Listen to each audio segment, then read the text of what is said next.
The train still hasn't left.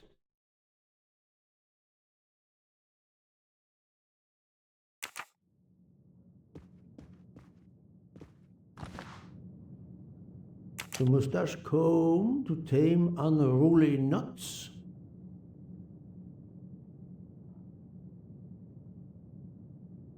The moustache comb to tame unruly knots. Wax to preserve the perfect symmetry of the moustache.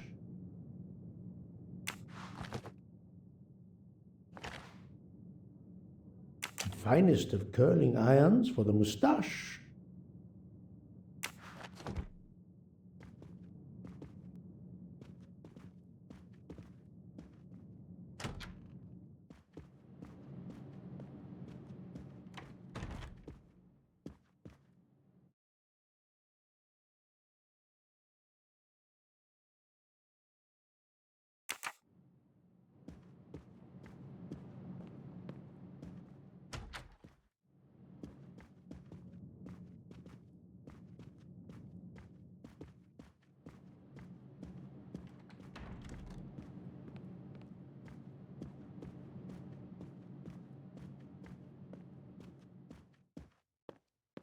Good morning, Monsieur Michel. Good morning, sir. Please enjoy our special breakfast in our restaurant.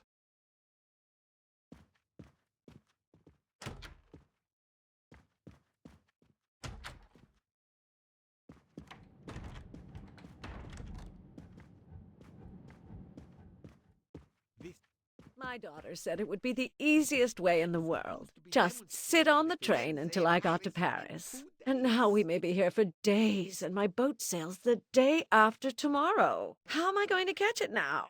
I can't even send an email to cancel it. I'm just too mad to talk about it. My colleagues were to meet me in Paris. They will wonder what has happened to me. I can get no words to them. What will they think? We have refugees to help.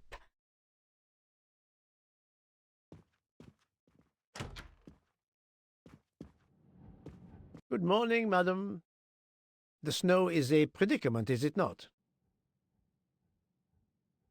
I am Russian. Snow is no stranger to me. Ah, the accent. Would it be St. Petersburg? You are very perceptive. Monsieur Poirot, is it not? And may I take it I have the honor of addressing Princess Natalia Dragomirov? We dispense with the old titles these days. My husband, all of my past, was taken from me by these Stalinists. When they were gone, I became director of the St. Petersburg Museum of Antiquities to restore and preserve what I can of my country's history. Still, the delay must be vexing. If I must be late for my appointments, then they will wait. I know that I would certainly wait, madame. It has been my extreme pleasure to make your acquaintance, madame. Au revoir, Monsieur Poirot.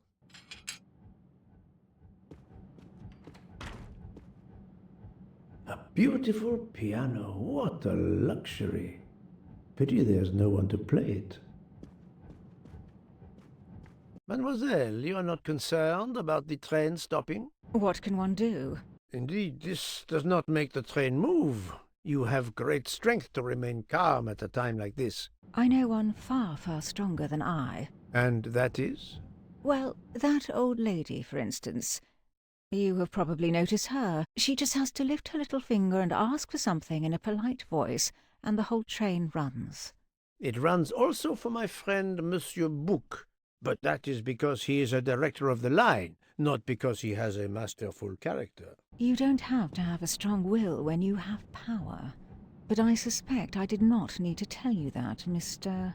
Poirot. Mr. Poirot. Good morning, Mr. Fauchet. You have early customers, I see. Yes, I am stuck serving here as well at breakfast. Everyone is impatient. They keep complaining that the train is not moving, as if I could get out and push it. It's too early for me to order a boxcar. That is the appropriate drink, I believe. A gin, triple sec, lemon and grenadine mix. A drink for a train indeed. But not perhaps for my breakfast. I think I will settle for an omelette. Good luck, sir. Miss Nielsen is helping to serve in the dining car.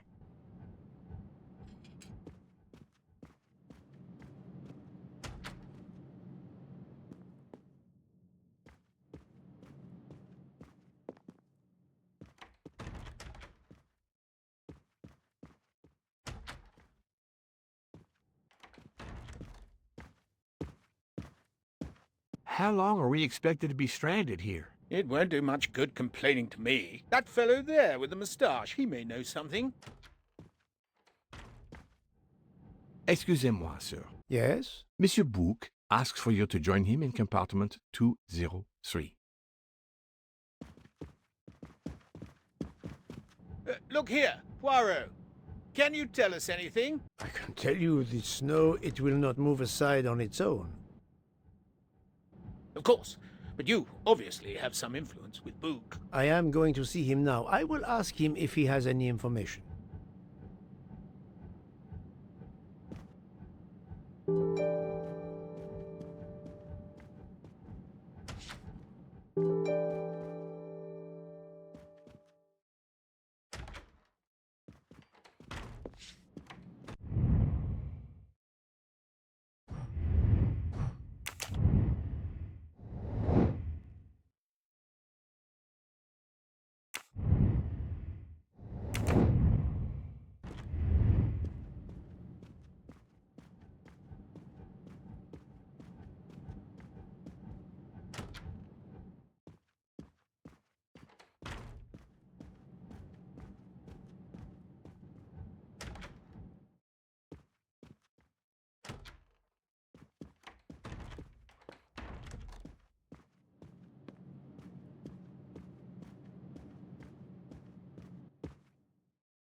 Ah, my good friend, come in.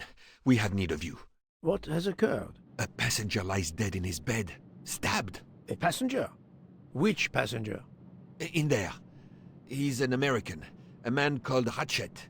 It was his valet, Masterman, who was worried that Mr. Ratchet was not awake yet. Pierre Michel, the conductor, decided to break in and found the body. I see. Well, my friend, I think it is best not to touch anything and wait for the police to arrive. Oh, I tried to call the police, but there is no cell tower for many kilometers. We could be stuck in the snow for hours. The murderer is with us. On the train, now!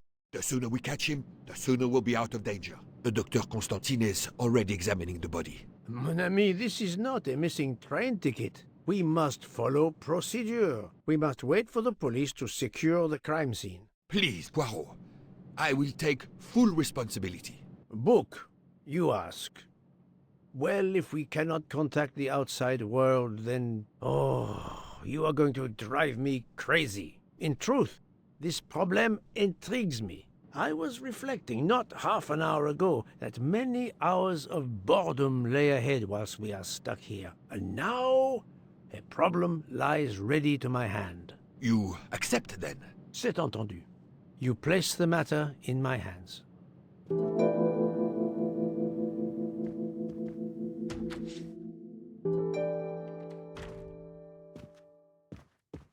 Mr. Poirot, I am Dr. Constantine. Forgive me, Doctor. You are a medical examiner? No, but I have assisted in post-mortems at Nairobi Hospital, where I am a teaching fellow. I am familiar with your excellent institution. I do not intend to perform a full autopsy, but a preliminary examination should be of some use. Of course. May I have a look? Then we can compare notes. Please, if you need any help, I won't be far away.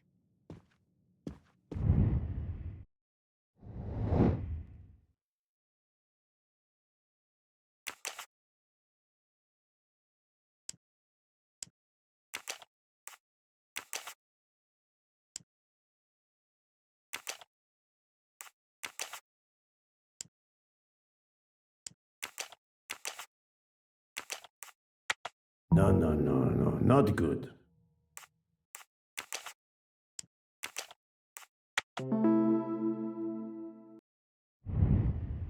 Et voilà.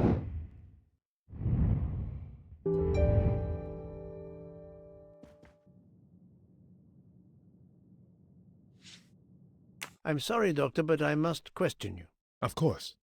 I must be considered under suspicion like everyone else. May I know your movements last night? I share compartment 101 with Mr. Bouc. He would not stop talking about his beloved train. I listened to him for hours talking about his Orient Express. My friend Bouc will no doubt confirm this. Did you know the victim? Not at all. I noticed him last night at dinner, but I did not pay much attention. Did you touch anything in here this morning? I checked for a pulse. There was none. Rigor mortis had commenced. The body was cool to the touch. I touched nothing else. What can you tell me about the victim? He died from multiple stab wounds of varying angles and depth. More than one would have been fatal. I would place the time of death roughly between midnight and 2 a.m. With more time, I hope I can be more precise. I assume the open window complicates matters. Indeed. Conditions are not perfect. I assume the open window complicates matters. Indeed. Thank you for your help, Doctor.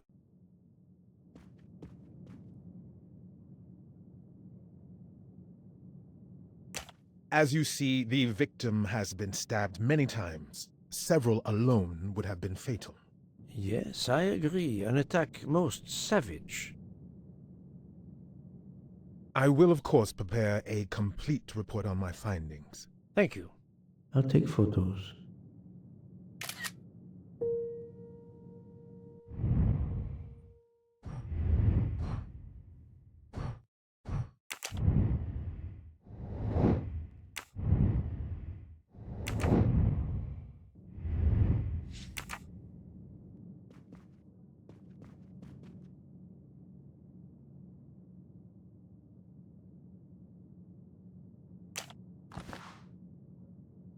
The watch is broken. The hands are stopped at 1:15 a.m.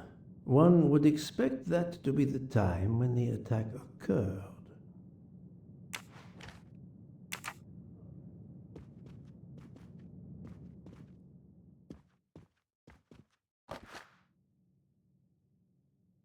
A box of sleeping pills.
Not very surprising.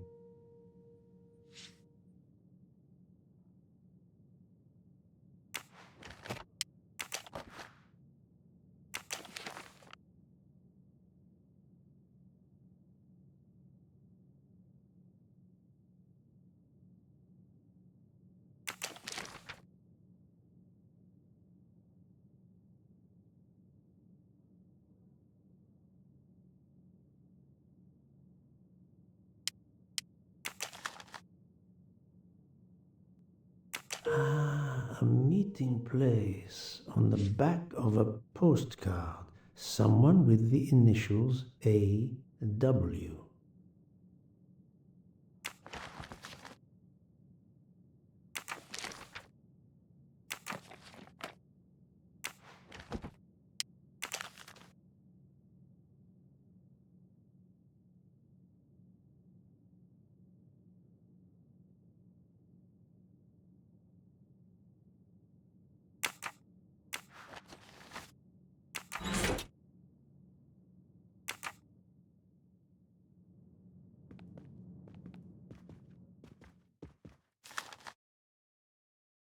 I wonder what could be in this photo.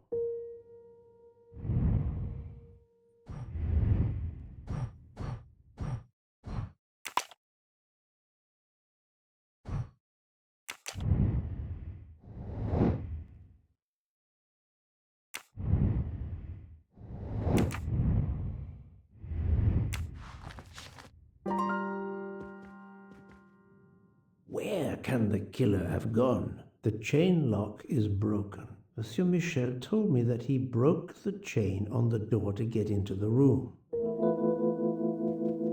I shouldn't leave until I have finished inspecting the crime scene.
For Daisy. Interesting. My little gray cells did not let me down.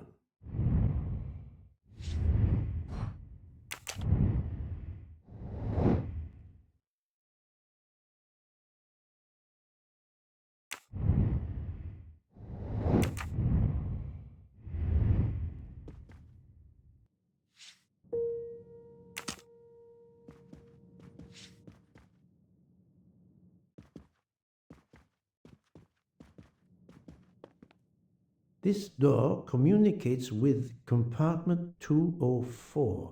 The latch is open on this side.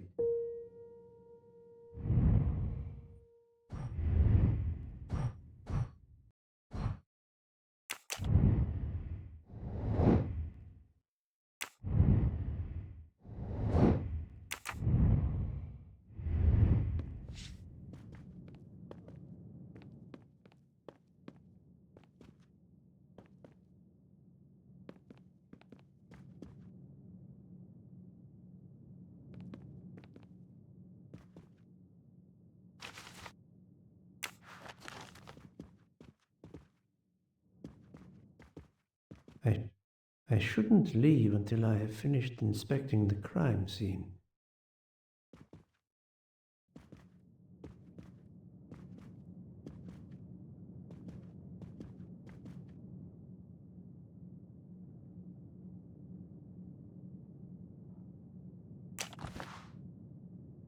I'm sure I will find some interesting things inside.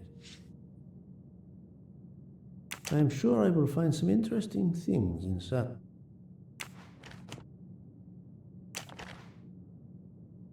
This phone was deliberately smashed.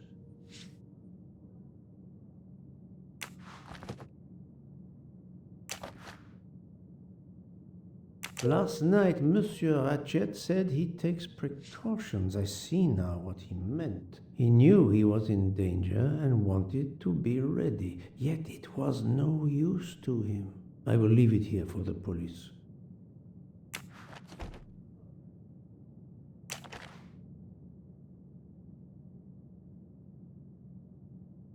Did it belong to Ratchet?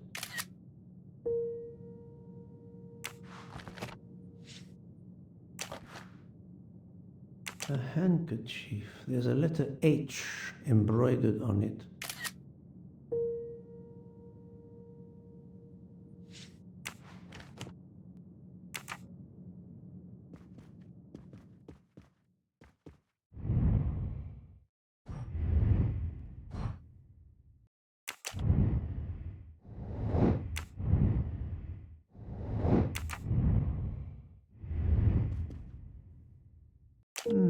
The snow is falling only lightly this morning. The murderer would have left tracks in the snow if he had jumped out the window.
So, the murderer must have exited through Madame Hubbard's room.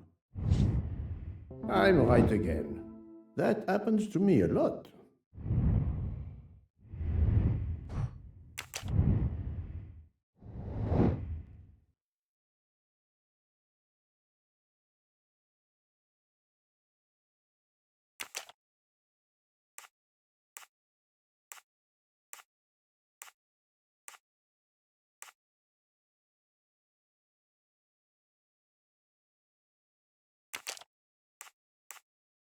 I do not think that's the right answer.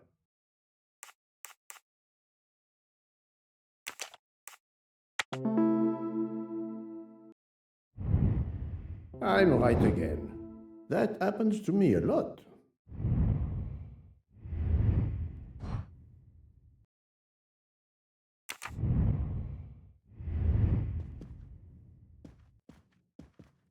The chain lock is broken.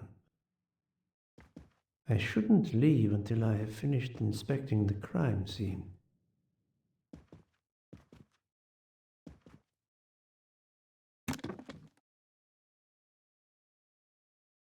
Expensive clothing, recently laundered.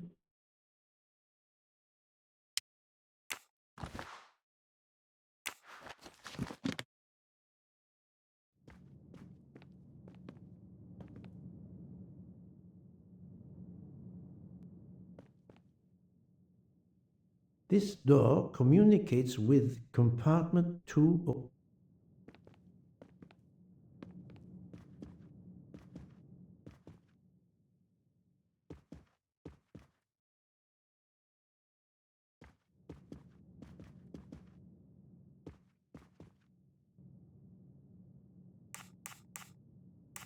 I assume the open window complicates matters. Indeed. Conditions are not perfect.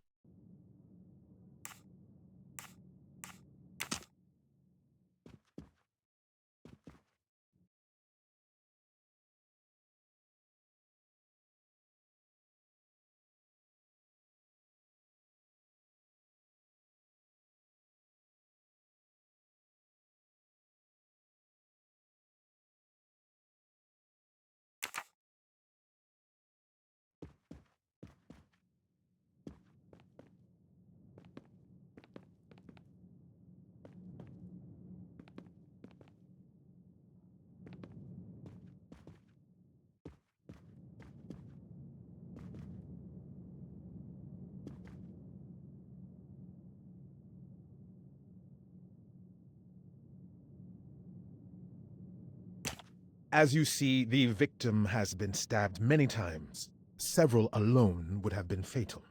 Yes, I agree. An attack most savage.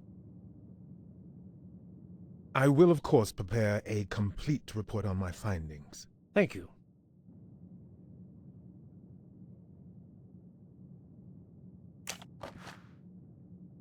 The watch is broken. The hands are stopped at 1:15 a.m. One would expect that to be the time when the attack occurred.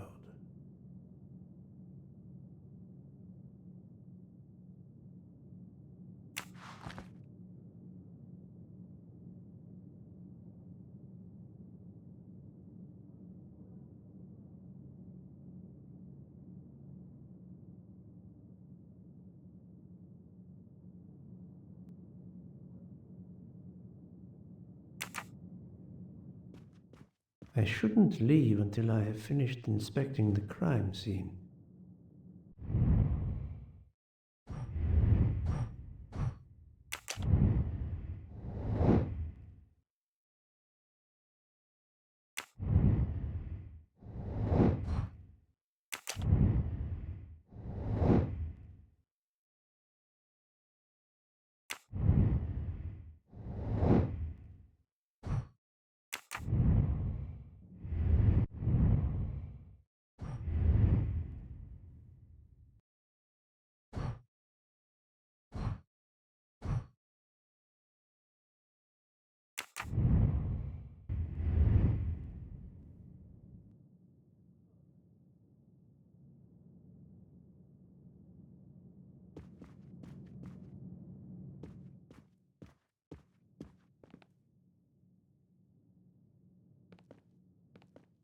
This door communicates with compartment 204.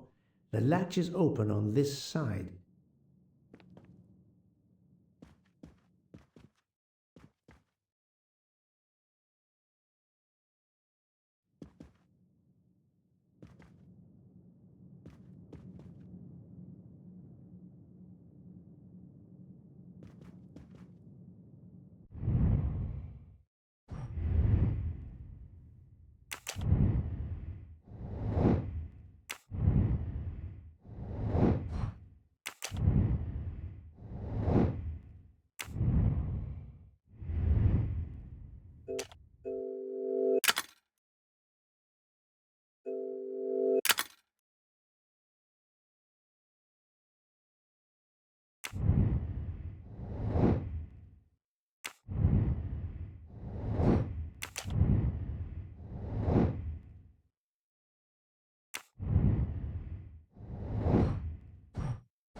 I shouldn't leave until I have finished inspecting the crime scene.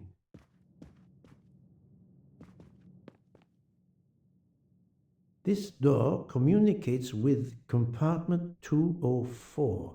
The latch is open on this side.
I'm sorry, Doctor, but I must question you.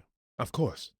I must be considered under suspicion like everyone else. May I know your movements last night? I share compartment 101 with Mr. Book. He would not stop talking about his beloved train. I listened to him for hours talking about his Orient Express. My friend Book will no doubt confirm this.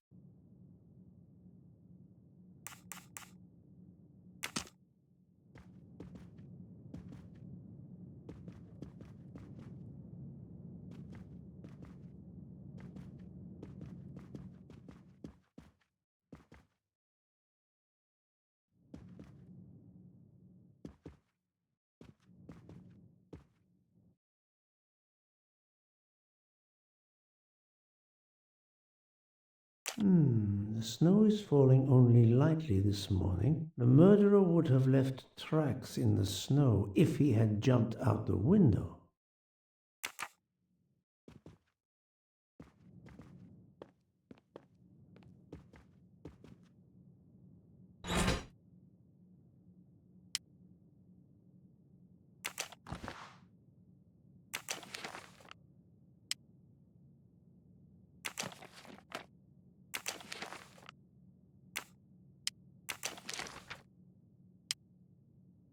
Ratchet had an appointment he will never keep.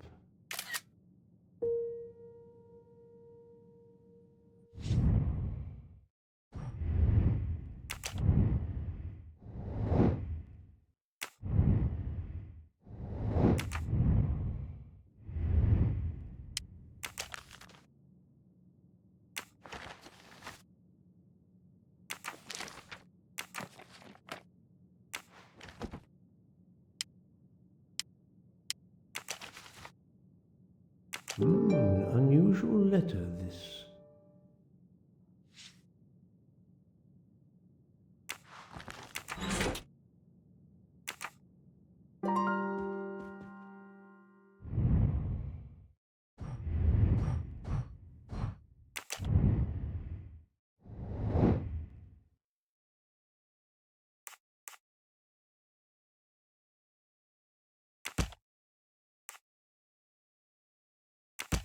I must admit I'm not right this time.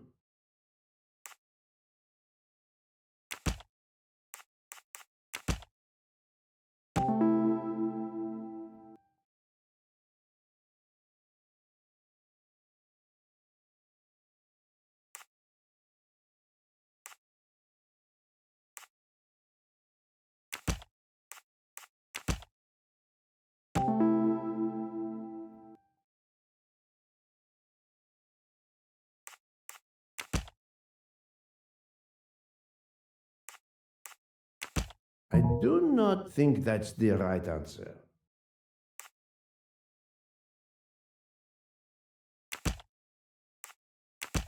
Think, Poirot. That is not a good answer.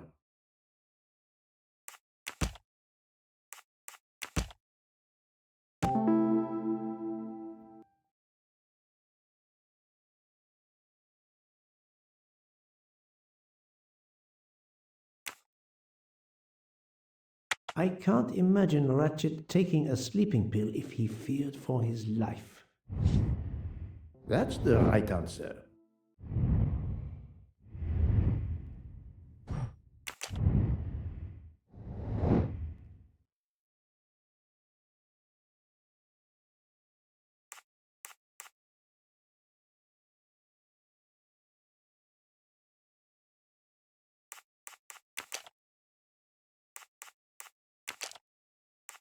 I do not think that's the right answer.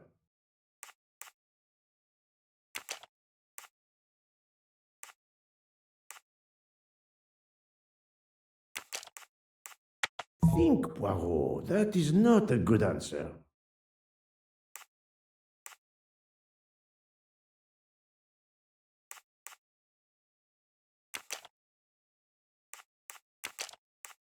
This is wrong, but I'm never far from the truth.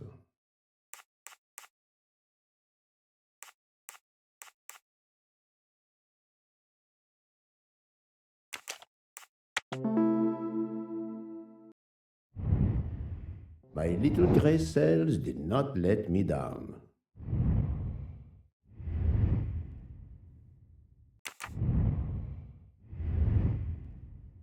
I think I've seen everything I need at the moment. I am counting on you to finish your analysis. I'll have a more detailed report for you as soon as I can.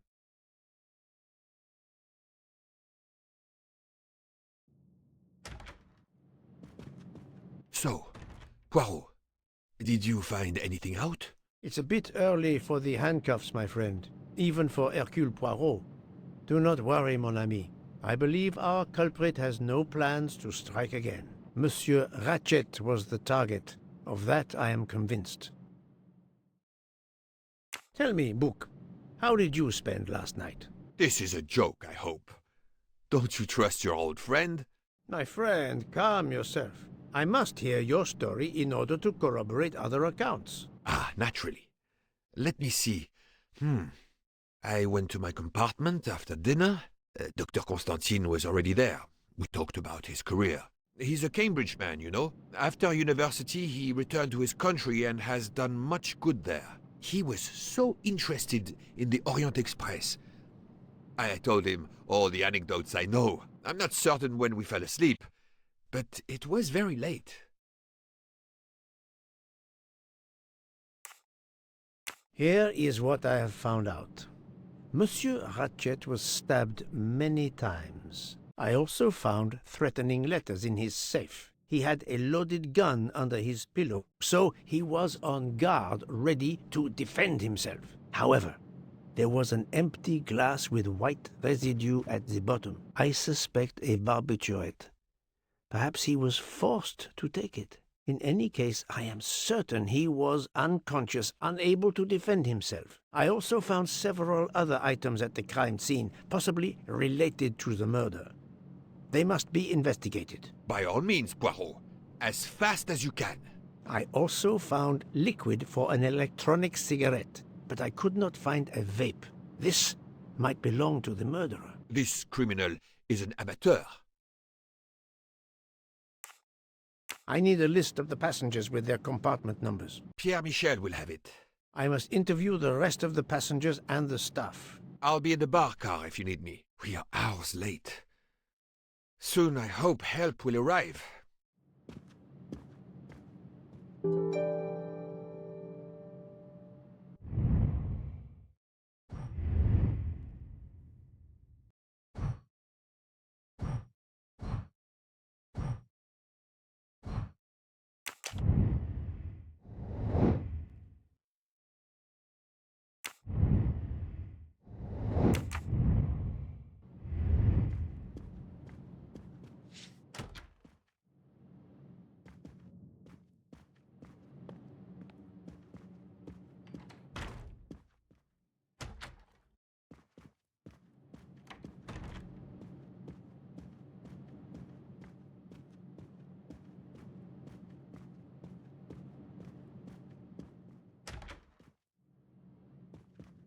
Monsieur Edward Masterman, I believe. May I ask you some questions? I can barely talk.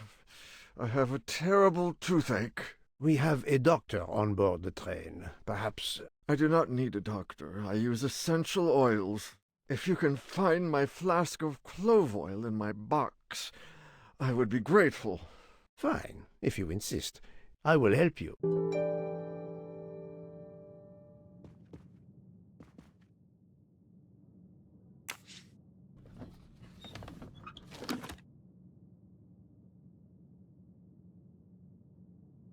By the smell, I think that the jojoba oil spilled on the other bottles, leaving their labels illegible.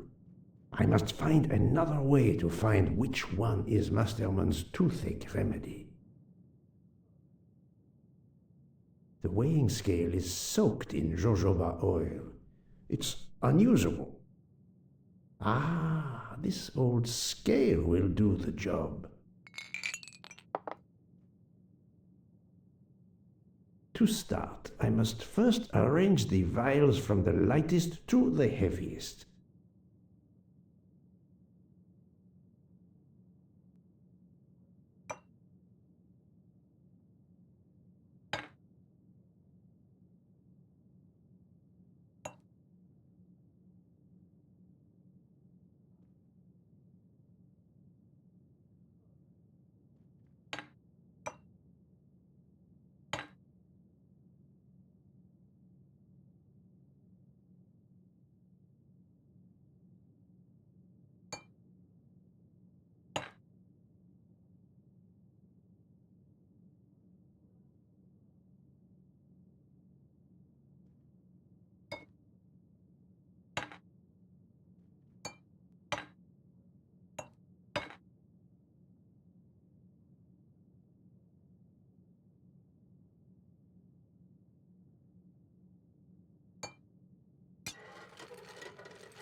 Now that I know the order, I think that I can easily guess which one is the clove oil.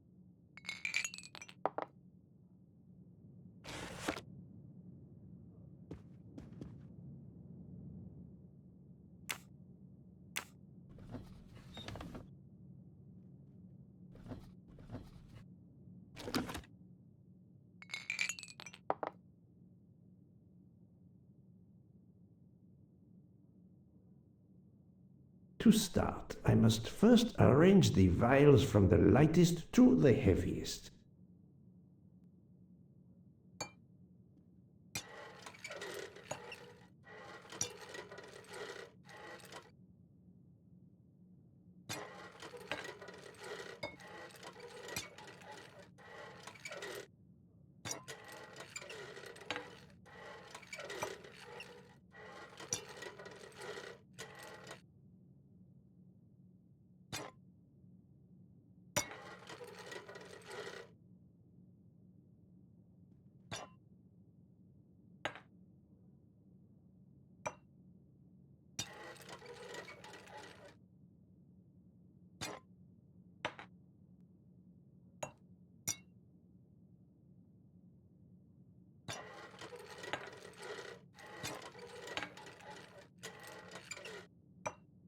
Now that I know the order, I think that I can easily guess which one is the clove oil.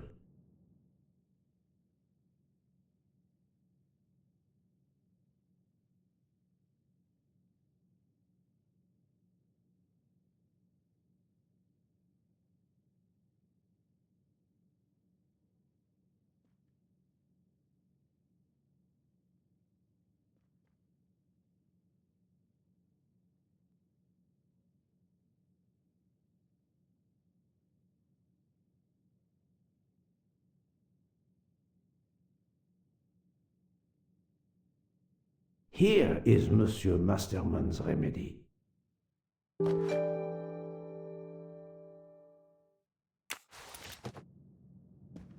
Here is your remedy. I hope it will help. Thank you very much, sir. Ah, well, I can finally speak without too much pain. I'm ready to answer your questions. You are Monsieur Ratchet's valet? Yes, sir, that is correct. Were you told that your employer was murdered? Yes, sir. A very shocking occurrence.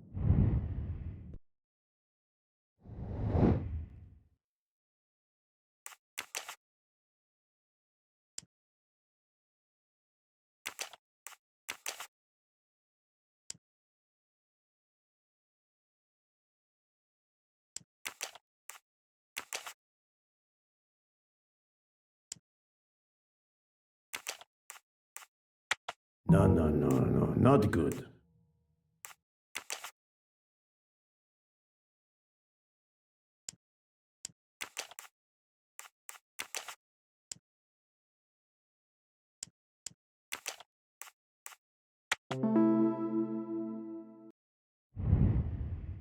That was easy. At what hour did you last see Monsieur Ratchet? It must have been around 9 p.m., sir. That or a little after. I went to bed around 10:30 p.m., same as the person who shares my room, Mr. Foscarelli. He almost immediately began snoring. What did you do then? I read, sir, and I spent a while soothing my toothache with clove oil and listening to the snoring. Did you hear anything during the night? Yes, my roommate snoring. Are you a smoker? Yes, sir. I have a cigarette now and then to relax. Tell me about your employer, Monsieur Ratchet. I've been working for him for 9 months. I should not wish to speak ill of the dead, but he was not a gentleman, sir.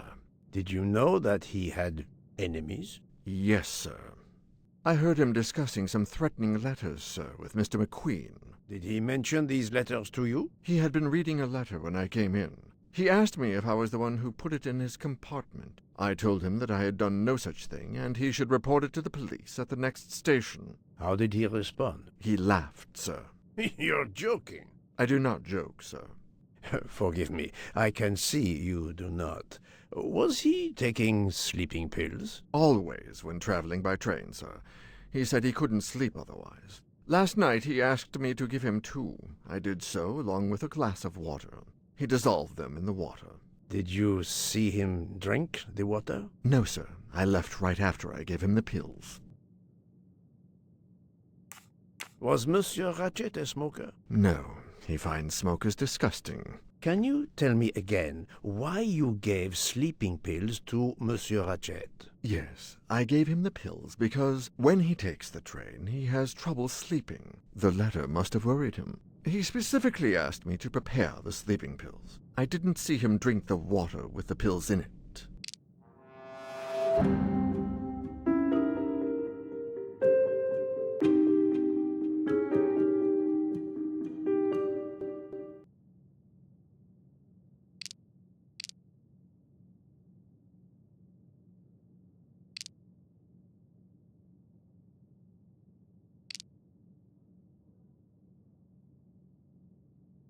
Monsieur, I believe you are not telling me the truth. What?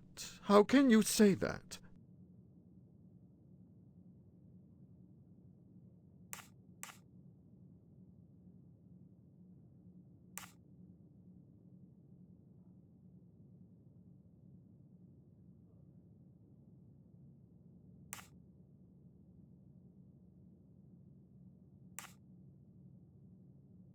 How could he ask you for sleeping pills when he had a meeting written in his agenda?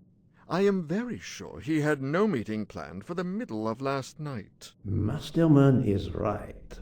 The meeting in his agenda was not that day. He received threatening letters, one, it seems, last night. Did you know he had a gun under his pillow? And even asked for my help to watch over him? I find it strange that he asked you for sleeping pills when he was afraid for his life and prepared to defend himself. I'm sure I don't know. Maybe to calm his nerves, maybe out of habit. It makes no sense. Wait, please. Isn't it possible that Mr. Ratchet asked me to prepare the pills, but didn't plan to drink them for some reason? It is possible. But I am a student of character, monsieur, and the Monsieur Ratchet you describe is not the man I met. If you'll excuse me, my toothache is getting worse again. I'm afraid this time you must prepare your own clove oil.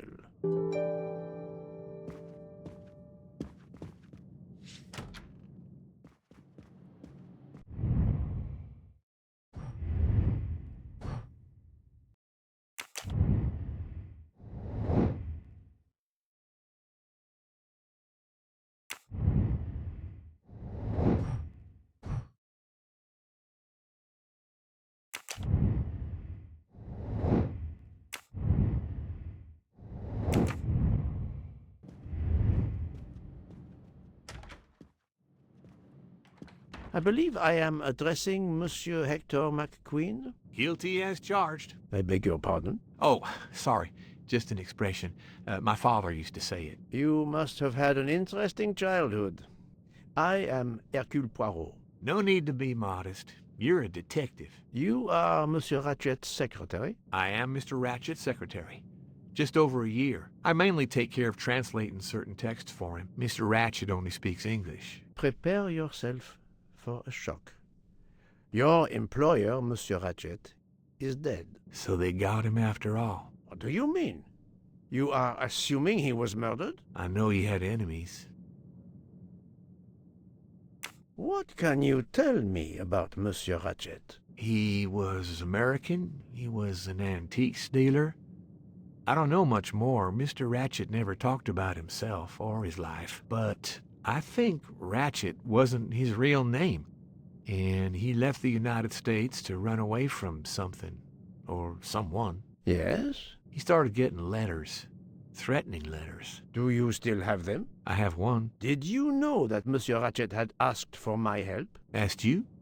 No, I didn't know. He knew he was in danger. When did you last see him? Last night around 10 o'clock, I should say.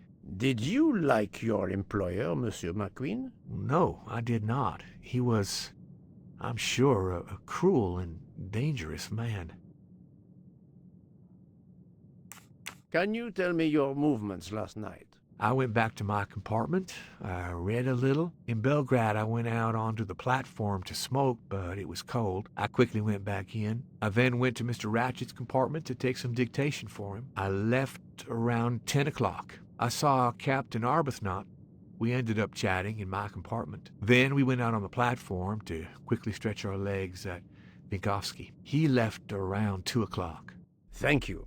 I will need to check Monsieur McQueen's story with Captain Arbuthnot.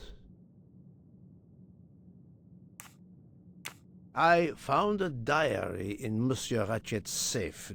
Did you know about it? I kept a business appointment book, but I know he had a personal diary as well. That looks like it. Are you a smoker? Yes, I smoke cigarettes. I've tried to quit, but no luck.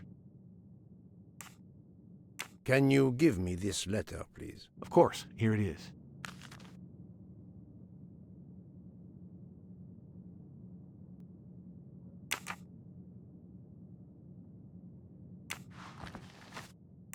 Was Monsieur Ratchet a smoker? No, he hated the smell of smoke.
Monsieur Michel, I must ask you a few questions if you don't mind. I will do everything I can to help. First of all, tell me about yourself. Very well. My name, as you know, is Pierre Michel. I am from Calais. I've been with the company for over 15 years. Thank you.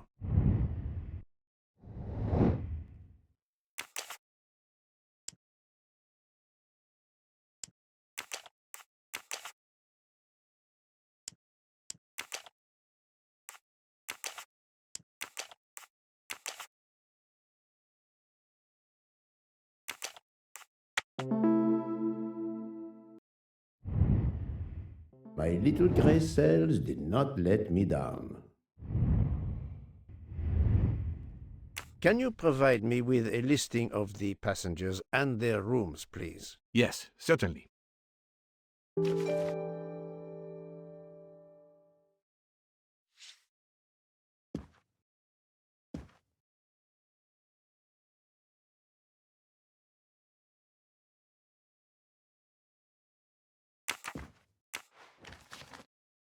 Are you a smoker? Indeed. Do you smoke e-cigarettes? No, tobacco only. I would like to reconstruct with your help the events of last night. Monsieur Ratchet retired to bed. When? Almost immediately after dinner, sir. Actually, before we left Belgrade. Did anybody go into his compartment after that? His valet, monsieur. Monsieur Masterman. And then his secretary, the young American gentleman. Monsieur McQueen. And that is the last time you saw or heard of him? No, monsieur. You forget that Monsieur Ratchet rang his bell around 12:40 a.m., soon after we had stopped. I knocked at the door, but he called out in French, "Ce n'est rien, je me suis trompé." I then left to answer another bell that had just rung. Where were you at 1:15 a.m.? I was sitting on my little seat at the end of the car, facing up the corridor. Are you sure? I left a little after 1 a.m. to speak about the snow with my colleague Jean in the bar car. I came back later. There was a call. I remember speaking to you. Indeed, I remember. Carry on. It was the American lady, Madame Hubbard. She thought she saw a man in her compartment. Then, around 1:50 a.m., I made the bed for Monsieur Ratchet's secretary, Monsieur McQueen. He had spent the evening talking with the English Captain Arbuthnot. At 2 a.m., I returned to my place and stayed there until dawn. What is the last station where we stopped? Vinkovsky. Could someone have come on board? Possibly. I was very busy. Owing to the weather, we were a few minutes late. We left at 12:10 a.m.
I'm right again.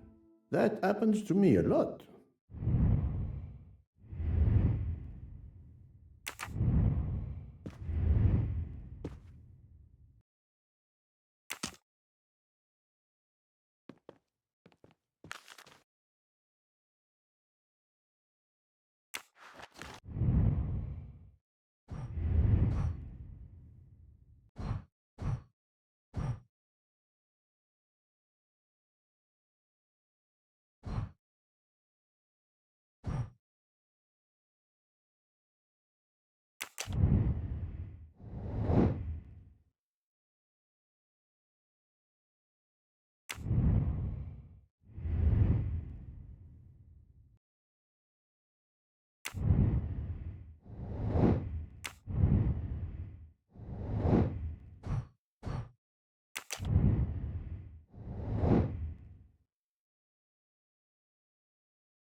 Good morning, madam. I am Hercule Poirot. Caroline Hubbard. What can I do for you, Mr. Poirot? I am the bearer of unfortunate news. It's obvious with all the commotion that something has happened. Madame Hubbard, I am afraid your neighbor, Monsieur Ratchet, was murdered last night. Oh my God! I knew it! I knew it! I would like to ask you some questions, but first, may I inspect your room? Of course, yes, you must.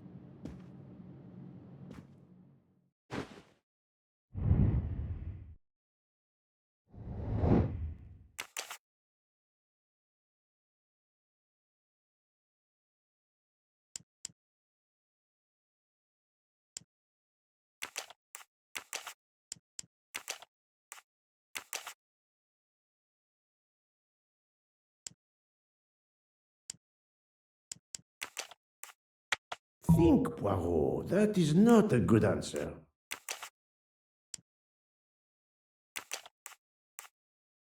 No, no, no, no, not good.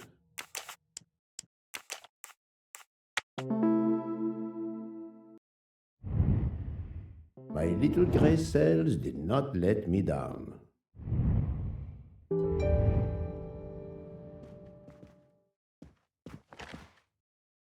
Here is a jacket button. It bears the logo of the Orient Express.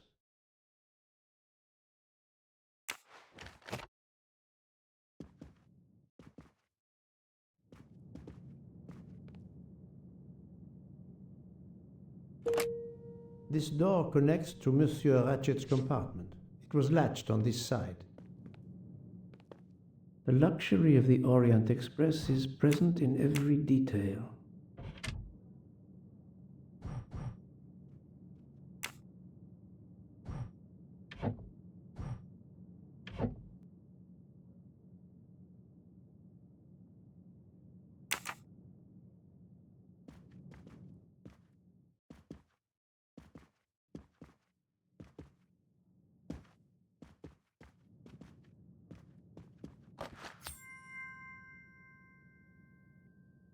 You can never have too many of these.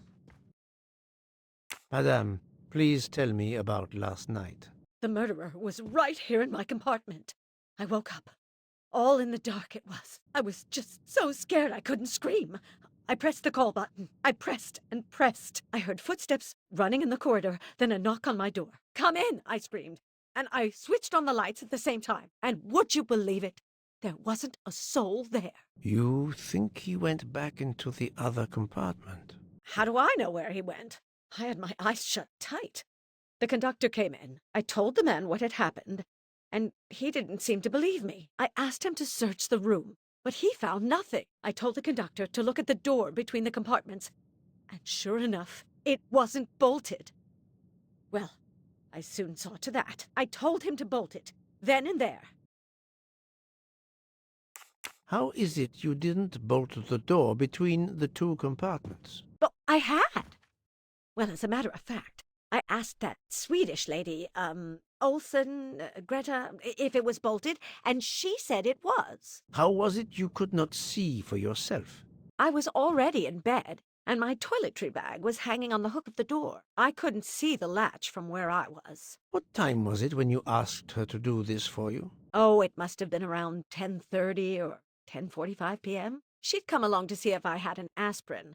But instead of opening my door, she opened Mr. Ratchet's door by mistake. He said something quite rude, like, "Not a chance, lady, you're too old." It shocked her. She came in. I told her where to find the aspirin, and she got it out of my toiletry bag. Poor girl, she didn't have a good night. The same could be said for Monsieur Ratchet. It appears Mademoiselle Olsen may be the last person to see Ratchet alive.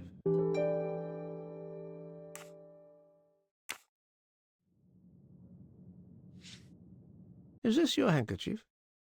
No, not at all. Yet it is embroidered with an initial H, like your name. I don't care. It's not mine, and I would certainly never buy something so impractical as that frilly thing. Are you a smoker? No, definitely not. Filthy habit.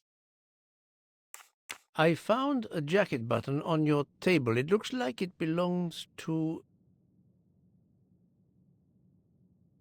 A train employee. The button bears the logo of the Orient Express. Well, of course the conductor came in last night, but he didn't go near that table. Still, it's a safe bet that it belongs to the conductor. I'll check his jacket later, to be sure. I have not finished inspecting your room. If you don't mind, let's see if Mrs. Hubbard was telling the truth about the latch of the connecting door.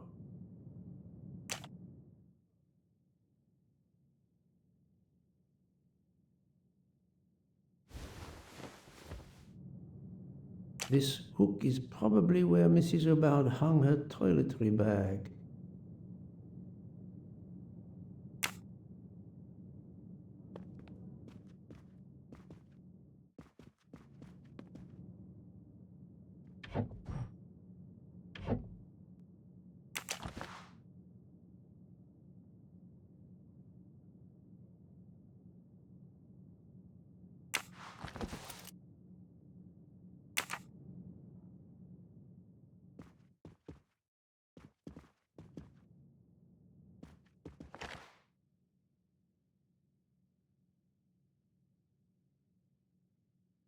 Here is a jacket button. It bears the logo of the Orient Express.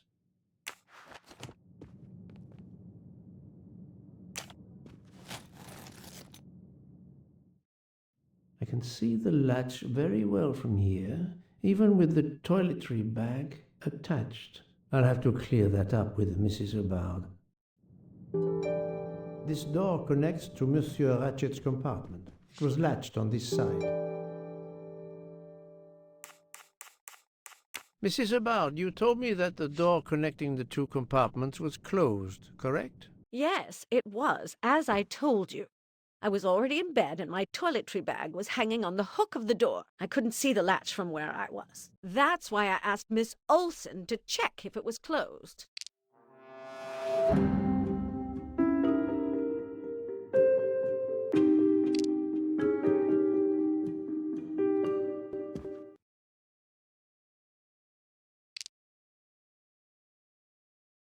Are you sure everything you've told me is accurate, Madame Hubbard? Of course. I have an excellent memory.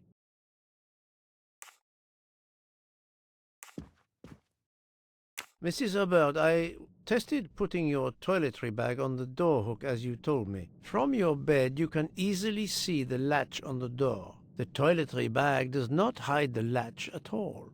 Are you saying I'm lying? It may have been stuck somehow in a different position, or I may not have seen it in the darkness. Or I didn't think to look, you irritating man. Details matter, madame. A man has been most savagely murdered. You will excuse me if I attempt to separate the truth from the false. Forget my toiletry bag and focus on who entered my compartment. Probably after killing Mr. Ratchet. Madame Hubbard is a force to be reckoned with, but I suspect I'm not done with her. Thank you for your assistance, madame.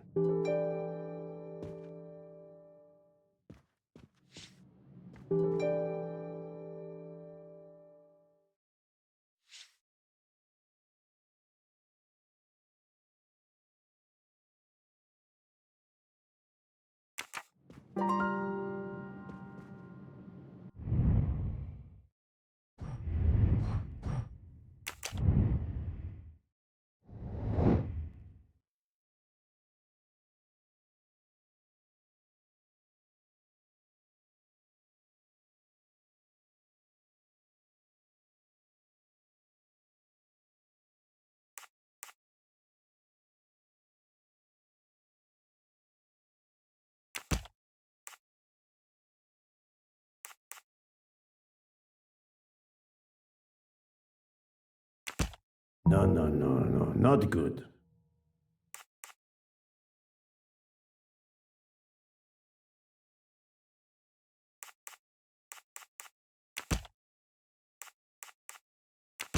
This is wrong, but I'm never far from the truth.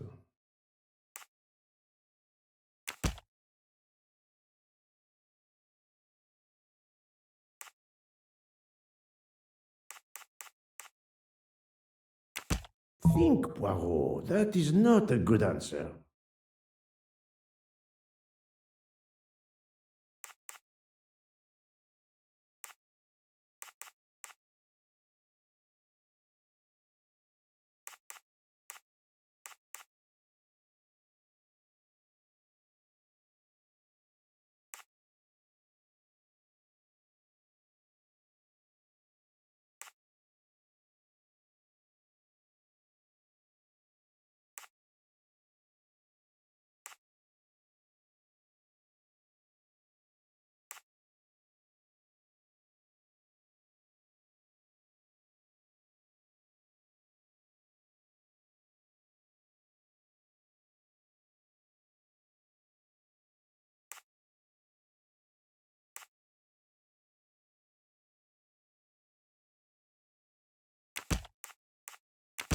I do not think that's the right answer.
While Monsieur Michel was chatting with Monsieur Fauchet in the bar car between 1 a.m. and 2 a.m., the murderer could have escaped Ratchet's room without being seen.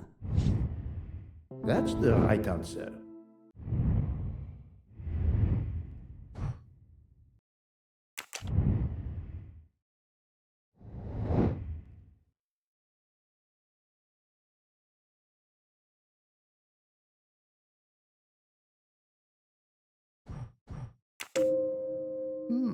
This direction looks promising.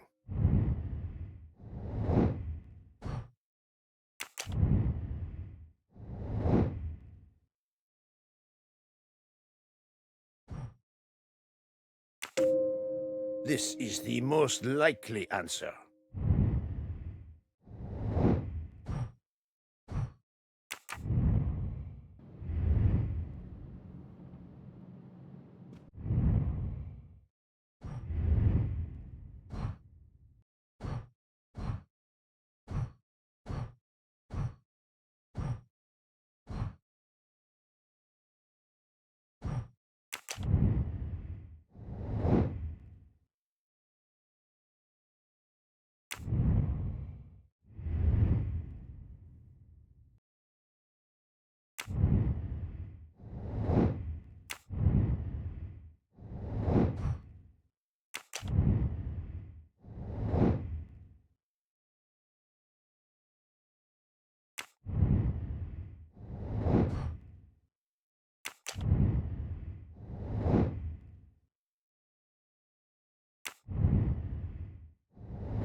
The train is completely trapped because of the avalanche. Hopefully, not for too long.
Come to Poirot, my exquisitely sculpted friend.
So, Poirot, I hope you are progressing in your investigation.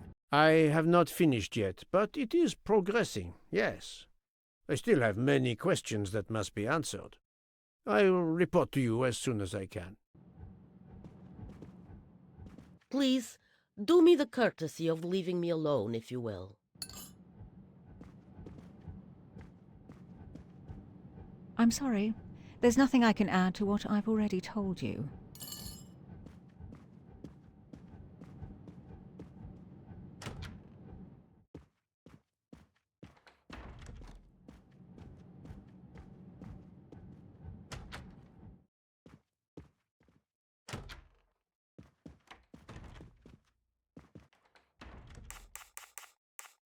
I found a button from an Orient Express staff jacket. Did you lose one by any chance? No, monsieur.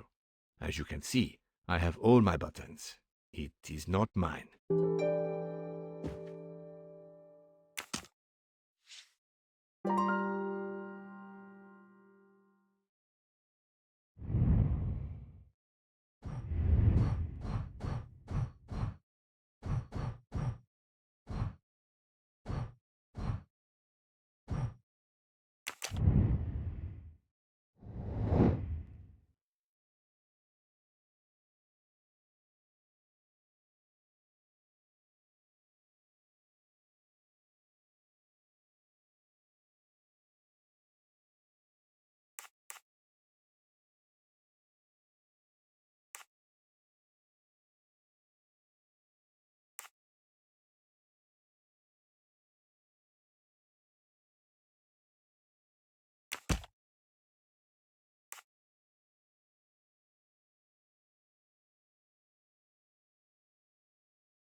I do not think that's the right answer.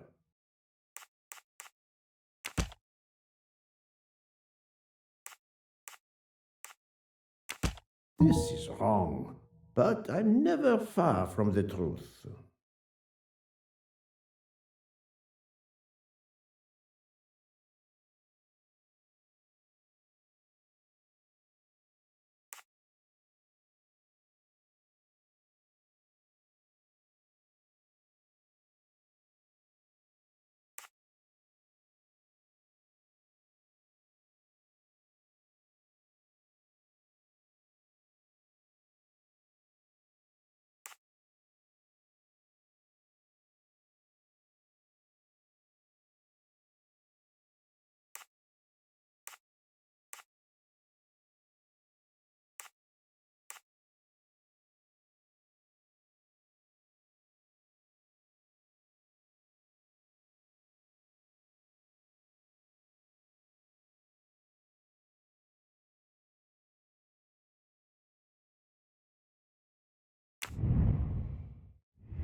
Think, Poirot. That is not a good answer.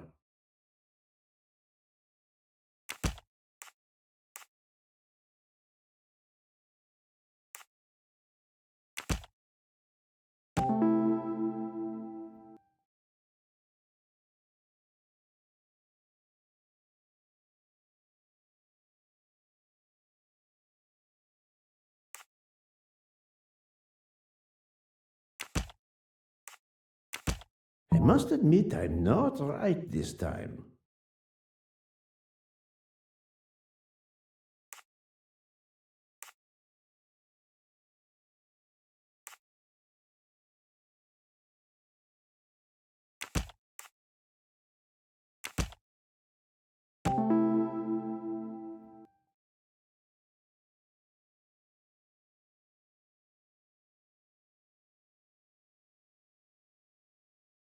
The murderer may have impersonated Ratchet by calling Monsieur Michel to make it seem that Ratchet was still alive at 12:37 a.m. That was easy.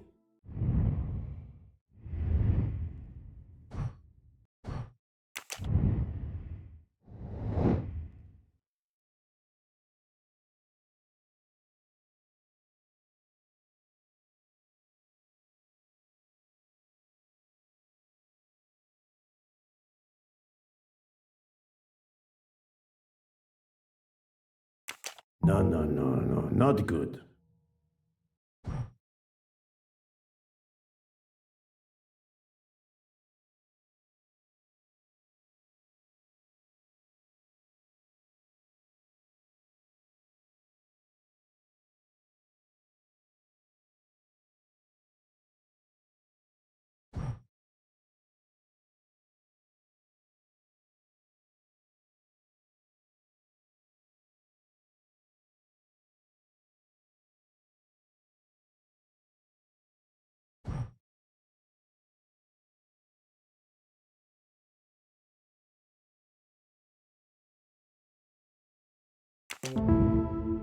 I'm right again. That happens to me a lot.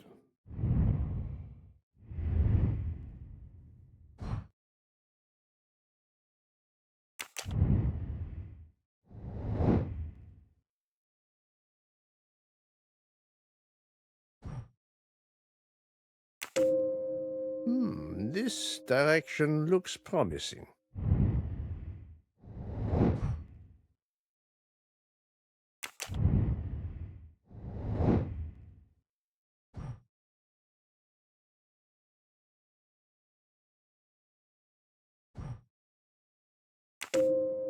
This is the most likely answer.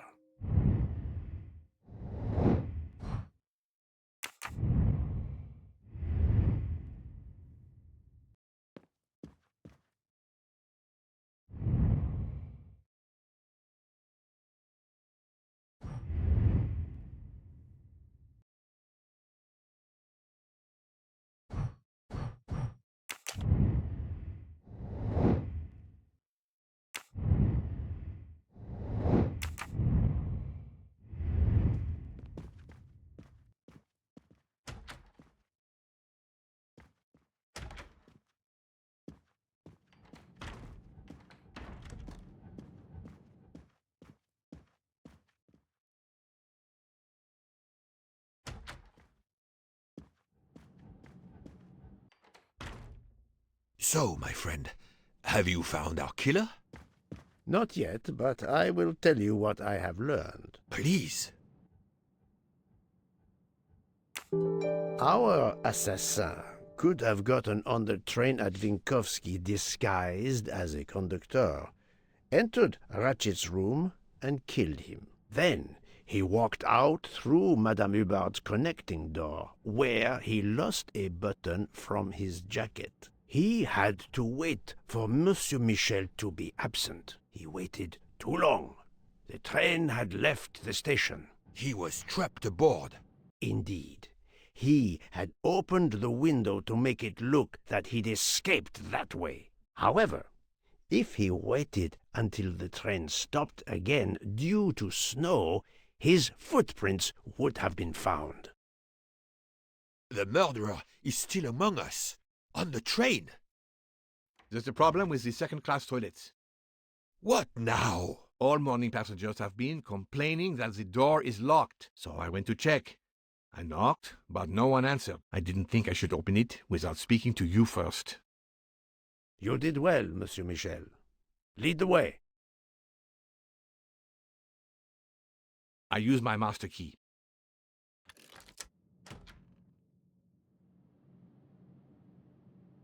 But who is she? Is she alive? She is breathing. Then if she isn't dead, isn't she our murderer? That, my friend, is what we must find out.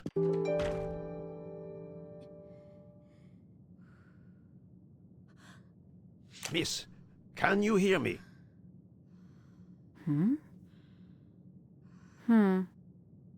She's breathing.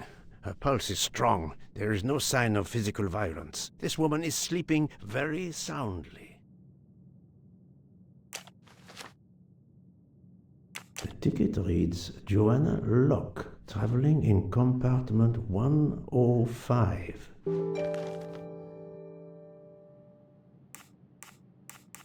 This woman is sound asleep. Given her location, I would say she has been drugged and deposited here.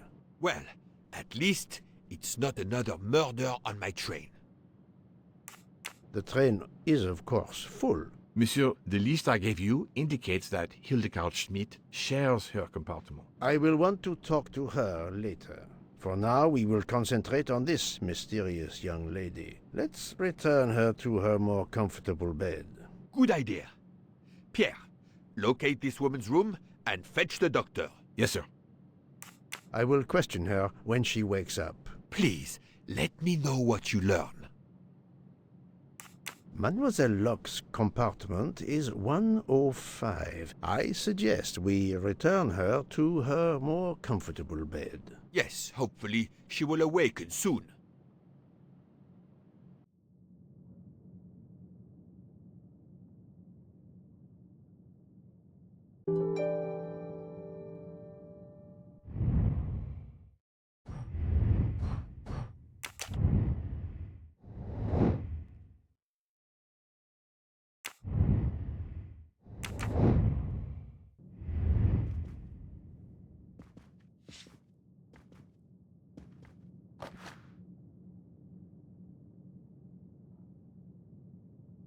A cup of tea with white residue at the bottom.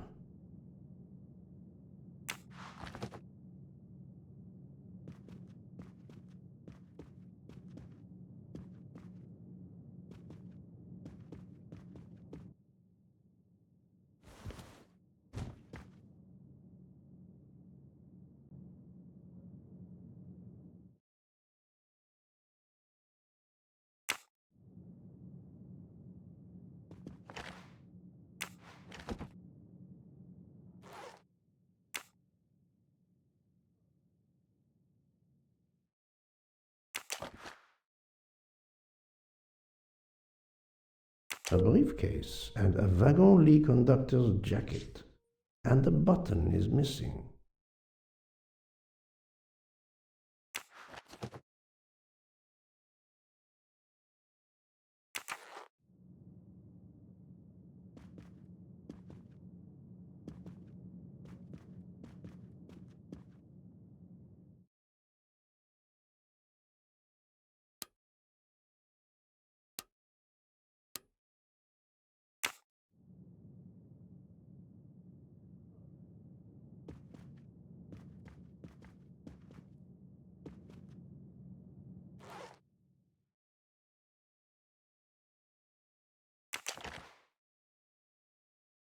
A briefcase and a wagon lit conductor's jacket. And the button is missing.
Poirot, I'm disappointed in you.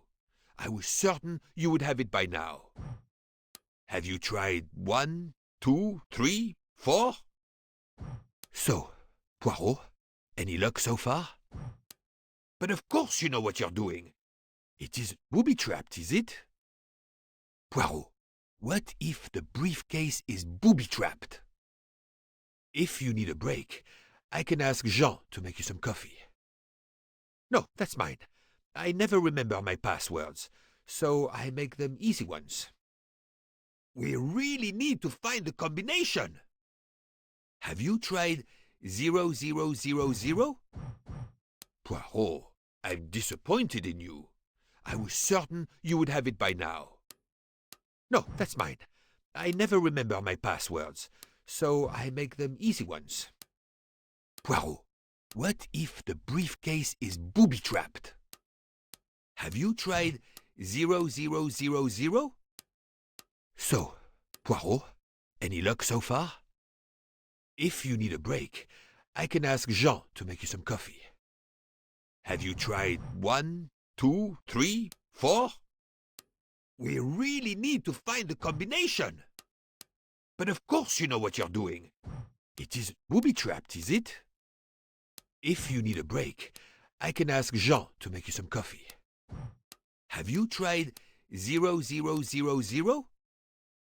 Poirot, I'm disappointed in you. I was certain you would have it by now. So, Poirot, any luck so far? We really need to find the combination. Have you tried 1, 2, 3, 4? Poirot, what if the briefcase is booby-trapped? Book, silent like a mouse, please. I'm sorry. You're right. I'll be quiet now. You need to concentrate. I will not utter another word. Not one. Book, there will be another murder on the Orient Express in a moment.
She has a gun. Come, Poirot.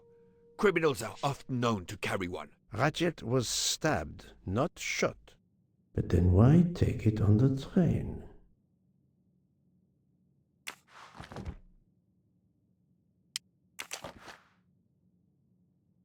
This badge says that Joanna Locke is an American detective with the Berkshire Police Department in Massachusetts. An American police officer?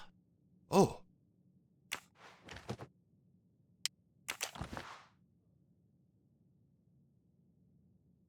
Mademoiselle Locke seems very interested in our victim.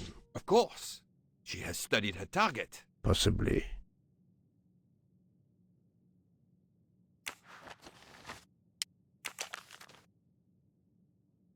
The stuffed animal is the same as in the photo found at the crime scene. What a coincidence. Mademoiselle Locke appears to have been investigating Monsieur Ratchet.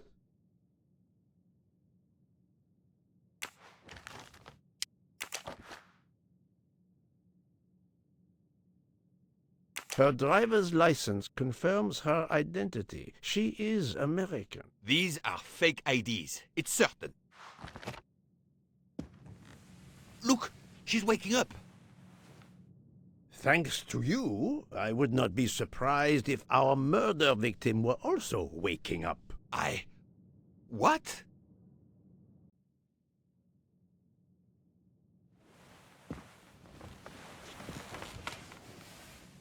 Oh, my head. What's all the yelling about? Who are you?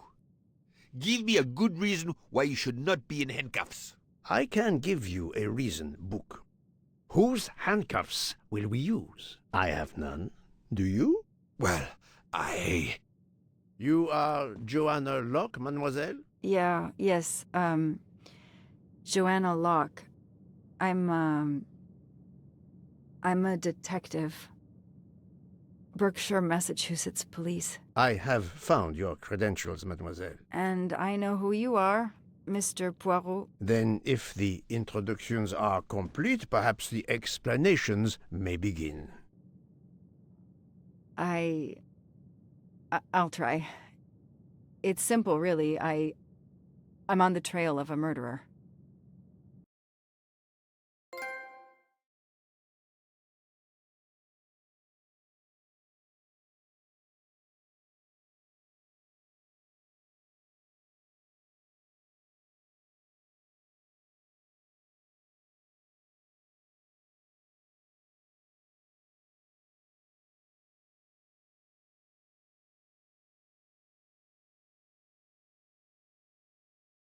I had just been promoted to detective after 5 years on patrol. It was my first time on a major case. It had been a month since Daisy Armstrong was kidnapped. The Armstrongs were desperate for some sign of hope. I was there only for paperwork, to fill in some blanks.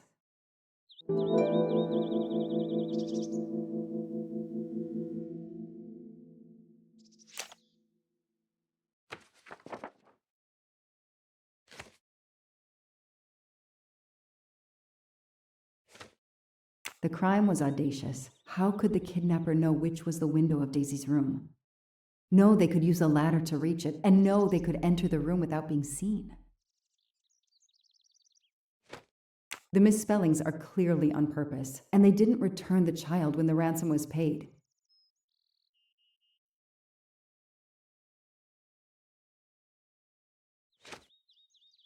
How could the child be taken with so many people in the house?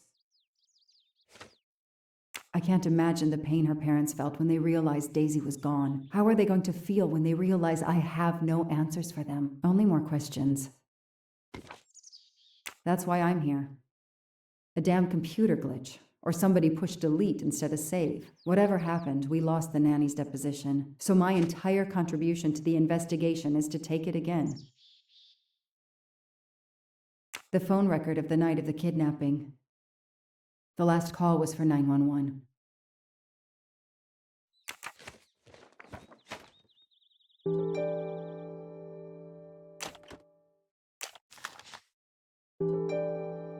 A topographical map, often more important than a road map in these mountains.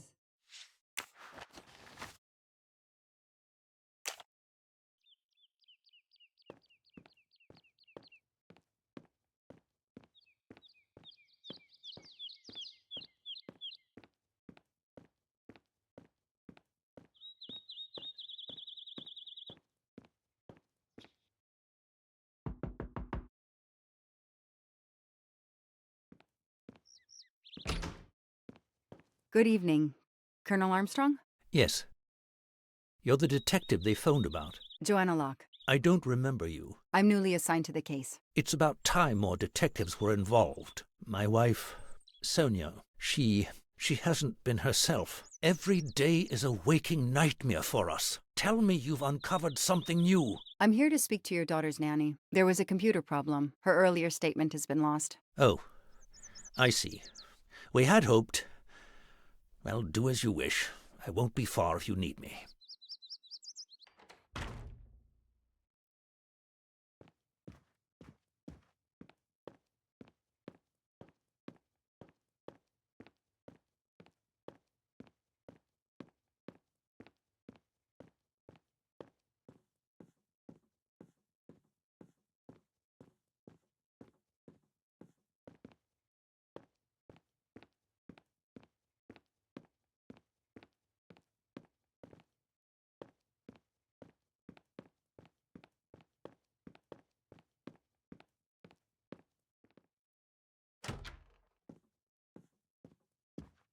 Mrs. Armstrong, my name is Joanna Locke. I'm a detective investigating the kidnapping of your daughter. May I talk to you?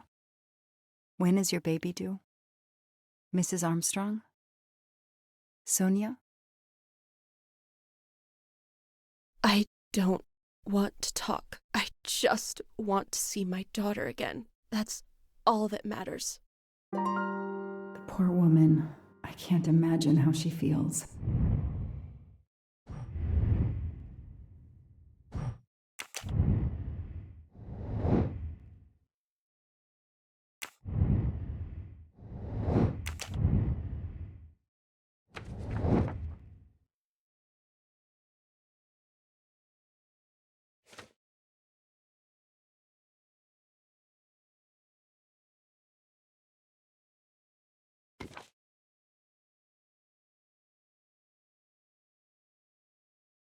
Nothing shocks me here.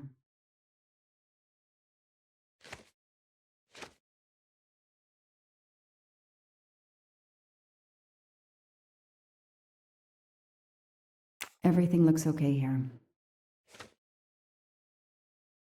Nothing shocks me here.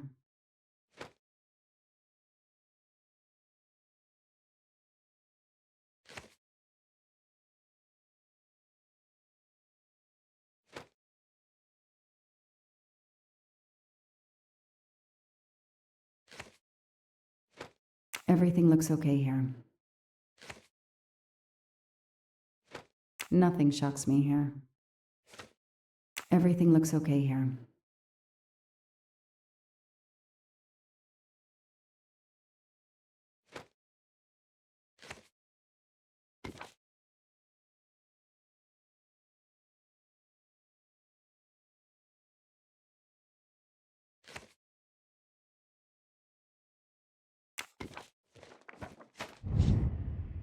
That's it. No rookie mistake there. Mrs. Armstrong? Let me show you this. Daisy, my little Daisy. I miss her so much. How good it is to see her face. I can't imagine the pain you're feeling right now. She loved her little stuffed animal, Fluffy.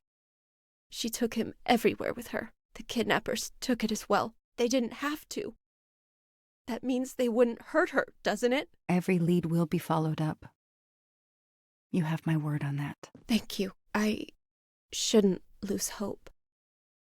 Somehow. I know it isn't my case, but I just made a promise, and I mean to keep it. Do you know where I can find Miss Moreau? She's in her room. Last door on the left. May I come back? If I have more questions? Of course. Anything I can do.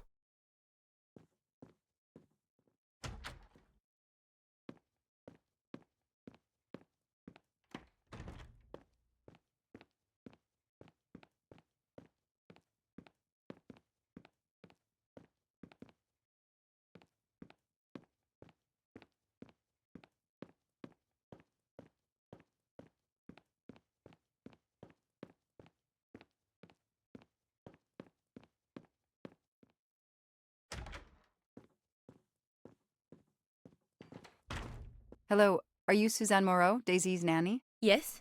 I'm Joanna Locke, a detective working on Daisy's case. Is there any news? I'm afraid not. How can I help you? I'm really sorry. I'm afraid I have to take your statement again concerning the evening of Daisy's disappearance. There was a computer problem. Your statement was accidentally deleted. Of course. I want to help any way I can. Tell me about that night in your own words. The Armstrongs had a party. To raise money for a museum, I think. Mrs. Armstrong is on her board. I was in charge of Daisy. I stayed with the little one all evening, playing with her and reading books to her. She couldn't sleep with all the noise and the comings and goings. When did you notice Daisy was missing? I was only gone 5 minutes to phone my mother. She's in the hospital. When I returned, Daisy wasn't in her bed. I thought she might have gone to look at the party, but then I saw the ransom note on her pillow. I screamed and screamed. I couldn't stop. Did you notice anything unusual before that? I was with Daisy all evening. Finally, she fell asleep. I didn't see anyone else or notice anything in particular. Do you have any idea who did this? No, I can't see who could have done such a horrible thing. The Armstrongs are such good people. Like my own family. Thank you for giving me your statement again. I'll get back to you if I have any questions. I won't be far.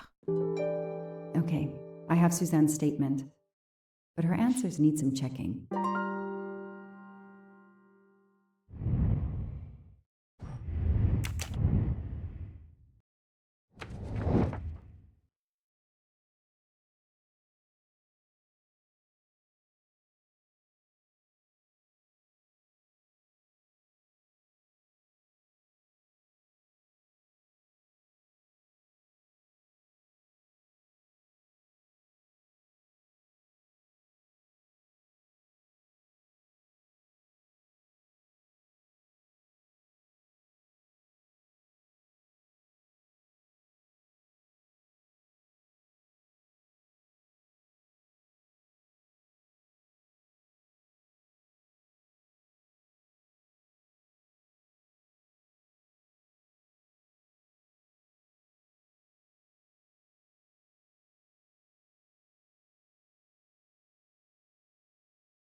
This information does not correspond to what Suzanne told me. Suzanne said she left Daisy alone for 5 minutes, but Mrs. Armstrong says she stayed with Daisy for a while and Suzanne did not return.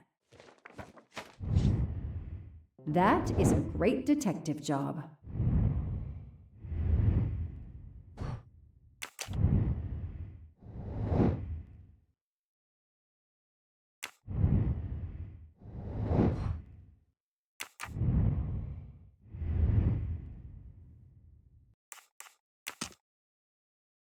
Lyon, in France.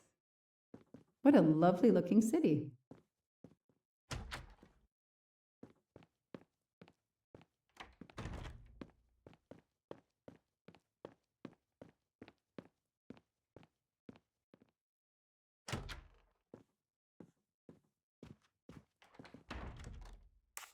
Tell me about the night Daisy was taken, especially anything about your daughter and Suzanne Moreau. Apart from seeing to our guests, I took a moment to check on Suzanne and Daisy in Daisy's room. Suzanne wasn't there, but Daisy was asleep. I sat with her for 10 minutes or so. Suzanne didn't return while I was there, but there's no reason for her to sit there all night when Daisy is asleep. I went back downstairs. Okay, the stories Sonia and Suzanne tell don't match. I should recheck my file and track Suzanne's movements.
Nothing shocks me here.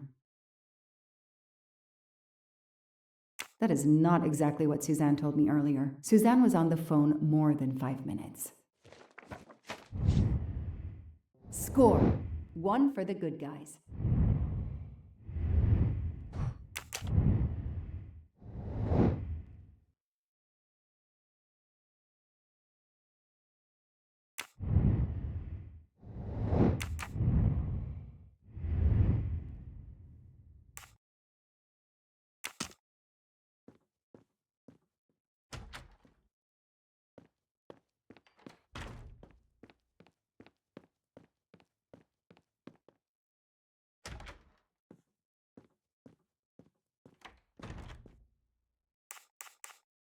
If I understand you correctly, you left Daisy when she was not asleep? The party was very loud.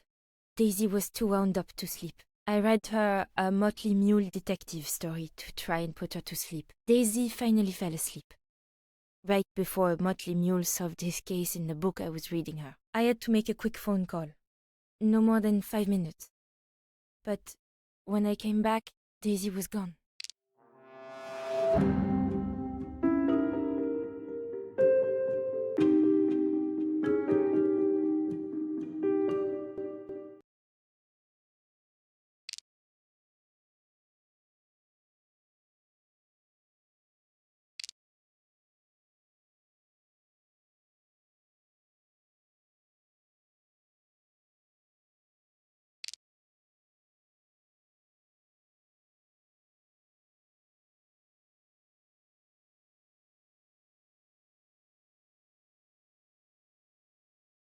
Are you sure you were only gone for 5 minutes? 5, 6, what does it matter?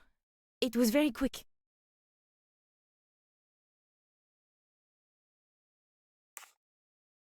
You say you were only away 5 or 6 minutes, but Mrs. Armstrong says she was alone there more like 10 minutes. And the phone record shows that you stayed on the call for more than 30 minutes, way longer than you said. My mother is extremely ill. It's difficult for me. I may have lost track of time. When I came back, Daisy had disappeared. It must have been a coincidence. You have to be precise, Suzanne. A little girl's life is at stake. Why are you doing this? I didn't do anything wrong. I would never hurt Daisy. I need to check Suzanne's story. She's panicking. Why now? What is she afraid of? I should see if the Armstrongs...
That is a great detective job.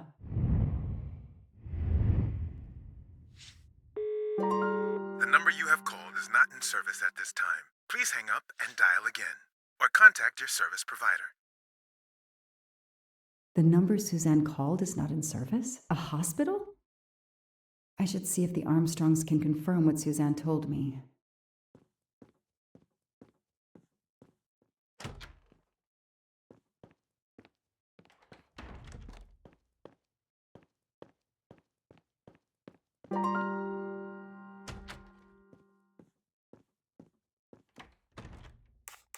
I spoke with Suzanne. She was phoning her mother. That's why you didn't see her when you went to check on Daisy. Yes, her mother. I tried to call the poor woman earlier that week, but the hospital said she's been in a medically induced coma for more than 2 months. Suzanne told me she called her mother, but she would have known her mother was in a coma.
The detective gets it right. The kidnapper places a ladder under the window to Daisy's room.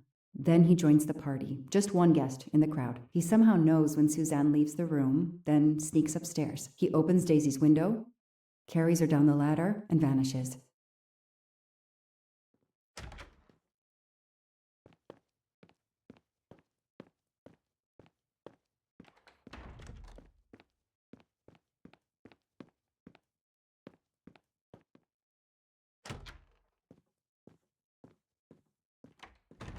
I should see if the Armstrongs can confirm what Suzanne told me.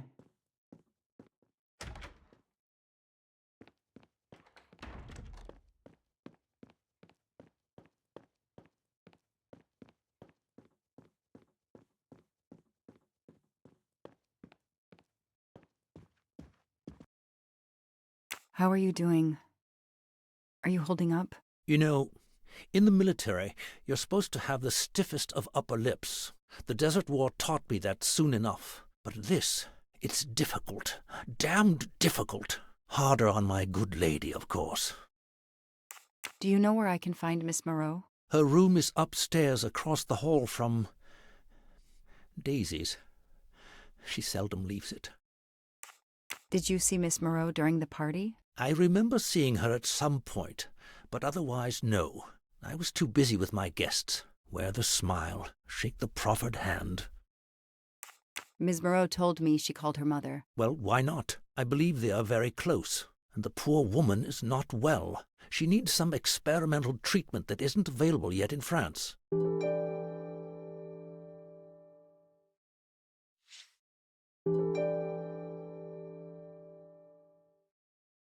I won't be long. Take whatever time you need.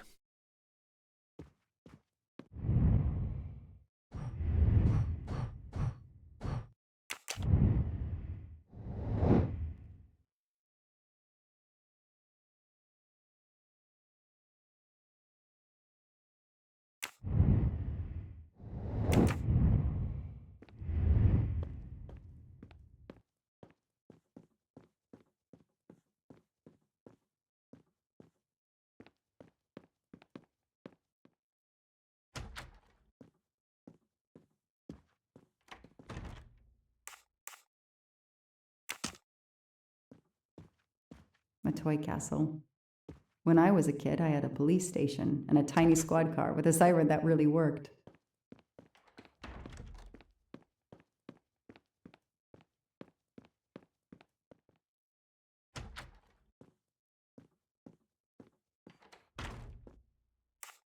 The number you called that night is no longer in service. I don't understand. That's the number the hospital gave me to call my mother's room. You told me you were on the phone with your mother when Daisy was abducted. As we said earlier, I didn't pay attention and was on the phone longer than I said. But since my mother is very ill, she had to leave her hometown, Lyon, because the treatment is not approved yet in France. She is in an hospital in Boston for a special treatment. I call her every night to check on her. When I came back, Daisy was gone. I'll never forgive myself.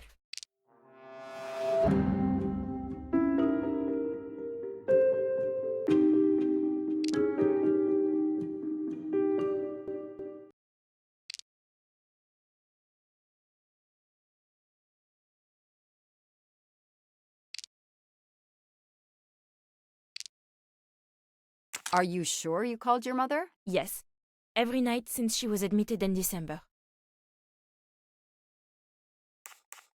Suzanne, I think you really care for Daisy. If you do, then tell me the truth. You can't have been calling your mother while she's in a coma. My mom really is in a hospital in Boston. She really is in a coma. I wasn't calling her. I was on the phone with my boyfriend, Noah. Why lie about it? Why are you panicking? Because he's gone. I haven't heard from him since the night of the kidnapping. I'm afraid he's somehow connected to Daisy's disappearance. That he was just using me somehow. But I swear I talked to him. Yes, for more like 30 minutes that night. So he couldn't have kidnapped Daisy at the same time we were talking. But he could have kept you talking so someone else could take Daisy. Yes, you can see why I lied. Can't you? I was afraid you'd suspect me of having something to do with it. You can understand that, can't you? Suzanne, I want to believe you, but you've made it harder to find Daisy. Do you realize that? Oh my God, what have I done? What's most important is not what you've done, but what you do now. Go. I'll be back to talk to you. No more lies, Suzanne. For Daisy, no more lies. Noah. The name might lead us to that little girl. I am on this case now, whether my captain wants me to be or not.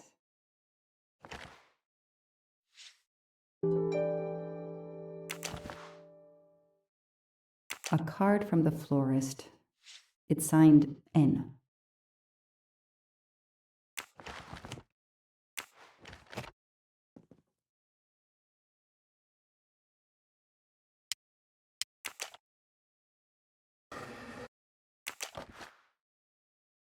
Huh.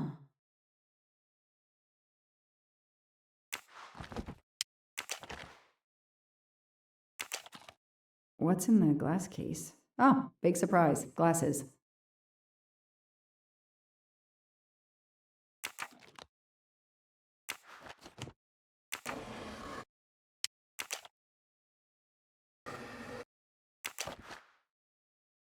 I expect Suzanne must have gone through a lot of tissues these past weeks.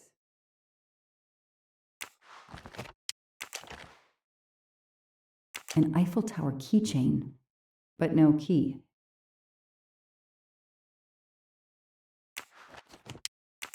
Small jewelry box. By the size, I'm guessing earrings.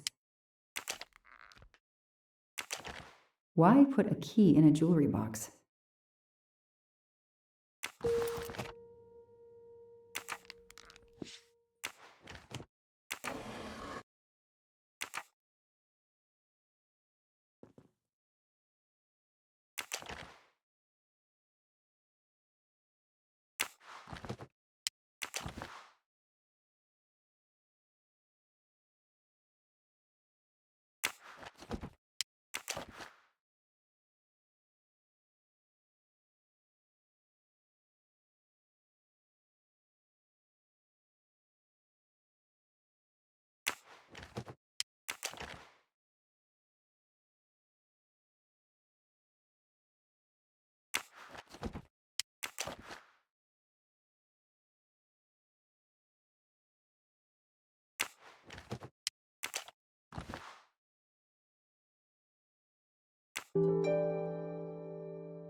That doesn't work.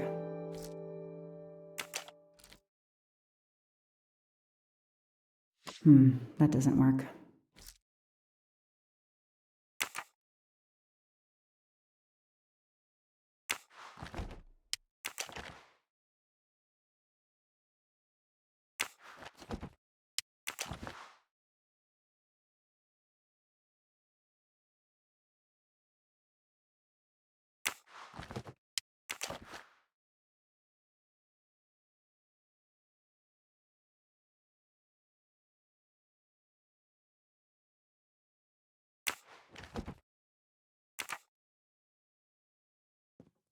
Lyon, in France. What a lovely looking city. A toy train. Now here I am on a real one.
That doesn't work.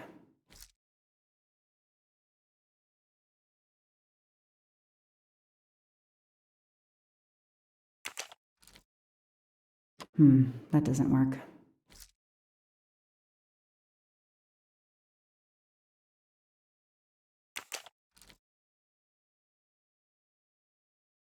Okay, Suzanne, let's see what you haven't told me.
I can see why Suzanne didn't tell me everything about this, Noah. It's clear when he disappeared that she realized something was very wrong.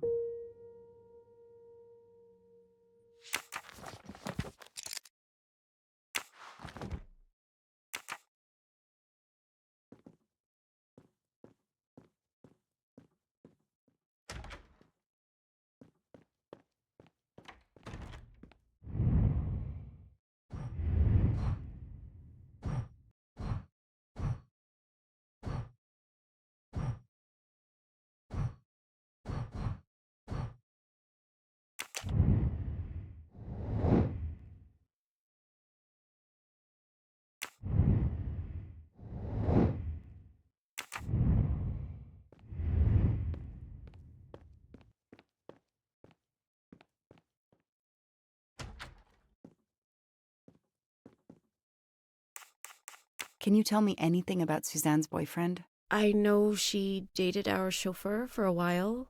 There was someone else she'd met recently, but I don't recall his name.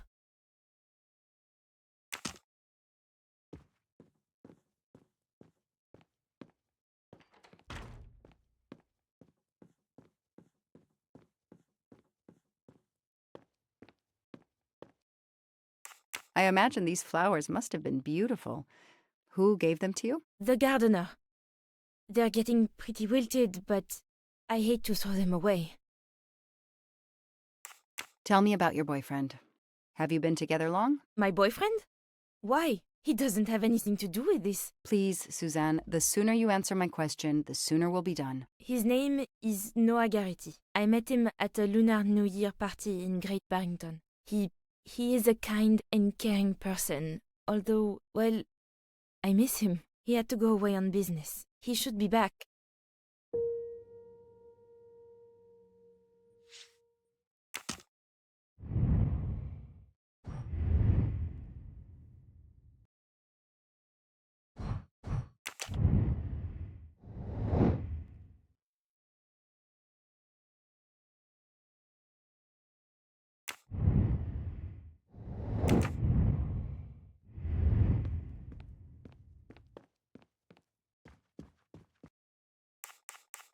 Know anything about Miss Moreau's boyfriend? Her boyfriend?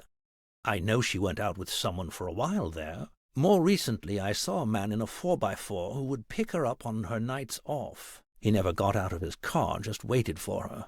She did seem to spend more time than usual on the phone these past few weeks, but she worked hard. We weren't going to begrudge her what free time she had. Since the abduction, she keeps pretty much to herself.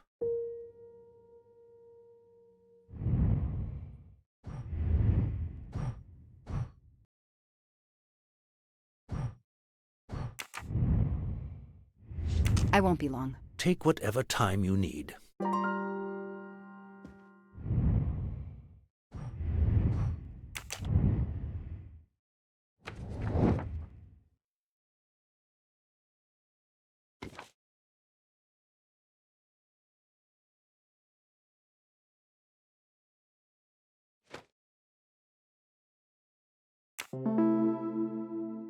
These tire tracks could well be from Suzanne's boyfriend's 4x4. Hey, I'm a pretty good detective after all.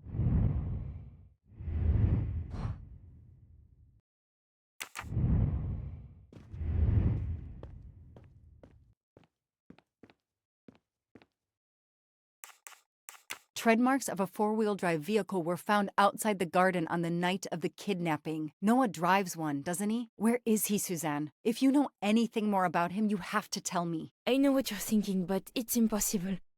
He was very nice to me. He never did anything to make me suspicious. We went out to eat, to the movies. Just like a normal couple. He's not the only man in the Berkshires who drives that kind of car.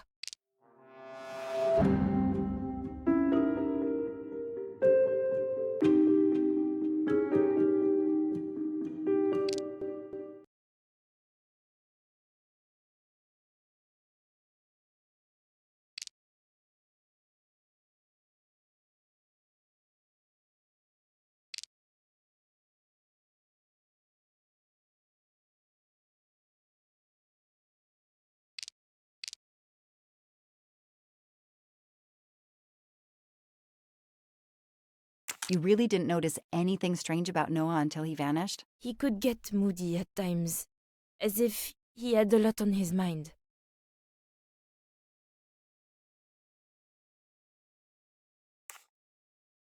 In your diary, you say that Noah took you to a cabin in the mountains on Valentine's Day. You read my diary?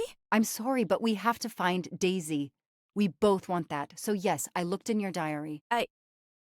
You're right. He took me to a cabin in the woods. I waited for him in the car. He came out after a few minutes. He was very sweet and apologetic, but he never explained. We went back to the restaurant for dessert. Did you ever go back to the cabin with him? No, never. So what made Noah drive all the way to a cabin in the middle of nowhere? He left her in the car. Why was he there? This is important. I know it is. I can use Suzanne's directions to the cabin and compare them to the map of the area I have in my car.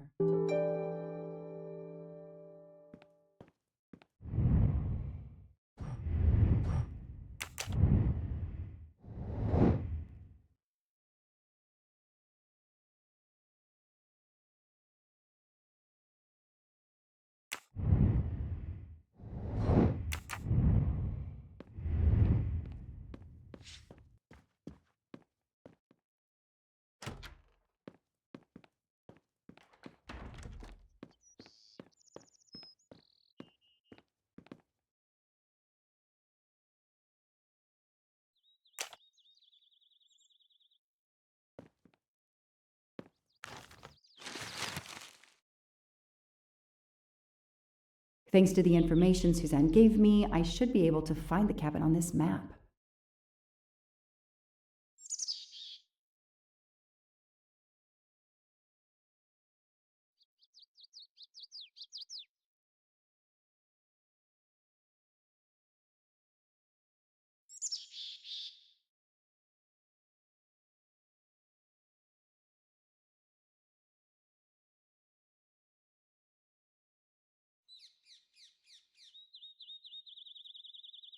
Doesn't really match.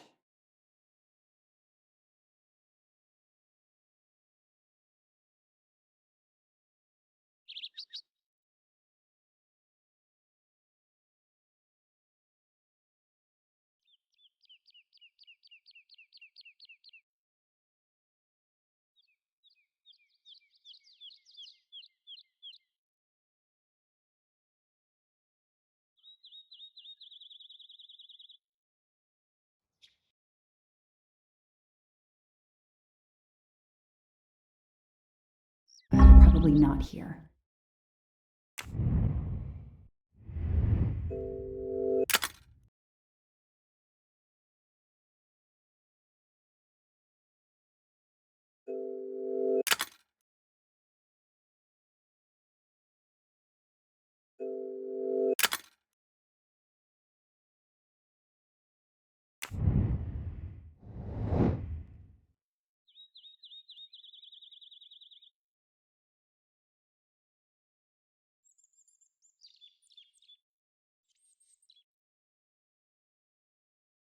I've got it. The cabin has to be here. I have to find that cabin. I hope I'm not too late.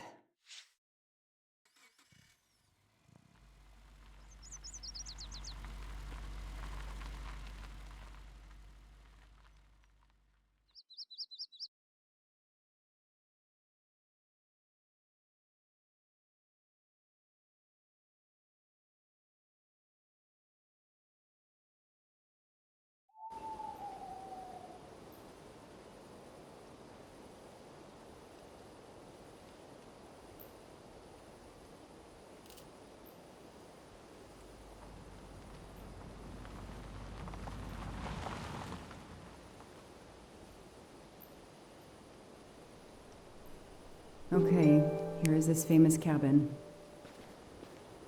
Let's investigate. Noah brought Suzanne to this dump on Valentine's Day? What a romantic.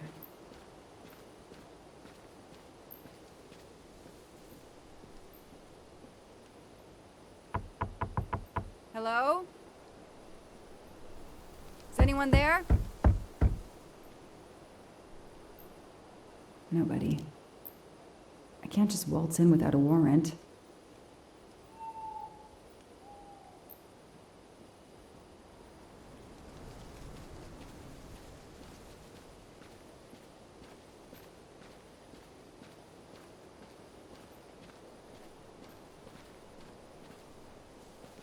That window is too high to see through.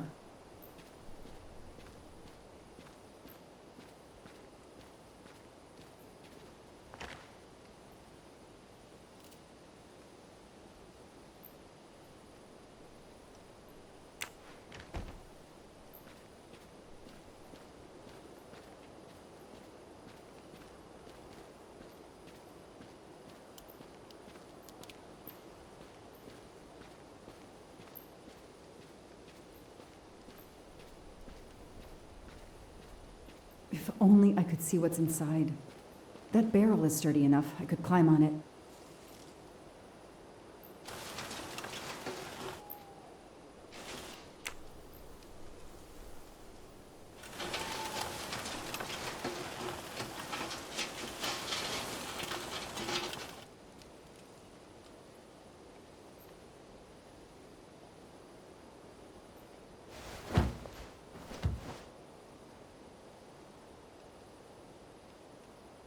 Ugh, an old hunting trophy starting to molt.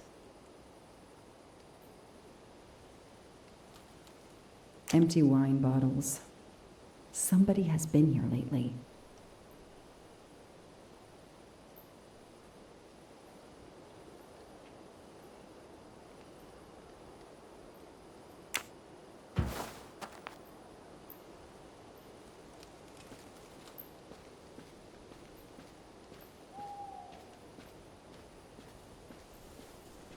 Noah brought Suzanne to this dump on Valentine's Day? What a romantic.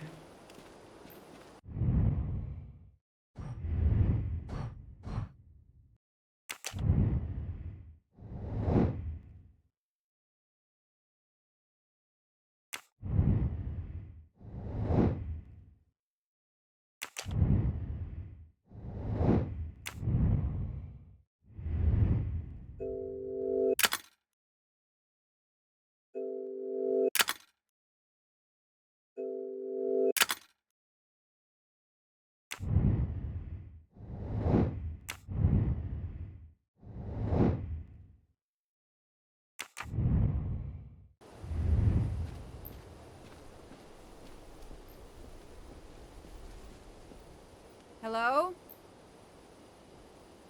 Is anyone there? Nobody. I can't just waltz in without a warrant.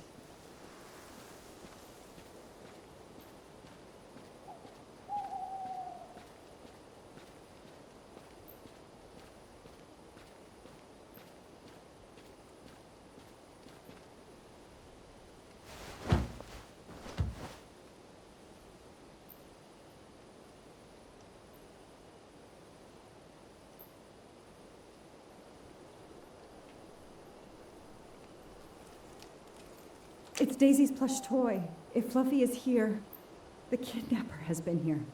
I have to get inside this cabin.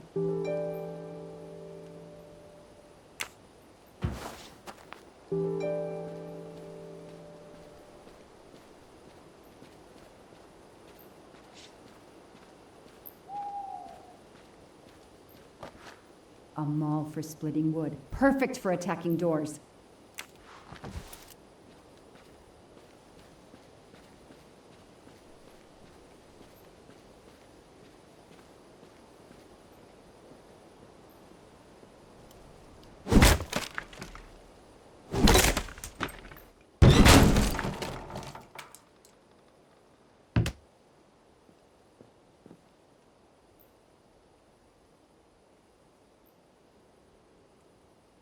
Look at that. A broken door to investigate. No need for a warrant. The floor is scratched and worn in this area. The sofa must have been moved a lot.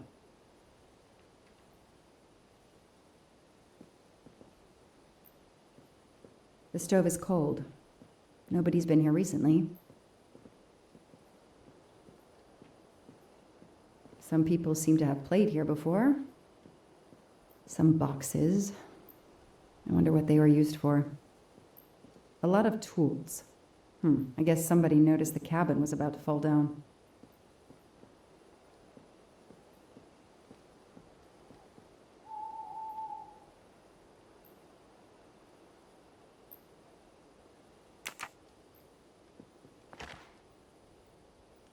That's a woman's hairbrush. Did Suzanne actually come in here after all?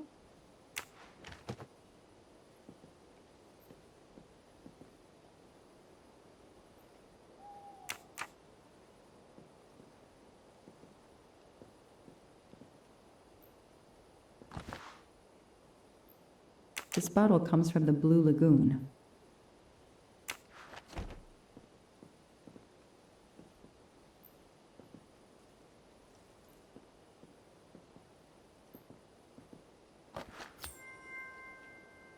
Not really my style, but I'll take it. It's fluffy, no doubt about it.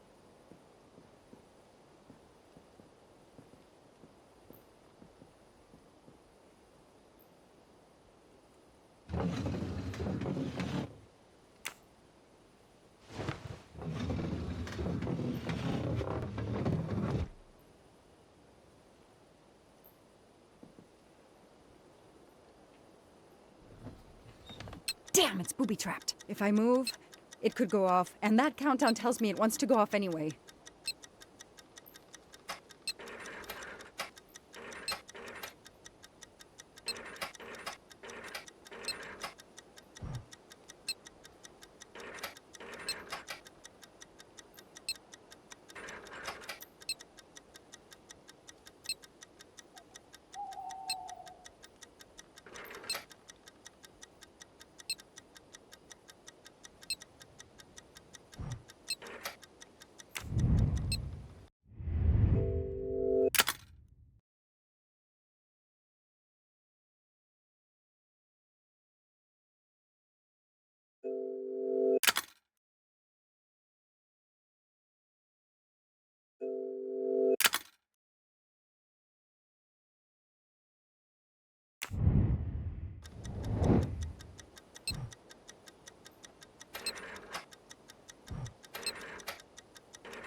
Since I'm telling this story to you, Mr. Poirot, you should be able to deduce I didn't blow myself up. Let's see if I can remember how I defused the bomb.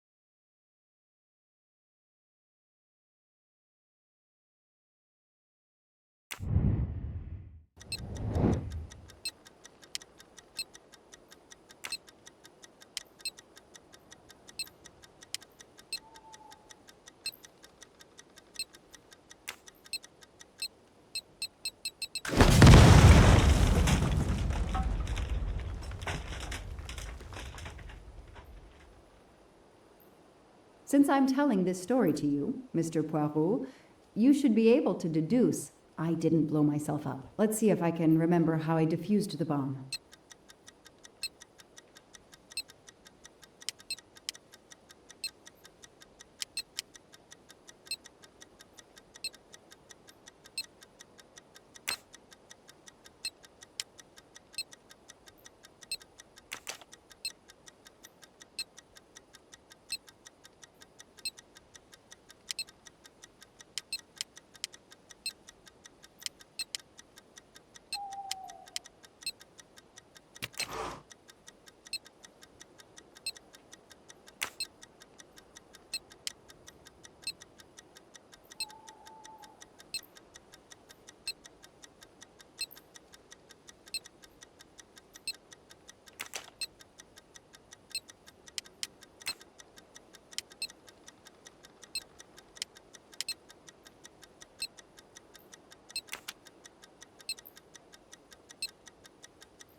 Since I'm telling this story to you, Mr. Poirot, you should be able to deduce I didn't blow myself up. Let's see if I can remember how I defused the bomb.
Okay.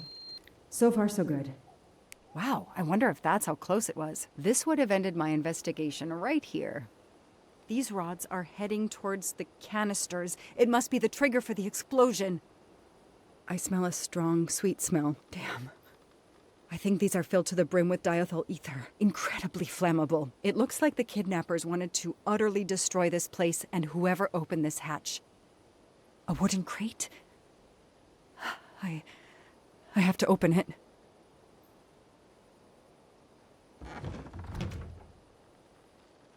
Oh no. Daisy. No. I called in my discovery of the body. Then there was nothing I could do except protect the site for forensics.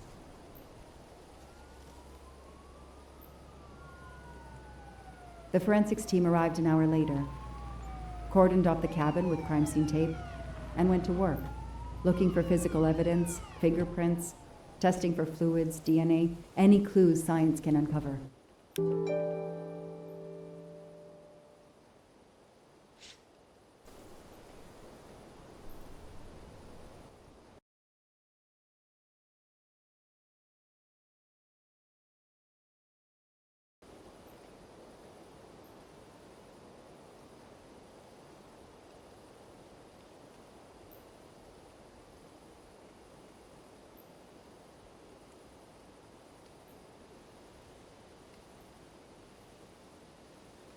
They removed Daisy's body.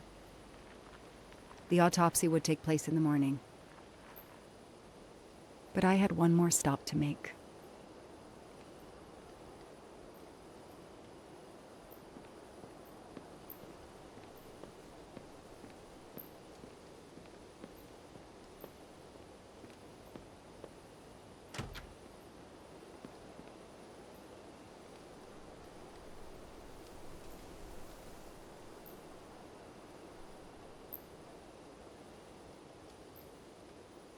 Oh no!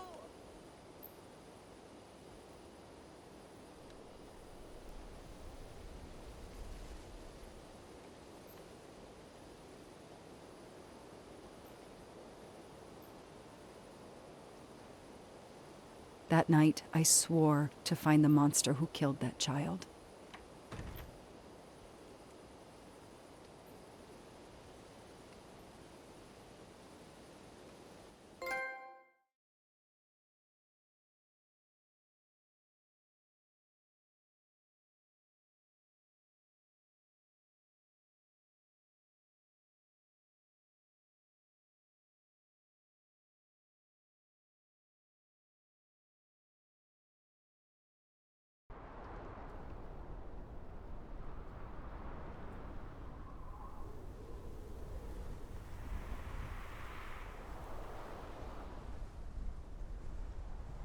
Ratchet on train saw me?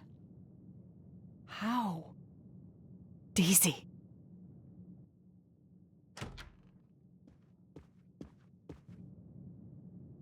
She was awake? And then she collapsed again. I take the responsibility. She was weaker than I realized. Oh. Lie still while I examine you.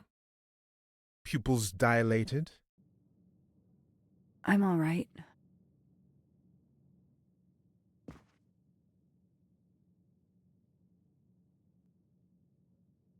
You are far from all right. You have been heavily sedated. Your pulse is very weak. I have to finish my story. Ratchet can't escape again. Can't escape. Have no fear of that, mademoiselle. Ratchet will not escape. We must hear her story. This woman needs rest. I will let you know when she is recovered enough to continue. But I warn you, it will be some time. I understand, Doctor. Thank you.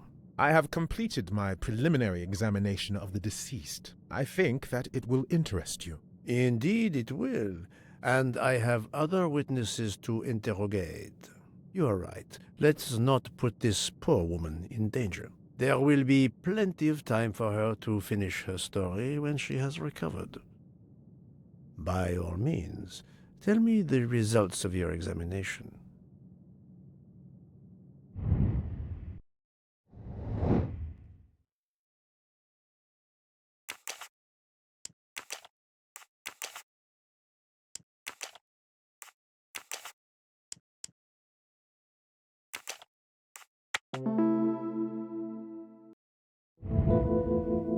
That was easy. Can you estimate the time of death? Rigor mortis was advanced, but not complete. I estimate the death occurred between midnight and 2 in the morning. That tallies with the witness statements I've collected so far. What is the cause of death? Multiple stab wounds to the upper torso. It's odd there are no signs of a struggle. That might indicate one of the first wounds was enough to kill him. It seems that Monsieur Ratchet had taken sleeping pills during the night. Ah, that would explain the lack of defensive wounds. Mr. McQueen and Mr. Masterman told me that Monsieur Ratchet didn't smoke. Can you confirm this? I can't say without a more extensive post-mortem. What can you tell me about the stab wounds? I counted 12 in all. 1 or 2 are so slight as to be practically scratches. On the other hand, at least 3 would be capable of causing death. The angle of the wounds is instructive. Most appear to have been struck by a right-handed person. But you see, this one, under the right armpit, it's not a deadly blow, given the depth, but a right-hander couldn't have done it. It was most certainly struck with the left hand. So, our murderer is left-handed. No, it is more difficult than that, is it not? As you say, Mr. Poirot, some of these other blows are just as obviously right-handed.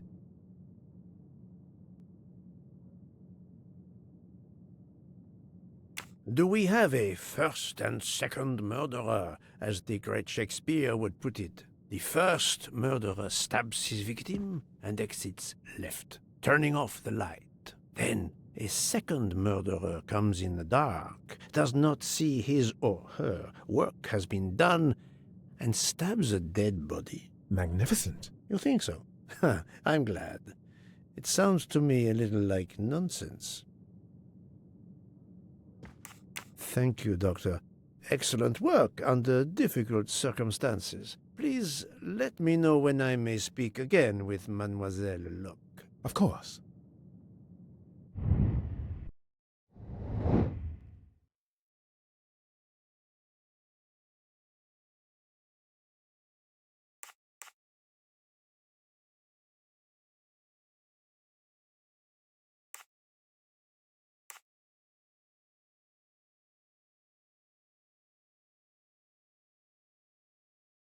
Those I've questioned could be lying to me. I must be sure of the answer.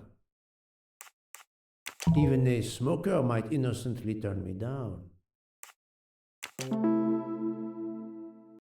Yes, that's certainly a good place to start.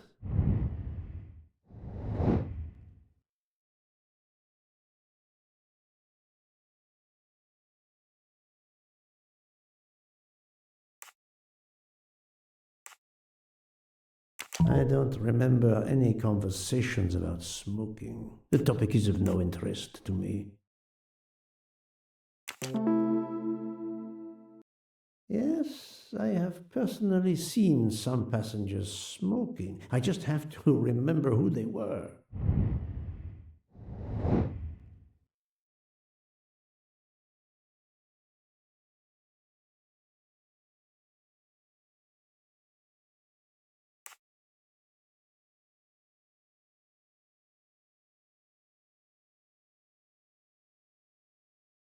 No, I have no official authority. Anyone could refuse to let me search their belongings.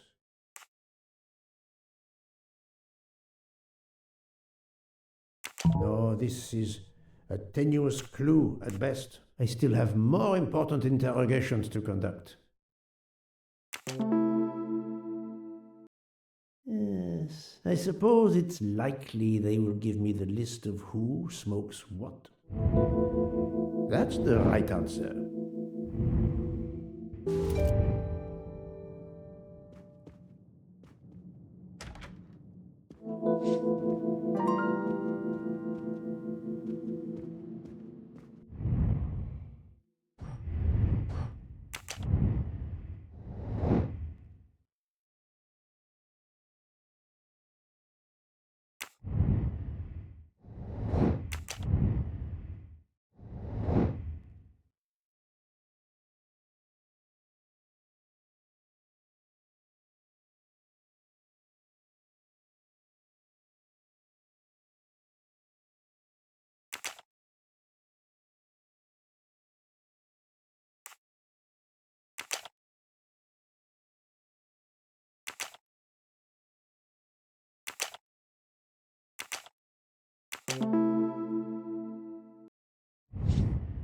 I'm right again.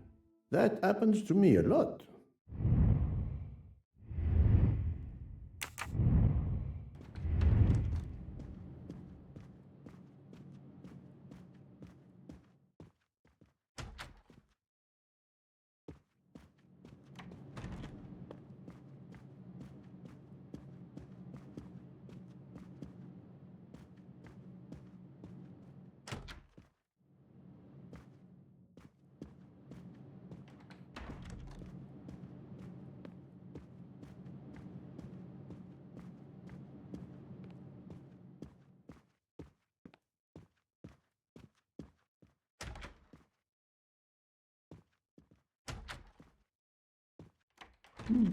Most of the passengers pass by the bar during the day. They eat, drink, write.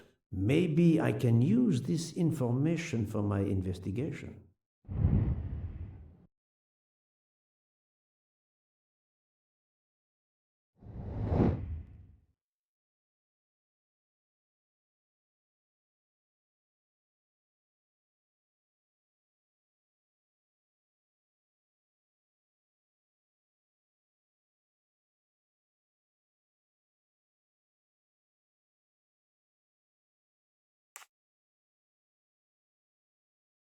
No, not good.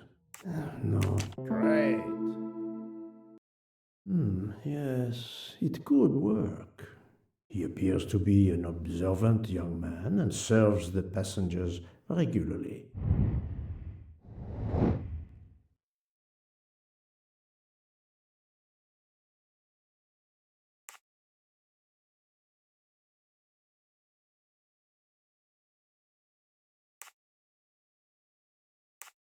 Well done. Yes, if I ask them to write something trivial, they may do it instinctively with their dominant hand.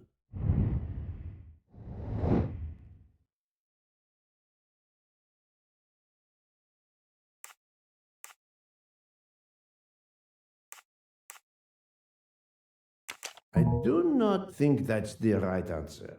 Given all his regular duties and the number of passengers he serves, it is unlikely Mr. Michel could pay attention to this kind of detail while interacting with them.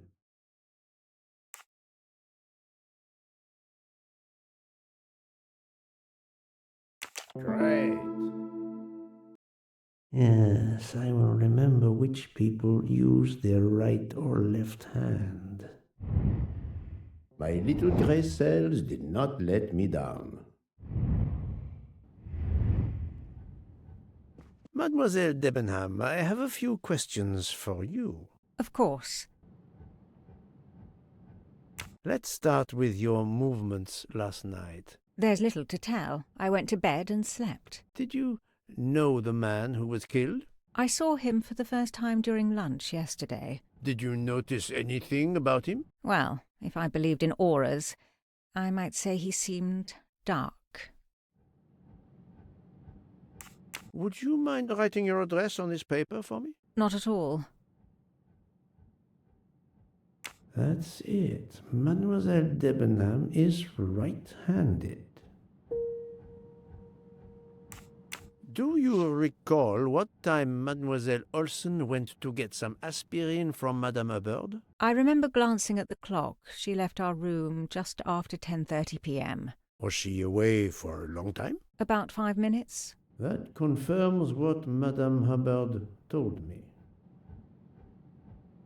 Do you smoke by any chance? No, I never have.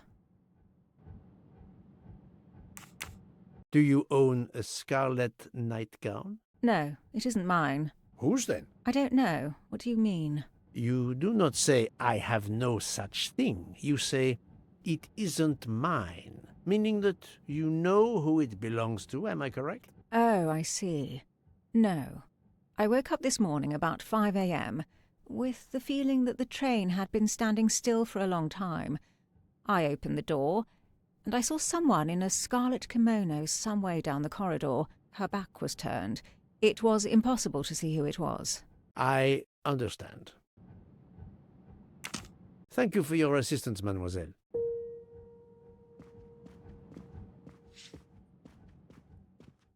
Mademoiselle, I am sorry to disturb you, but I need to ask you a few questions. Are you the investigator? I am. We are lucky you are on the train. What do you want to know? I hear, mademoiselle, that you were the last person to see the murdered man alive. I do not know. It may be so. I opened the door of his compartment by mistake. I was much ashamed. It was a most awkward mistake. You actually saw him? Yeah, he was reading a book. And what did you do after that, mademoiselle? I went in to the American lady, Mrs. Hubbard. I asked her for some aspirin, and she gave it to me. I usually carry extra aspirin for the refugees, but I gave mine to a camp in Turkey. They needed it more than me.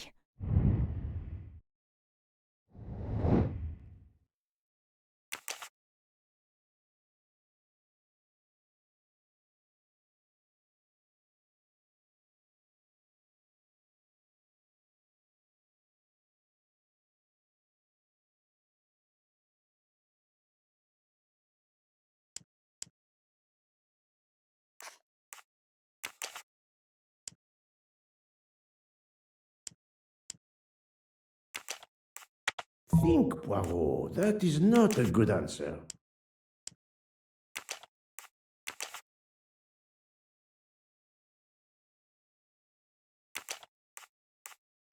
This is wrong, but I'm never far from the truth.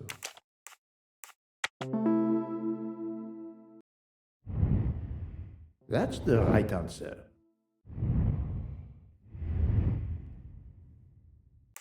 Did Mrs. Hubbard ask you whether the communicating door between her compartment and that of Monsieur Ratchet was bolted? Yes. And was it? Yes.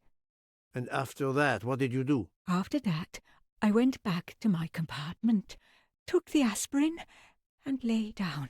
That was around 10:50 p.m. Is there anyone else in your compartment? Yeah, a young English lady. Very nice, very amiable. After the train left Vinkovsky, did she leave the compartment? No, I am sure she did not. Why are you so sure, if you were asleep? I sleep very lightly. I am used to waking at a sound. I am sure that if she had come down from the berth above, I should have awakened. Did you yourself leave the compartment after that? Not until this morning. Do you have a scarlet silk kimono, mademoiselle? No, indeed. I have a good comfortable dressing gown of Jaeger material. Do you smoke, mademoiselle? No, I can't stand the smell of tobacco. Perhaps you will be so amiable as to write me down your address. With pleasure. Mademoiselle Olsen is indeed right-handed. This was a very interesting conversation, mademoiselle. I thank you. If you have any other questions, I'll be in my compartment.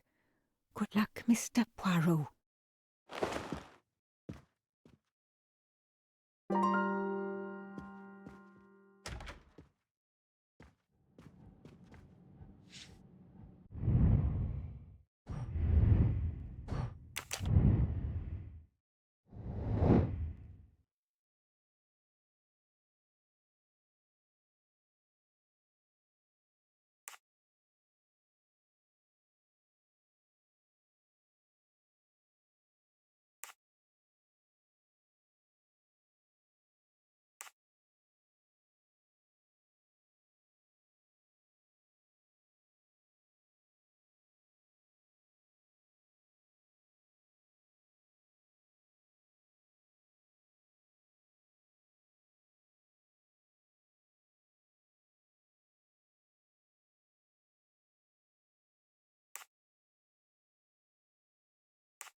I do not think that's the right answer.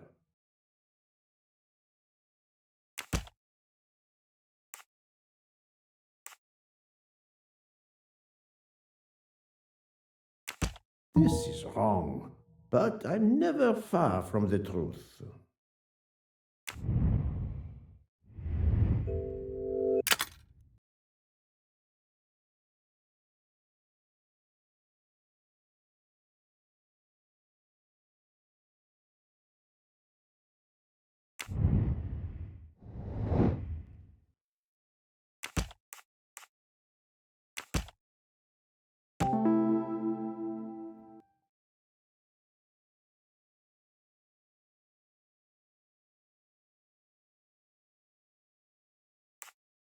Strange, this story.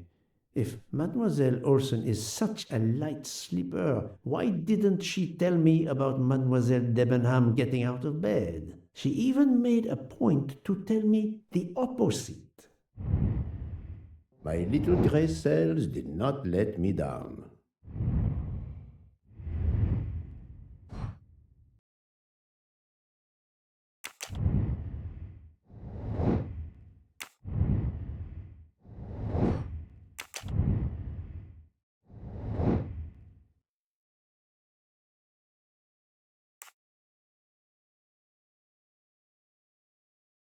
Nice.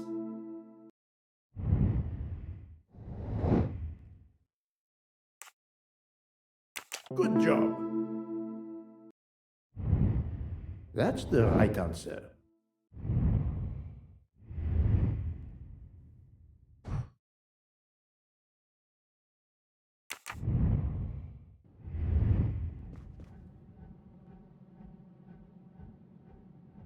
I'll keep an eye on them instead.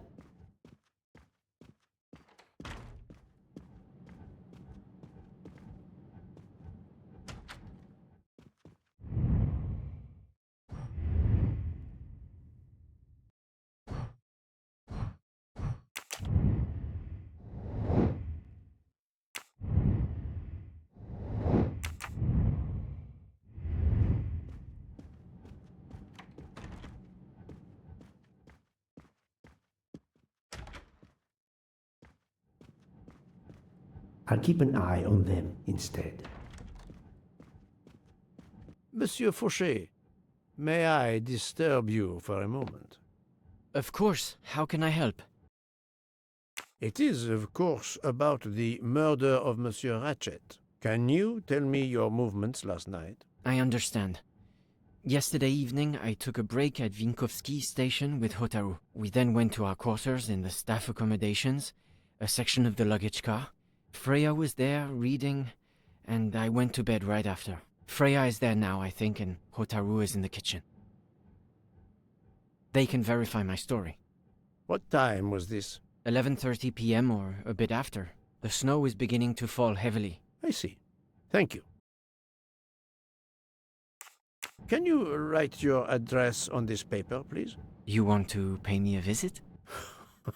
Who knows, Monsieur Fauché? He is right-handed, there can be no doubt.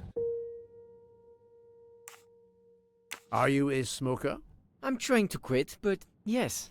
I'm now down to just 1 pack of cigarettes a week. If you're looking for a heavy smoker, you should talk to Hotaru. Thank you, Monsieur Fauché. I'll come back to you if I have more questions.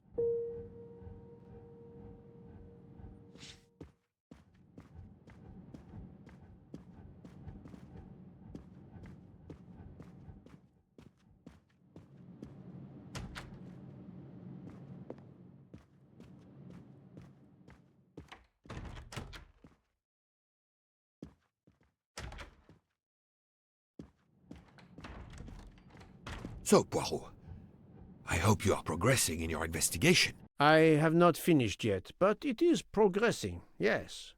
I still have many questions that must be answered. I will report to you as soon as I can.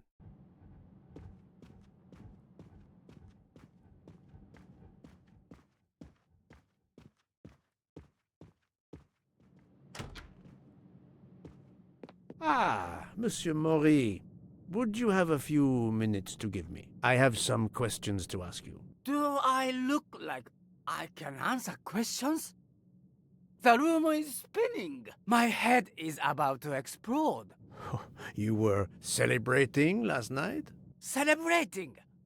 When Freya always wins. What am I saying? If you want my answers to your questions to make sense, help me recover. You see there, the magnet on the fridge. That is my special recipe. I call it my day after survival tonic. If you could make me my special tonic, I might survive long enough to answer your questions. Jean knows the recipe very well. He can help you with the preparation. Very well, Monsieur Maury. If I must, I must. I will make you your day after survival tonic.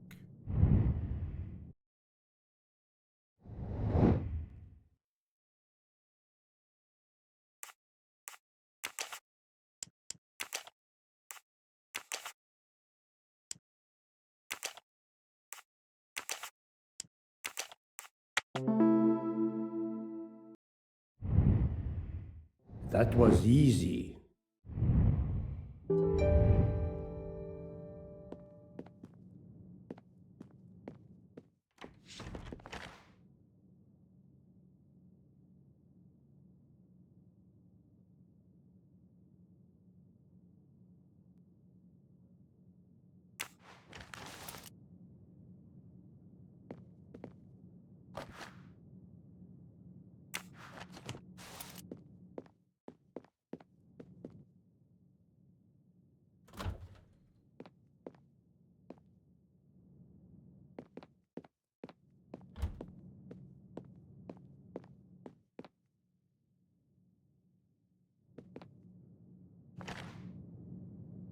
I'm missing half of the tonic ingredients.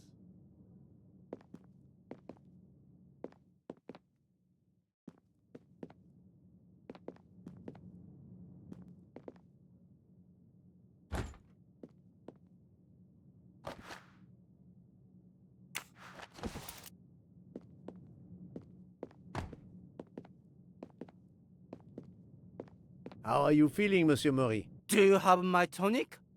I can barely think. I can use this lemon squeezer to get juice if I find fruit.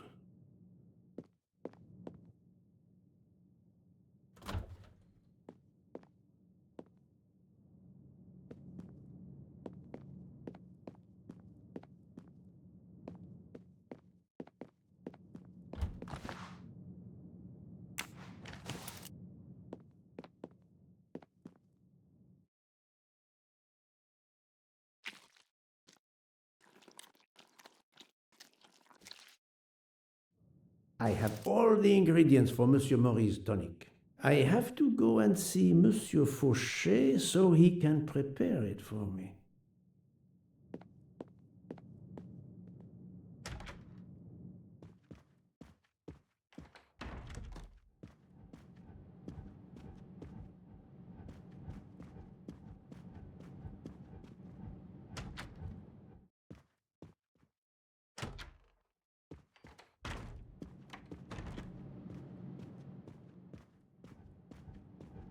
Monsieur Fauché, may I disturb you for a moment? Of course. How can I help?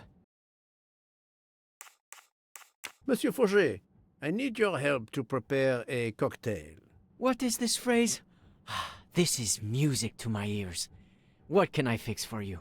A mojito? A gin and tonic? Or perhaps a martini? Shaken, not stirred? It's not for me, but for Monsieur Maury. Ah, his day after survival tonic. Unfortunately, I know it well. Here is everything that was listed on the magnet. Excellent! I can take it from here. Mr. Poirot, I'm uncertain about the lemon juice. Is it half a lemon or a full lemon for the recipe? Half a lemon.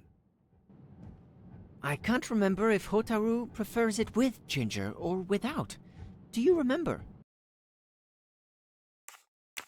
I can assure you that he will want the ginger.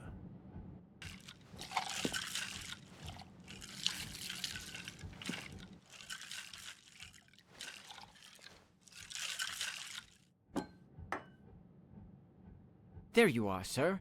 Hotaru will be himself again. Excellent. Thank you very much.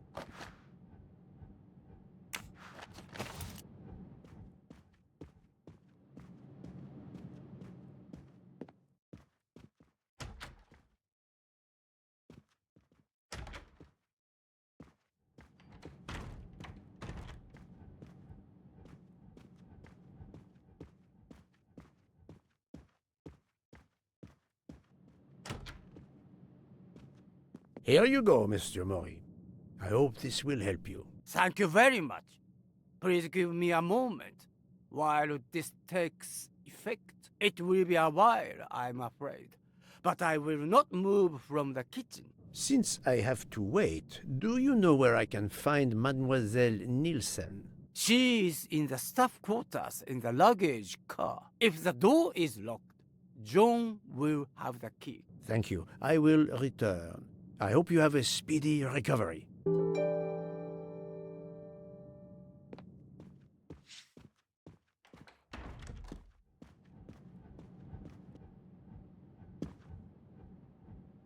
Monsieur Maury told me that you are the one who has the key to open the luggage car door. I will need it. Yes, that's right. Here it is. Please don't forget to give it back to me. I will not forget, Monsieur Fauché. I have a favor to ask. Could you visit the passengers who are in their rooms and explain there has been an error with their allergy and diet form? But, Monsieur Poirot, I made no errors. Of course not. Call it a computer error. Yes, it is possible, but even if I can see this is part of your investigation, I do not understand it. I would ask that you observe which hand each passenger uses. Ah, you wish to know if they use the right or left hand when they write? That is my intention. I will take on this mission for you. Excellent.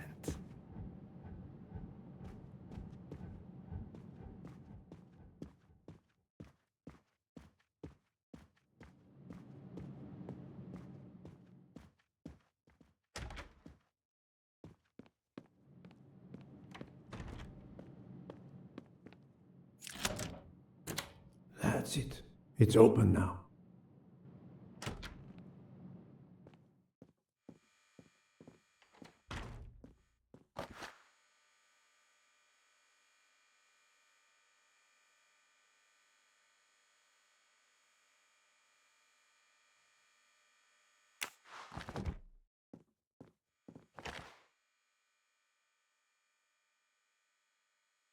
A deck of cards. I suspect they were reading diamonds and spades instead of books.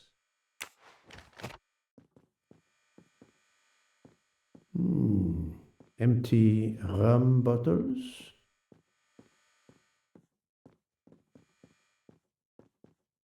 Hello, Mademoiselle Nielsen. May I ask you a few questions? I don't have a minute. My career is ruined, and it's not my fault. But how did this terrible thing come to pass?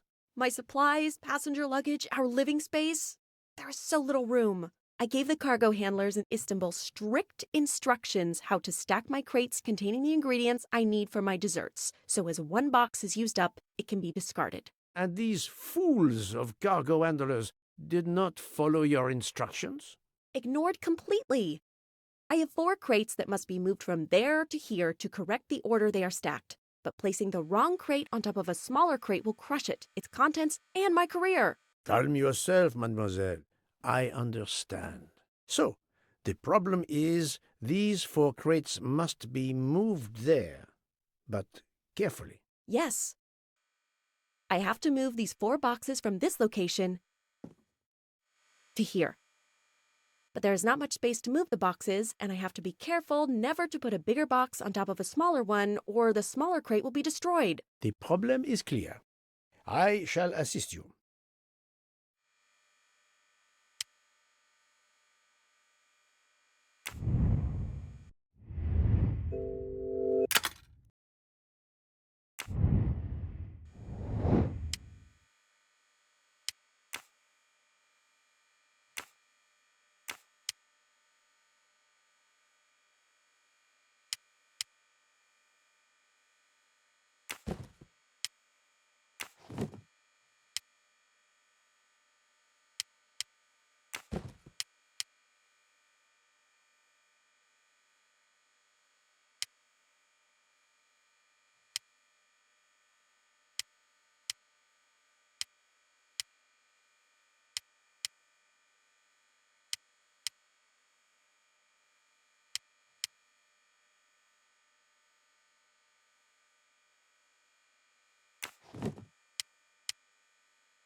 Et voilà!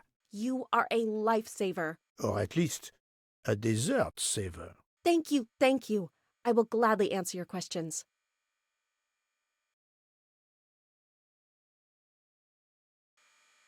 Can you tell me your movements of last night? Last night after dinner, I stayed in the kitchen until 12:15 a.m. Then I joined Jean and Hotaru in our quarters. Then all of us read quietly in our beds until we fell asleep. A very studious staff. However, Monsieur Mori doesn't seem to have followed the same literary pursuit as the others. And these rum bottles, do they have something to do with his hangover?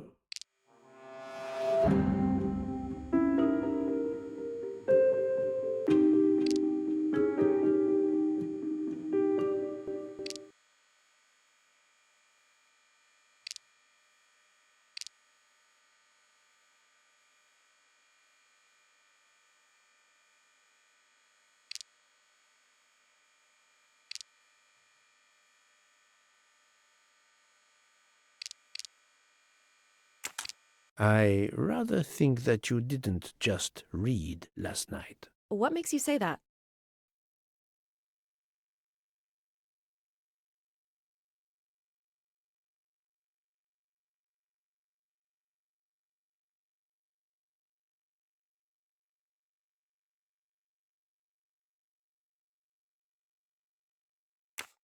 The empty rum bottles. Were their labels part of your reading last night? My fault. I must have left them there before I put them in the bin. And these are straight from the bar. Our passengers must have drunk them. I have my doubts. But why would she feel the need to lie? That deck of cards. I imagine that you didn't spend all evening reading. Yes, you're right. We played a little last night, but it wasn't long. Nobody really wanted to. Knowing about the card game does not seem to further my investigation. I spoke to Monsieur Mori. He seemed to be quite hung over. He even asked me to make him his day after tonic. He blurted out, "Freya always wins." Wins what? Looking around, it is clear you were gambling and drinking most of the night. You don't understand. It's late when we're off duty, but we need to unwind. And now there's been a murder? Yes, I admit it. We went overboard last night. But please don't tell Mr. Book. It's against regulations. We could all be fired. Mademoiselle, I realize your difficult jobs have been made more difficult. But as you say, there has been a murder. I must have the truth. Of course. I'm so sorry. It's not such a crime. I'll leave it there and check in with Monsieur Fauché. Would you mind writing your address on this paper? I'm asking everyone on the train for addresses, in case I need to contact them once they leave the train in Paris. I understand.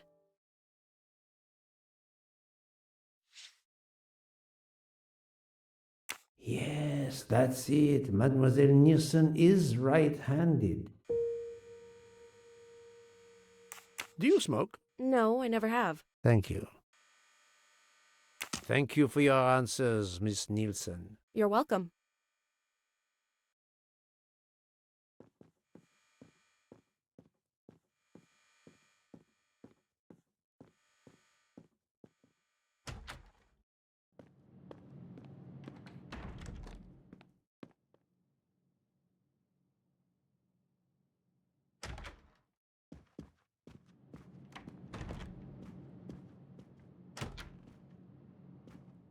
How are you? It's better. Thank you. Then may I ask you some questions? It will not take long. Quickly, please. I have hungry passengers to feed. Très bien.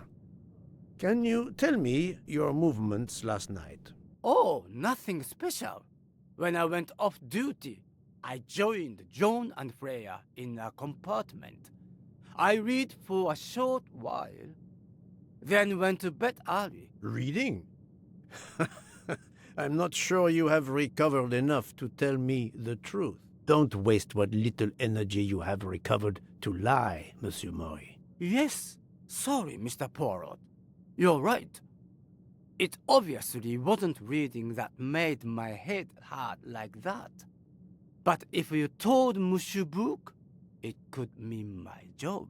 I will keep your secret, but I am investigating a murder. You must tell me the truth. Thank you. Please, write your address on this paper. My address? I don't see why. I think I hear Monsieur Bouc approaching. My address? Yes, of course. Another right-handed person. Not surprising, most people are. You are a heavy smoker. My job. It is very stressful. Would you happen to know who vapes on the train? A banana flavor? Oh, yes. The smell disgusts me. What is wrong with the good tobacco? I do not have time to answer that. Who is it? I've only seen one person who vapes. It's Captain Arbuthnot. Captain Arbuthnot, I see. Your testimony was invaluable to me. Thank you. Take care, Monsieur Maury. My palate depends on your good health.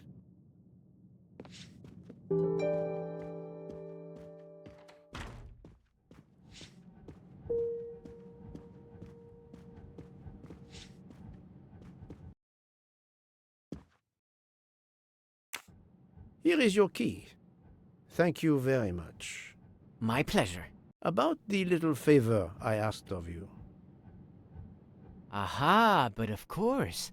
I was able to get new allergy forms from guests who were in their compartments. Monsieur McQueen, Monsieur Masterman, Count and Countess Andreni, they are all right-handed. I also asked Princess Dragomirov, but she had her assistant, Madame Schmidt, sign for her. She is right-handed as well.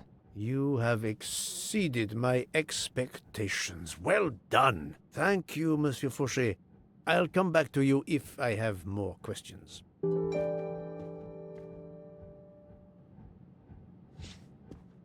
So, Poirot, I hope you are progressing in your investigation. I have not finished yet, but it is progressing, yes. I still have many questions that must be answered. I will report to you as soon as I can.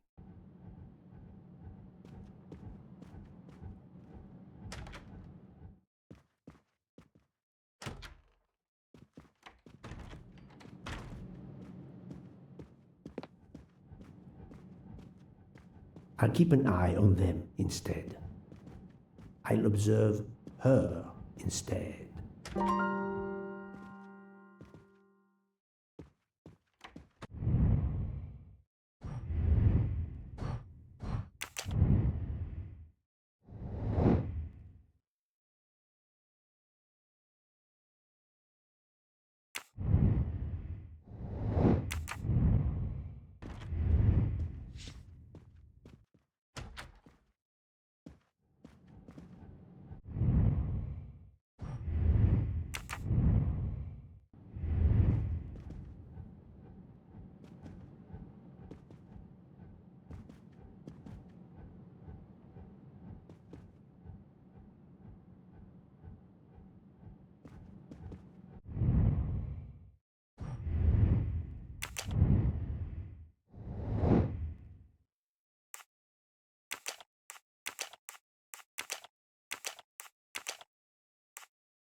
Captain Arbuthnot, I know that you are the only person on this train to smoke e-cigarettes. We found a vial of e-liquid at the crime scene. Will you talk to me about this, or should I pass on what I've learned to the police? All right. Come in if you must.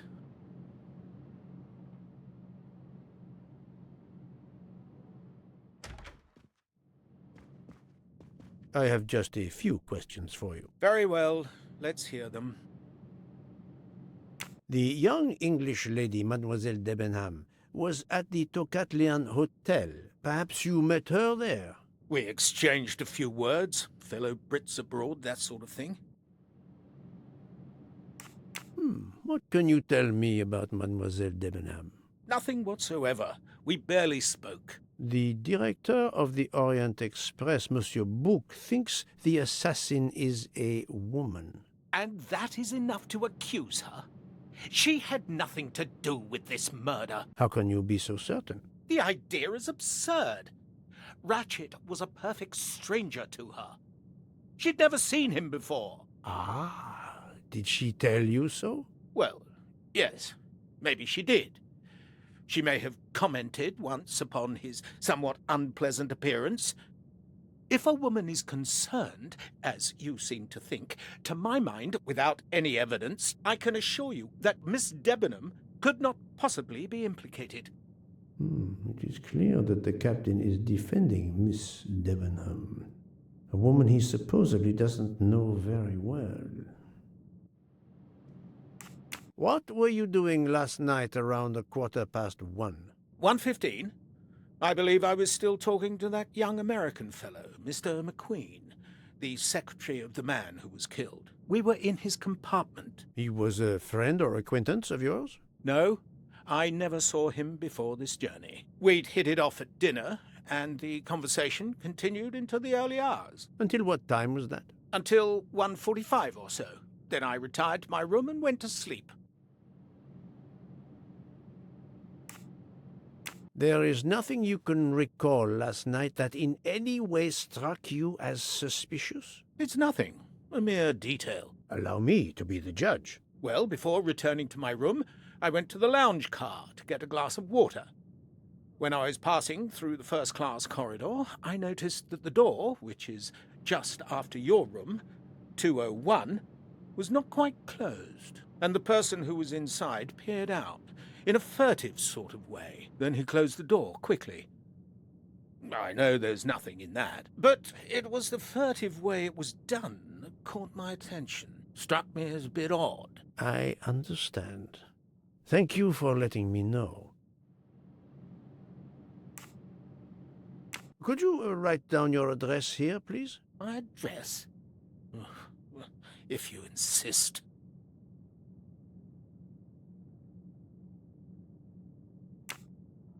This man is right-handed.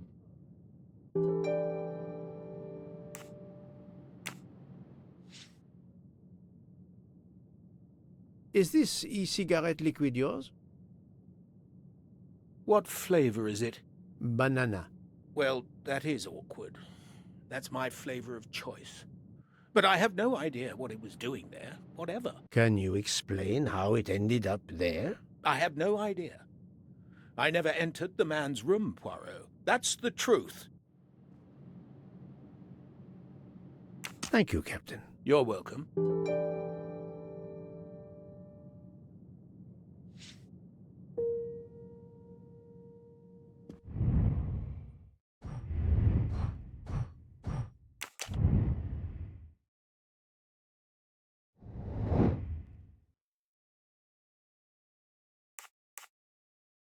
Well done.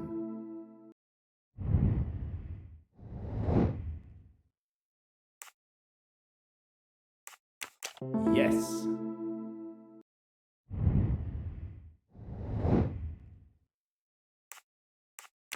I do not think that's the right answer. Are you a smoker? Yes. Right.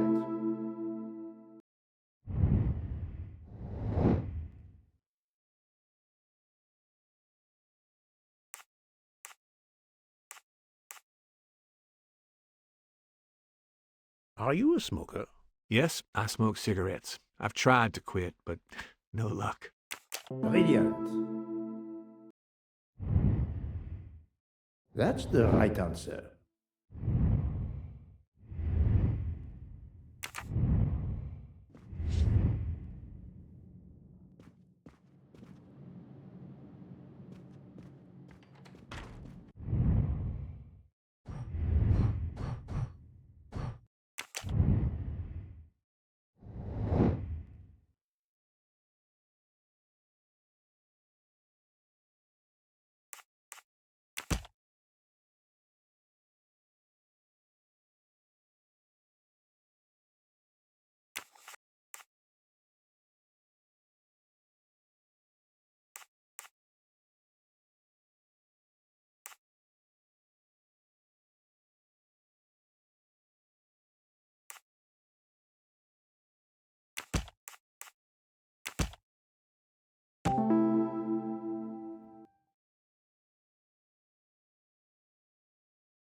Captain Arbuthnot is the only passenger to smoke an e-cigarette. Even if this liquid in Ratchet's room is a solid clue, he has an alibi. I cannot accuse him without any other proof. Et voilà.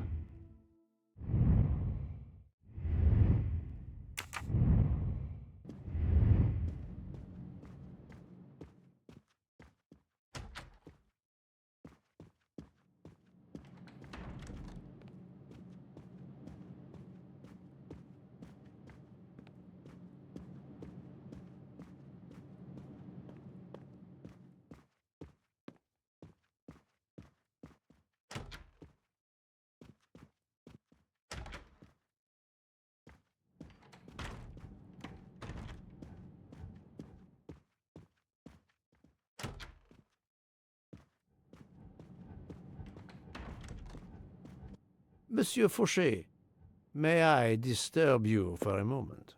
Of course. How can I help? So, Monsieur Fauché, are you trying to hide things from me? I know about your little party last night. You are not a detective for nothing. I'm sorry, Monsieur Poirot.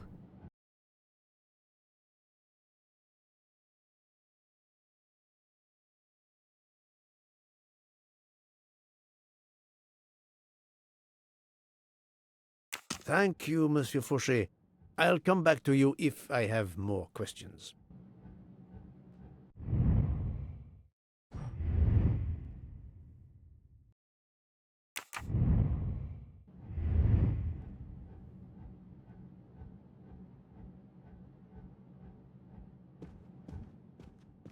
I'll keep an eye on them instead.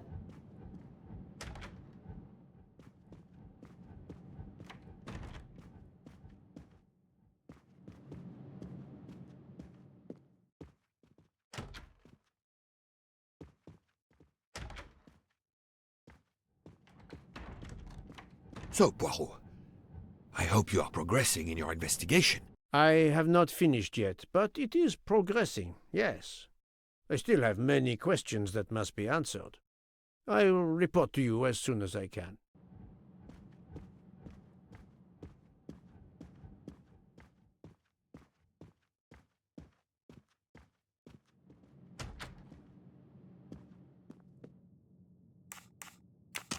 Your testimony was invaluable to me, thank you. Take care, Monsieur Maury. My palate depends on your good health.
I have just a few questions for you. Very well.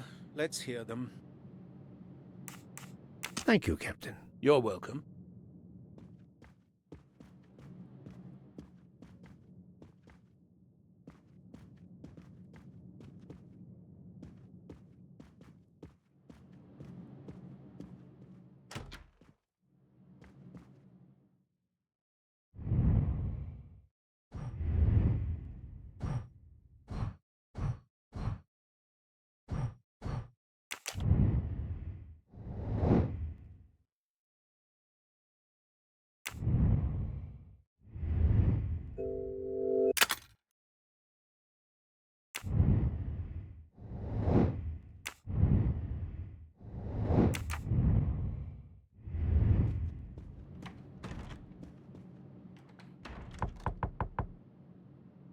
Pardon this intrusion, Mademoiselle Olsen, but something you told me earlier confuses me. Oh, please, come in.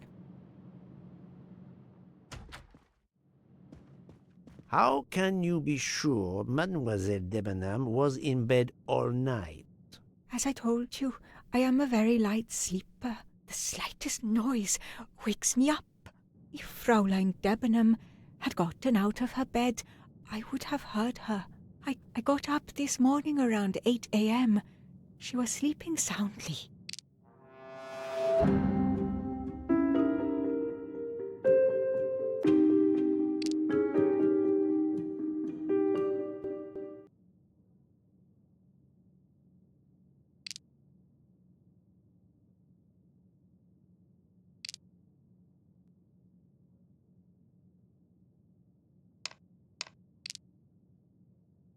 Are you certain you would have heard her? Yes. Why are you asking?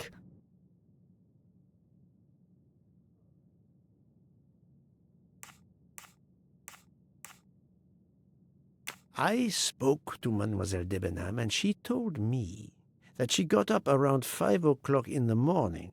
She opened the door and looked down the corridor. It was then that she saw a woman in a red kimono. How do you explain that? I think I must have been sleeping very soundly not to have heard it. Oh, but does that make me a suspect? I am not accusing anyone, mademoiselle. Do not worry. I am just trying to determine what happened last night. Thank you for your testimony.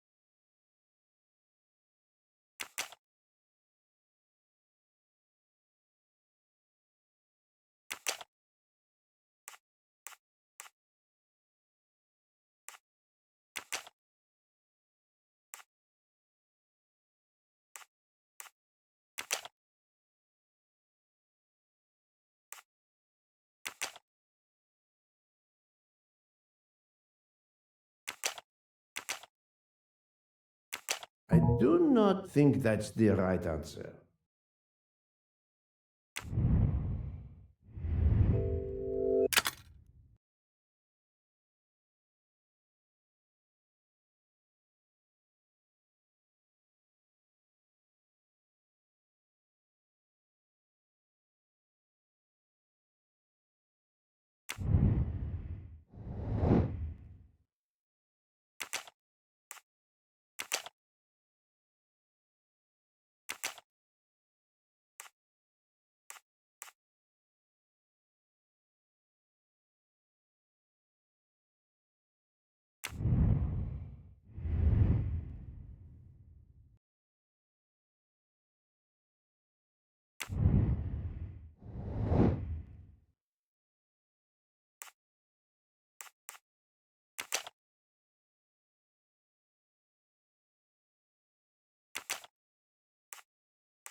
My little grey cells did not let me down.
So, Poirot, I hope you are progressing in your investigation.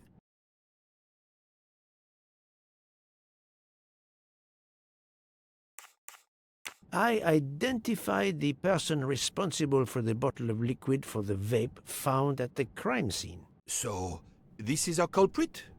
Do we hold him? No, unfortunately, this bottle belongs to Captain Arbuthnot, but he has an alibi, confirmed by Monsieur McQueen for the time of the murder. According to Dr. Constantine's report, the stab wounds were made by at least one right-handed and one left-handed person, and with different strength. For the moment, everyone I have checked is right-handed. It is impossible to draw any conclusions as yet. However, I still have a few people to interrogate, notably the Russian princess. You still have many avenues to explore? Indeed, the case is far from over, mon ami. There is no trace of the murder weapon on the train, as yet. The killer could have hidden it anywhere. It must be somewhere. Indeed, as you say, it must be somewhere. Monsieur Bouc, Monsieur Poirot. Michel, calm down. But it's Mrs. Hobart. She says she found the murder weapon in her room. She's very upset. Let's go, Poirot.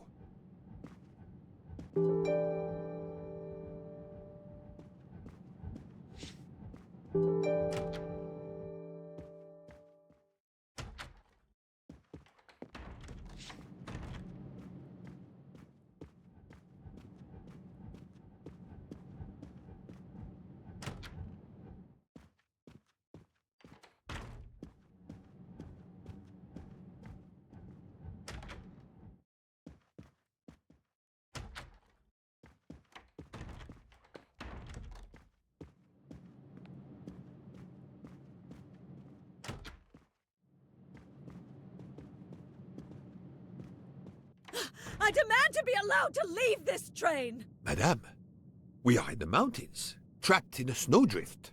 Stating the obvious, there is a murderer among us. He had the audacity to hide his weapon in my room. Please, Madame Hubert, take a deep breath and tell us what occurred.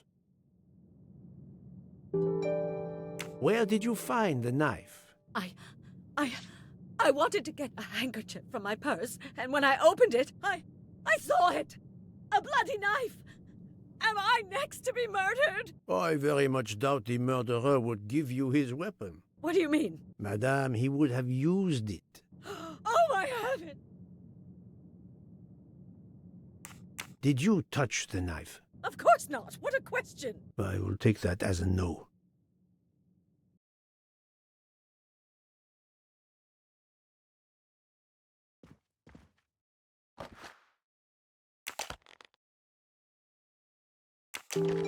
Is this knife the real murder weapon, or is it a red herring?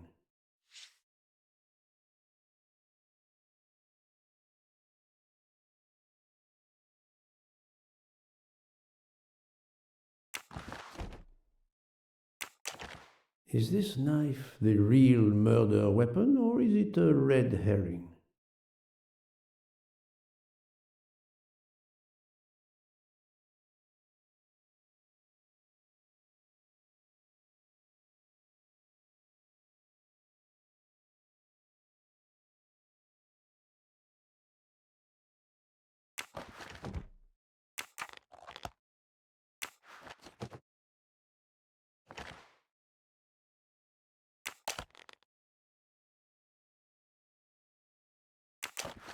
Is this knife the real murder weapon, or is it a...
Mrs. Hubbard is distraught, Poirot.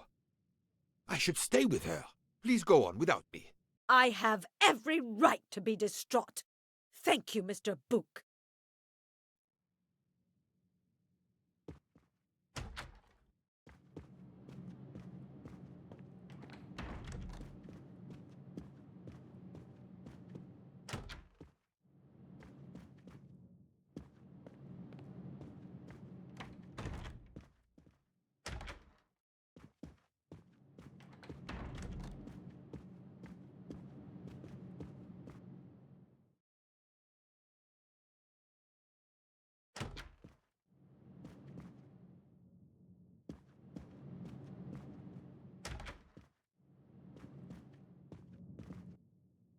Dr. Constantine, we may have found our murder weapon. We need to make certain.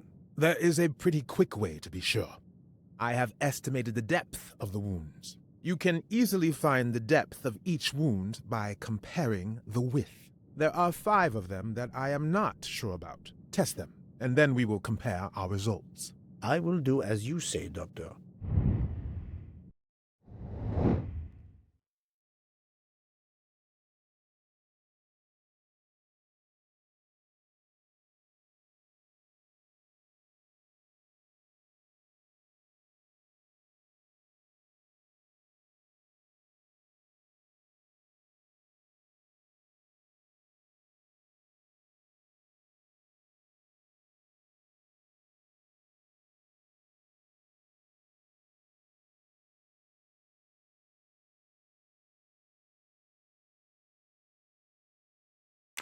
This is wrong, but I'm never far from the truth.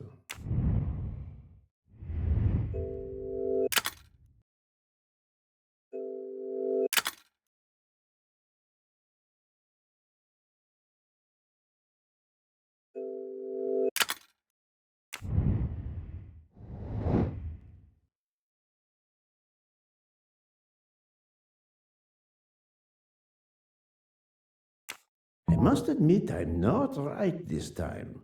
This is wrong, but I'm never far from the truth.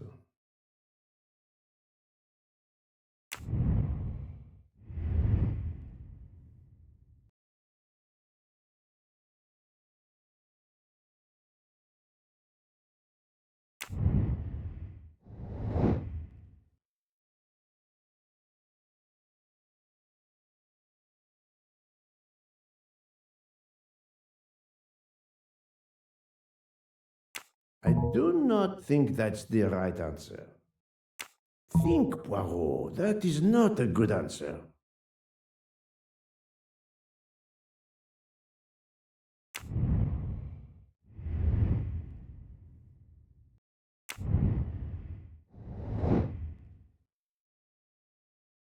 No, not good.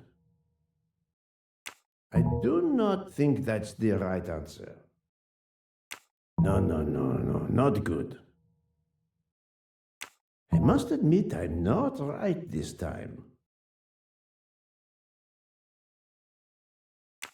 Think, Poirot, that is not a good answer.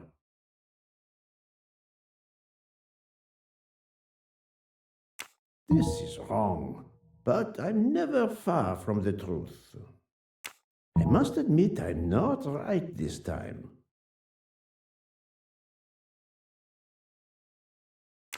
Think, Poirot, that is not a... This is wrong. I do not think... No, not good.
I'm right again.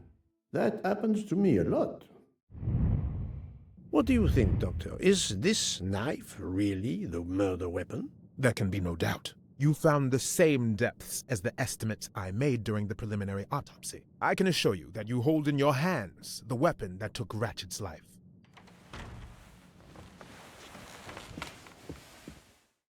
Thank you. I feel way better now. The rest gave you time to sleep off most of the effects of the drug. I'm still a bit groggy. That's understandable. Are you able to continue your story now? Yes. Yes, I think so. Where was I? You were explaining how you returned to the Armstrong house to tell them their poor little child was dead. Yes, that's it. I felt helpless. My part in the case was officially over, but I knew I couldn't let it go. Daisy deserved justice.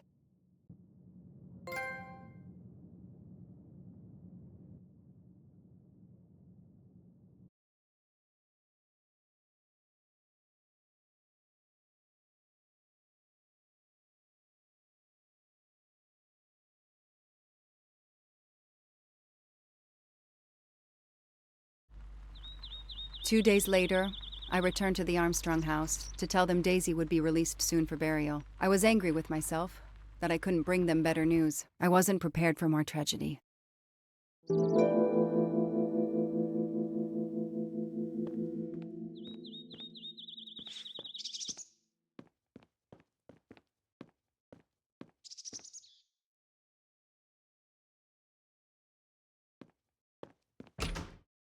Hello, Miss Moreau. I'm here to see Colonel Armstrong. Good morning, Detective. Colonel Armstrong is upstairs. He isn't well.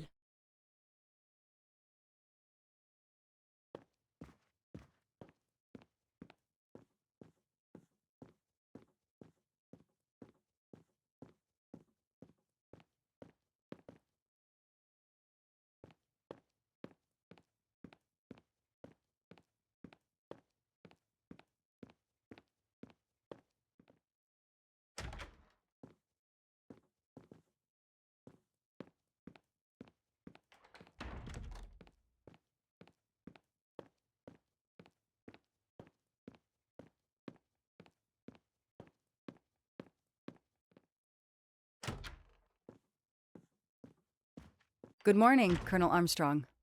Is your wife here? Here? No, Sonia is not here.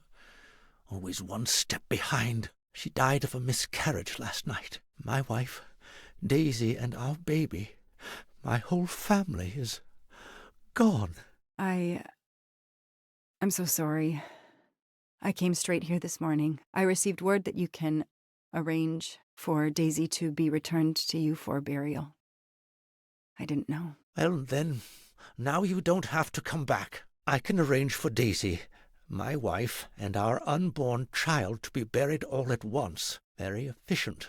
Being a military man, I can appreciate efficiency.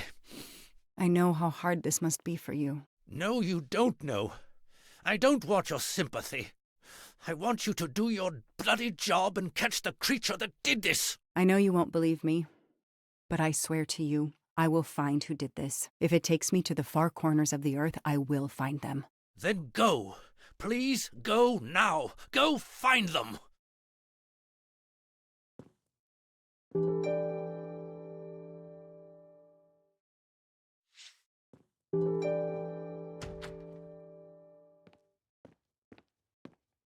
The house that once held the laughter of a child now feels so empty. I'm not giving up. I'm a part of this case, or the case is a part of me.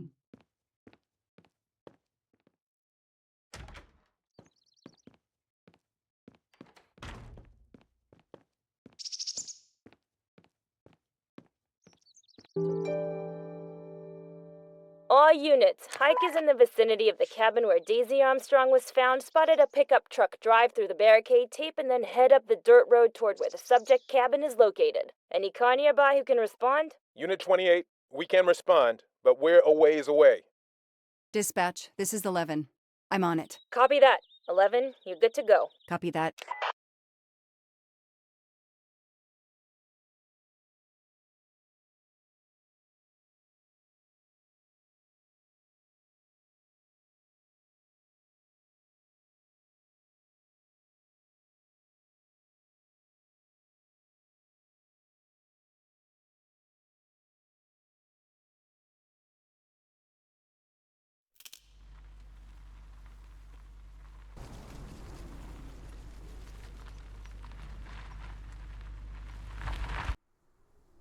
Okay, there's the pickup. Let's see who ignored our barricade tape. 11 here. I'm at the cabin. Someone has broken in. Are you requesting backup? Not yet. I'm going to take a look around. Copy that, 11.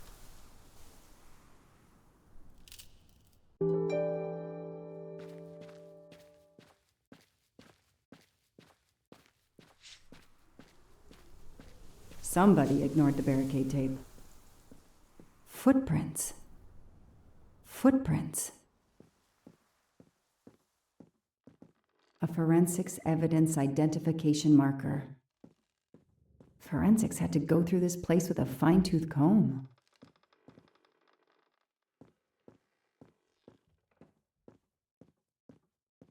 He's not here.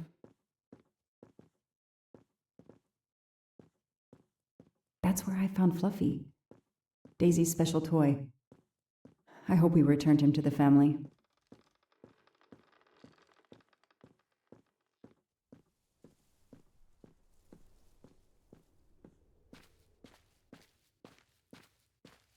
An individual has entered a police-secured area. I have to stop him first.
Don't shoot, officer. I'm on your side. Sir, keep your hands where I can see them. Sure, no problem. Sir, this is a crime scene. Who the hell are you? I'm a reporter. Boston 6 News. You can get us on cable even here in the mountains. They haven't heard of crime scene tape in a big city like Boston? All right, that wasn't my best move. I got all excited. I didn't expect to find the place deserted. It was hard to resist. You should have tried harder. I'm placing you under arrest. You should be thanking me. Look what you apparently missed and I found. We'll get to that, but you're going to answer some questions first. I'm more used to asking questions, but fire away. Who are you exactly? I'm Michael Clark, journalist for Boston 6 News. Off camera, but someday I'm going to be anchor. You just wait. Do you have a way to prove that? My press card's in my truck. What are you doing here? You should know a crime scene is off limits. I'm investigating the Daisy Armstrong kidnapping like you. Does the pickup parked in front of the cabin belong to you? Yes, indeed, it's mine. I'll check. Show me your hands. I'm gonna cuff you. I'm sure we can work out a deal. Put your hands in front of you.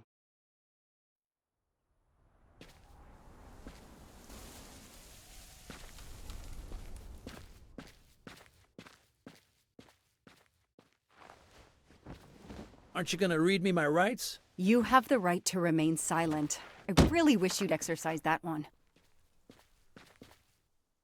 Dispatch, this is 11. I intercepted a suspicious individual at the crime scene. I'll check to determine how badly he's compromised it. Then I'm bringing him in. Copy that, Detective Locke.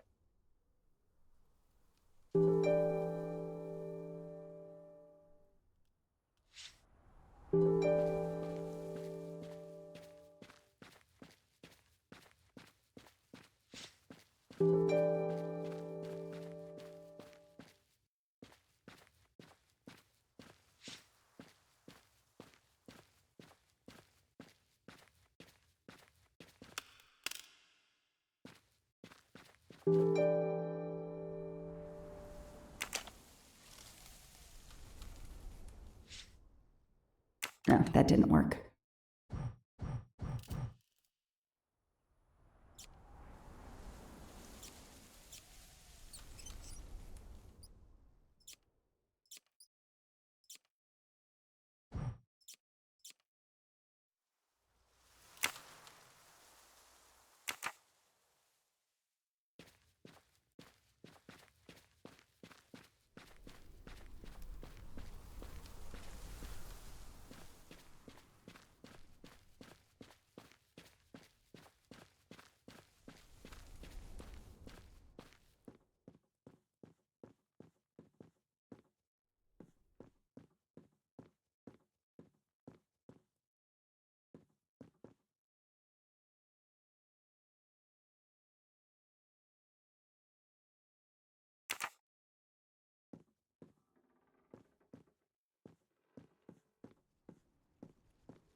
Yes! I knew I could do it. I can always use safecracking as a career move.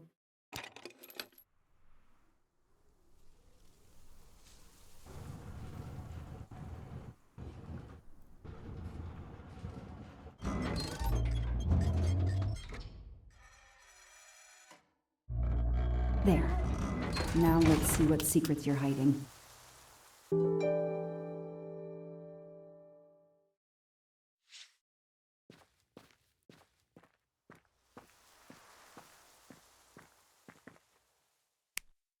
What the hell is that gas can doing here?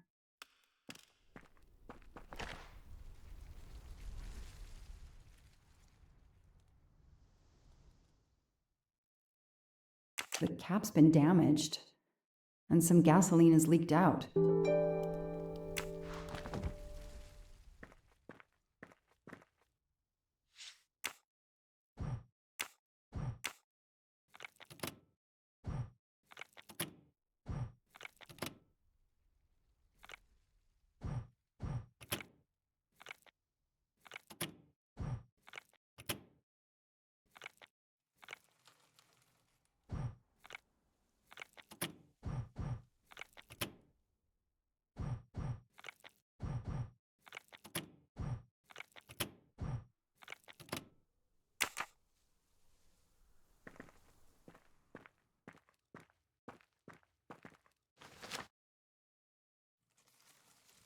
This blueprint. It looks like the bomb in the cabin. The kidnapper built the bomb here.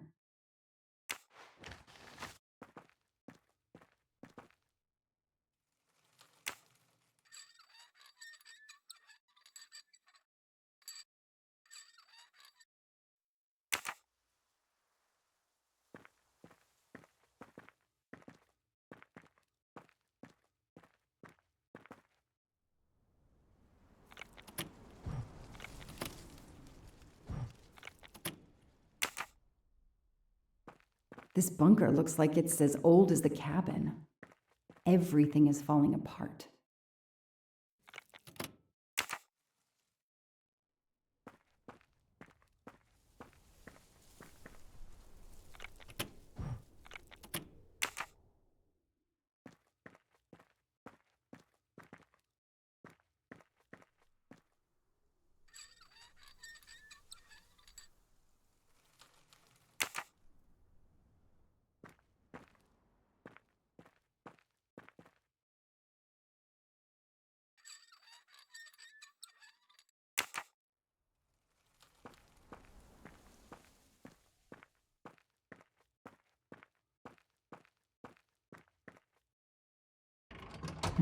No, doesn't work. Now what? I have to turn the power back on to open this magnetic door.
This bunker looks like it's as old as the cabin. Everything is falling apart.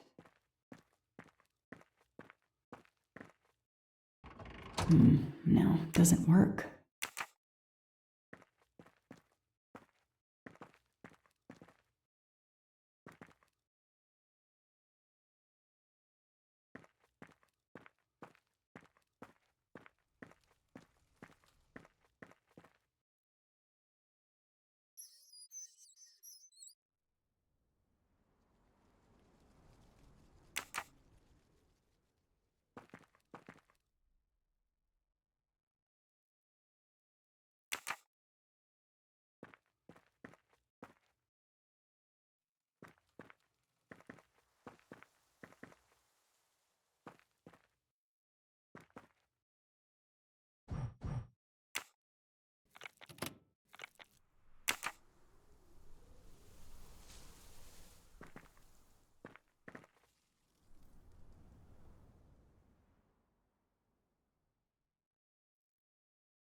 No, doesn't work. Now what?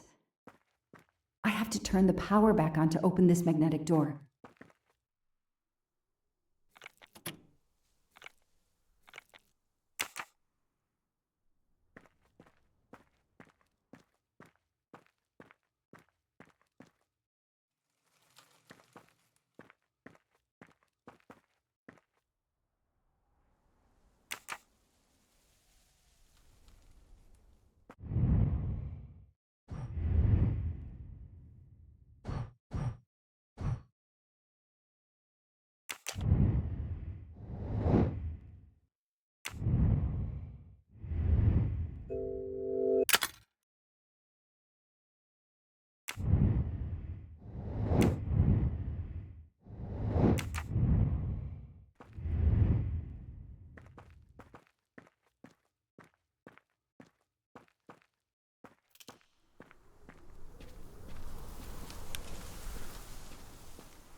The gas can I found in the bunker would match this outline perfectly.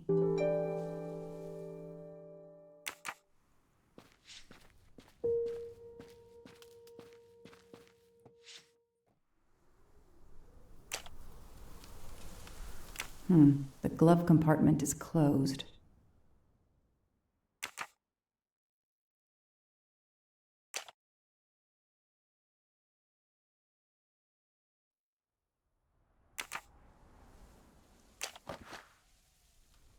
Telephoto lens. Not so surprising for a journalist.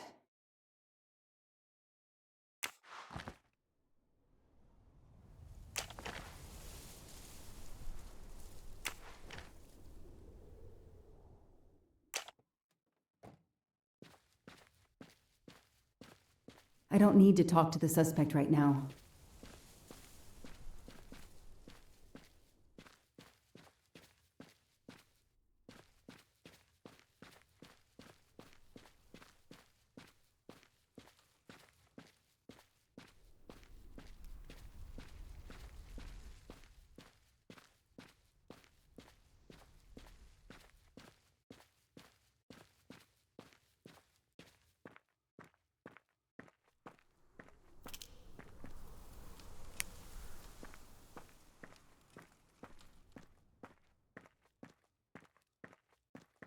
This bunker looks like it's as old as the cabin. Everything is falling apart.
No, doesn't work.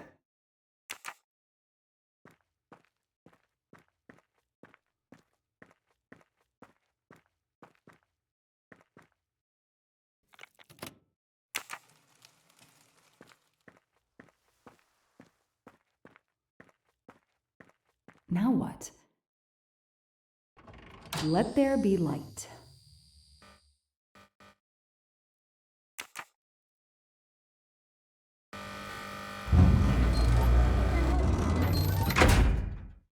Perfect, it works. February 24th, the day of the kidnapping. They knew about the party and everything.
That isn't the right combination.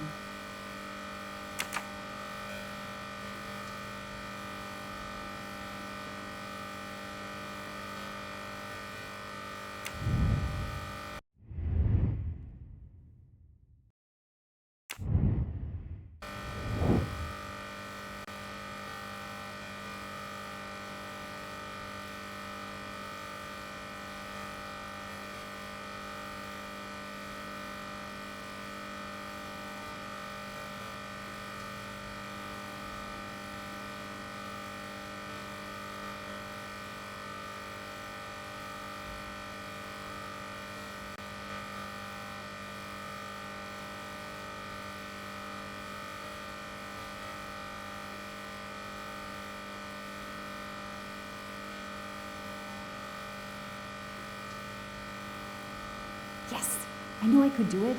I can always use safecrafting as a career move.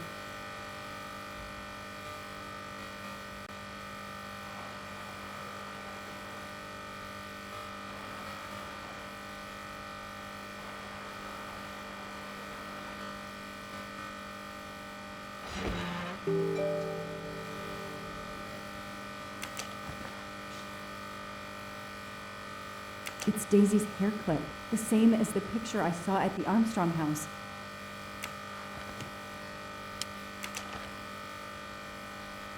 An expensive-looking pen with the initials JM? What's its story?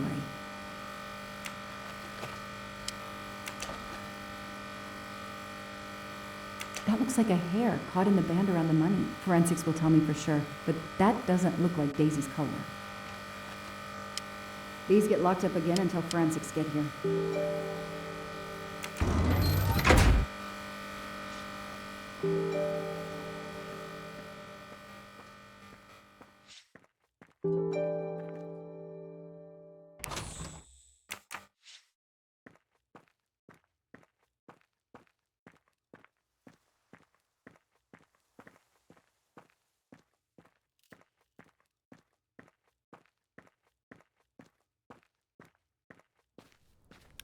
I'll secure the bunker for forensics.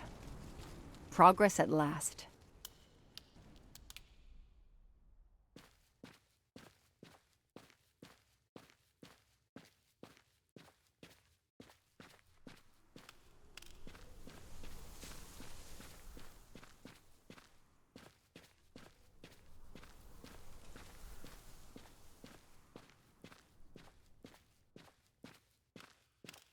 I don't need to talk to the suspect right now.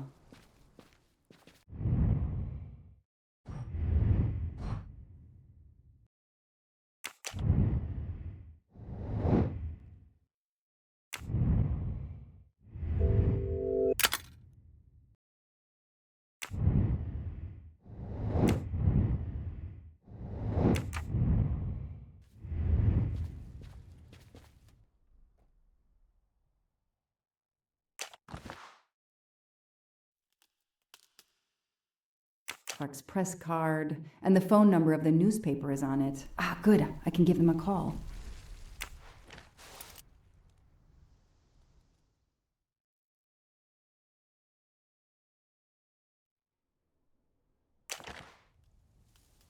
Telephoto lens. Not so surprising for a journalist.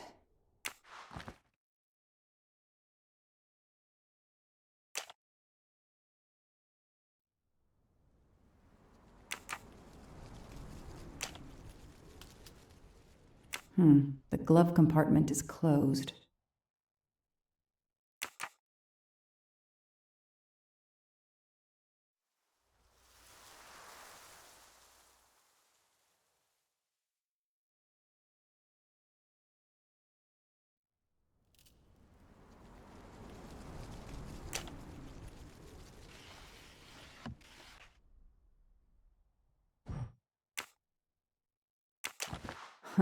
Car keys in the sun visor. A classic hiding place.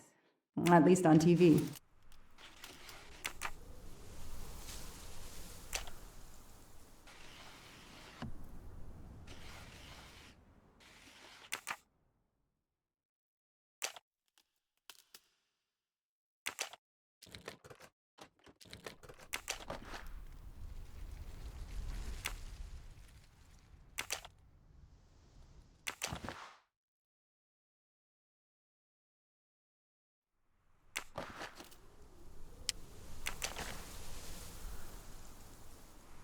Clark's driver's license seems to be in order.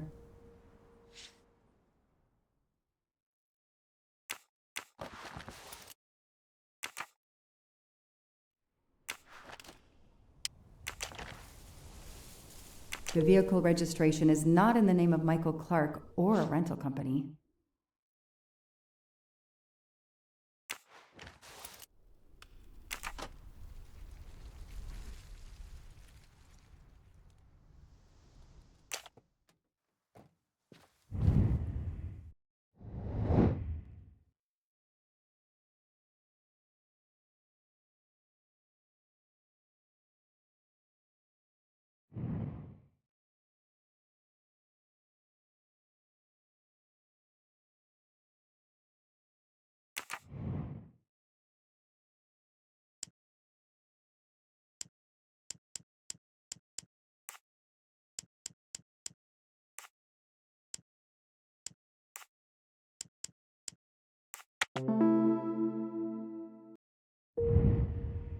That's it. No rookie mistake there.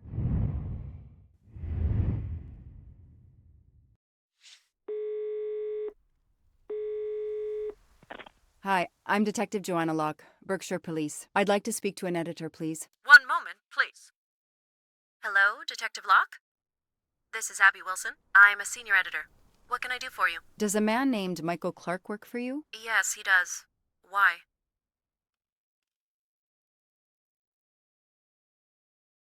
When was the last time you heard from him? Oh, it's been at least 7 or 8 months. That's not unusual.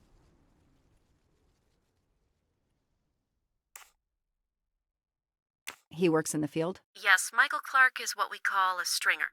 He works as a freelancer, comes up with a story we can use, we pay him, then we don't hear from him again for several months.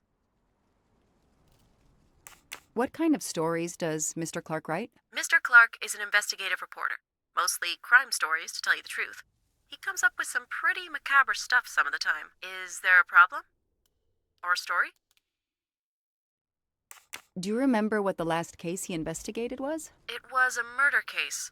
The victim was a millionaire named James Miller. He was called the Frozen Fish King of Gloucester, Massachusetts. His body turned up in one of his nets. Or, rather, most of it did. Ah, well, thank you, Ms. Wilson. You've been a great help to me. Pleasure. I hope he's not in trouble. He can be a little pushy, but he's a good guy overall. So what's he working on now, Detective? Are you sitting on a story? Thanks again.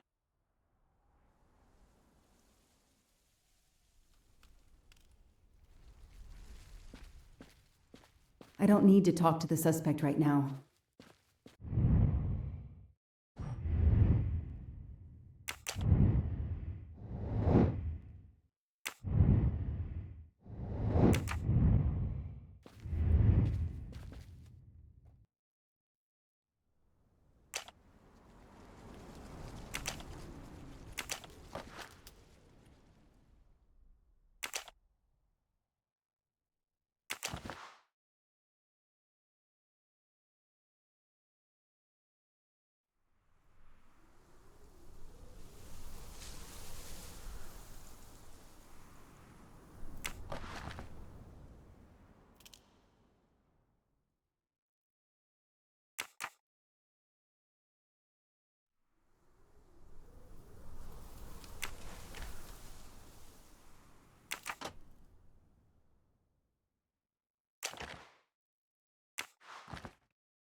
A forensics evidence identification marker.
The gas can I found in the bunker would match this outline perfectly.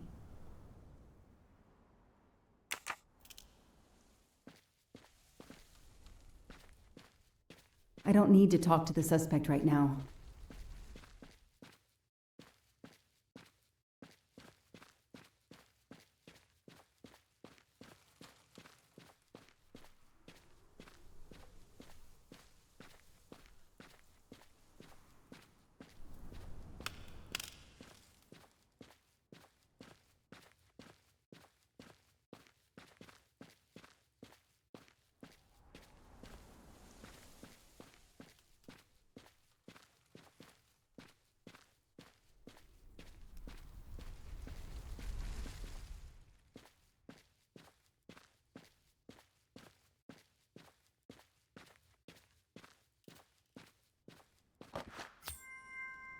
Help yourself, Joanna.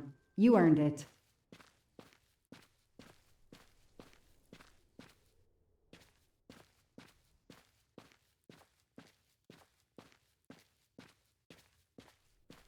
Somebody ignored the barricade tape.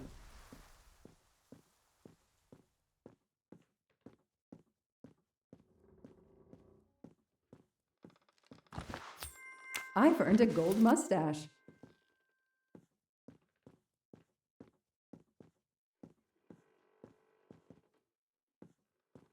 A forensics evidence identification marker.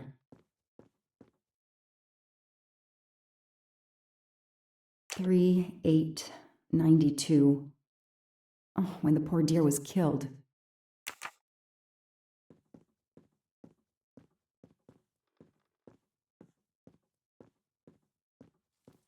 That's where I found Fluffy. Daisy's special toy. I hope we returned him to the family.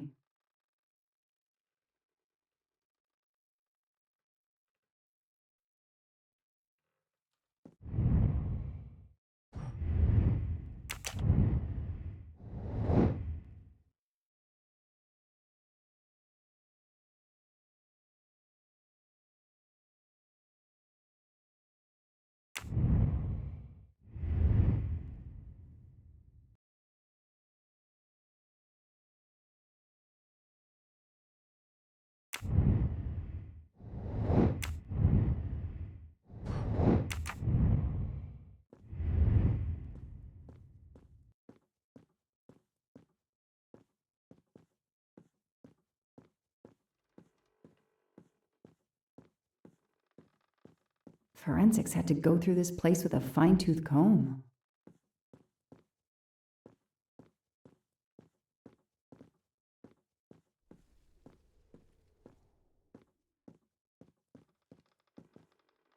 Duct tape to silence Daisy's screams.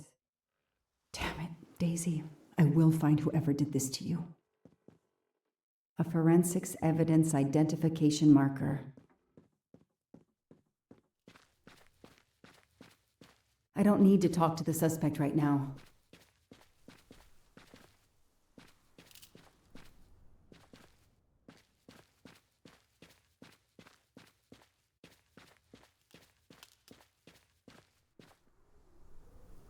The gas can I found in the bunker would match this outline perfectly.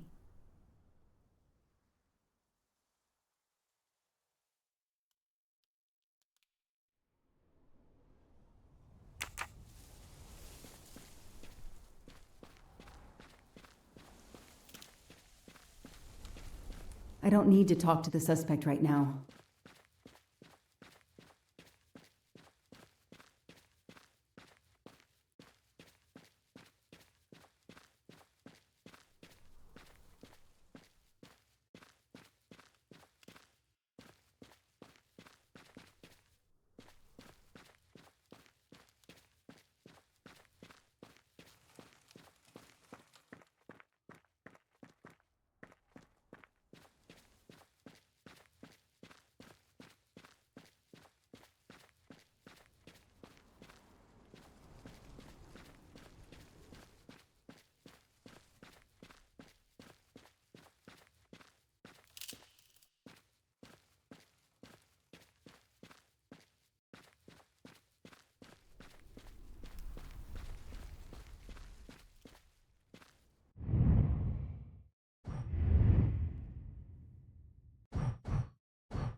The gas can I found in the bunker would match this outline perfectly. The gas can I found in the bunker would match this outline perfectly.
Telephoto lens. Not so surprising for a journalist.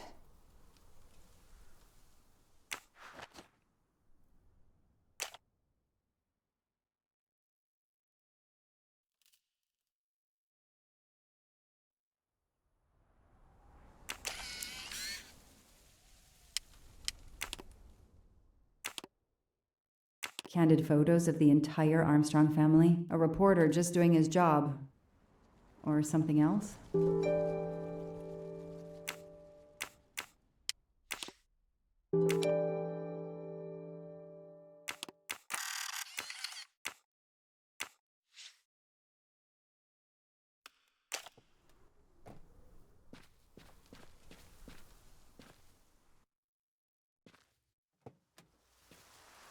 I know my rights. You can't keep somebody locked up in a car like this, you know. You wouldn't do it if I was a dog. Do they have bathrooms at the station?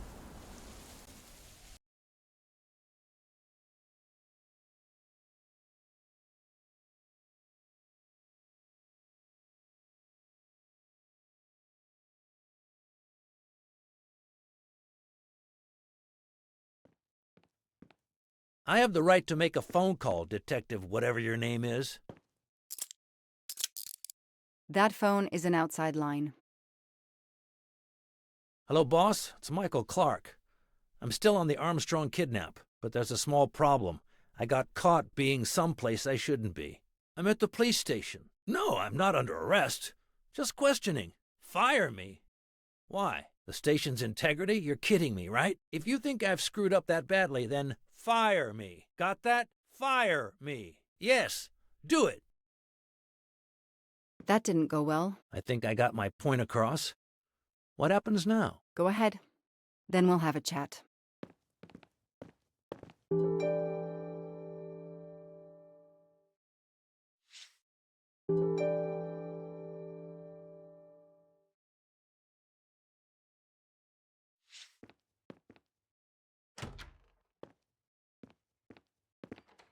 Now that we've taken your DNA, we can begin. Interview of suspect Michael Clark, 6 p.m., March 30th, 2019. This interview is being recorded. By elves behind the mirror, no doubt? You were arrested at a crime scene where you damaged police barricade tape. I'll pay for a new roll. That's a Class A misdemeanor, and it carries a $500 fine. Oh, that's unfortunate. To begin with, where were you on the night Daisy Armstrong was kidnapped? I was watching TV in my motel room, but I had my police scanner on.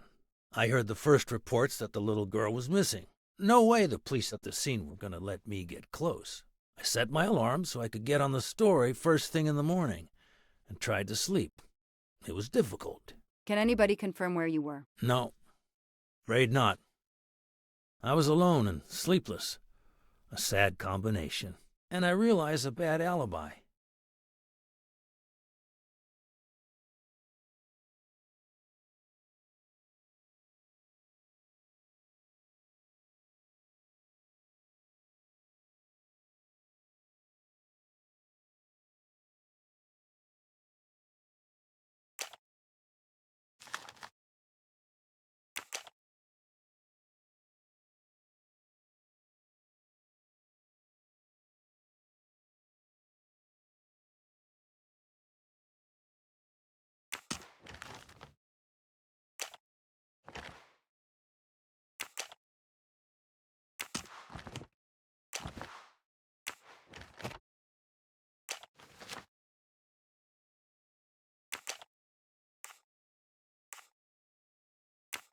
Let's move on to the gas cans and what we found in your pockets when you were brought in here today. That sounds exciting.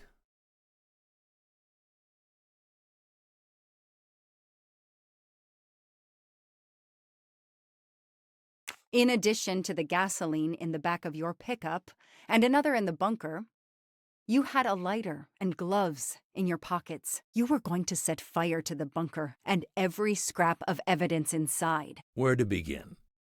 I'm sorry to disappoint you, but I wasn't planning to use these things to destroy the crime scene. I've been around crime scenes my entire career. I brought the gloves so as not to contaminate it with my fingerprints. The gas can in the back of my pickup, I use it to put gas in the truck. Gas stations are few and far between in your mountains. I didn't know there was a gas can in the bunker. If that's true, I did you a favor. My arrival obviously scared off somebody planning to burn everything. Do you also have an excuse for your lighter? The lighter?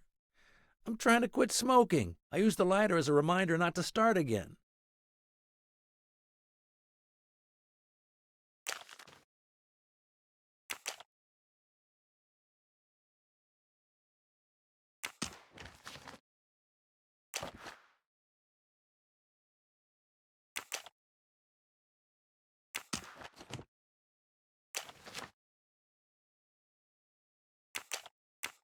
Let's start with why you went to the cabin. If the police were interested in it, I was interested in it.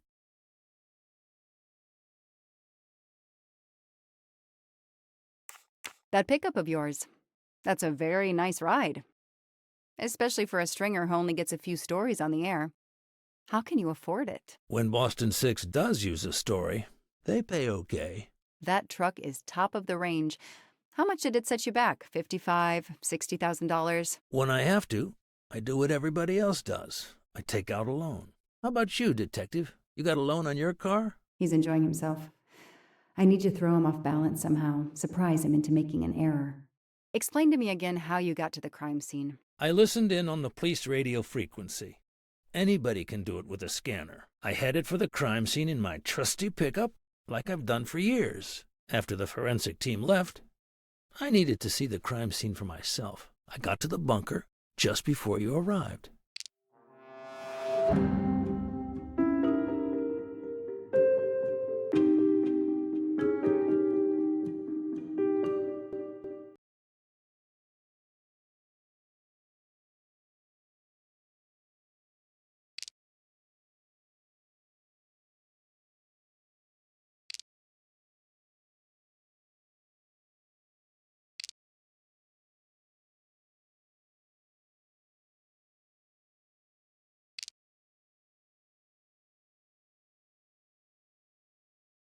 It won't be easy to prove he's lying. Find some evidence. You said you've been driving that pickup for years? You heard right. Thanks to it, I never miss a story.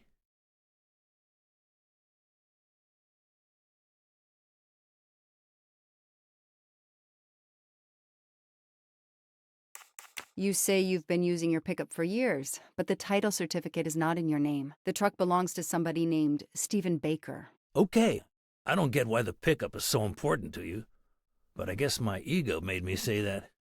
Yeah, the pickup was lent to me by a friend. I couldn't afford it even with a loan. I think you stole it, Mr. Clark. You needed a pickup like that for our mountain roads, so you stole that one. Try proving it. But while you run off on some wild goose chase, you can't hold me.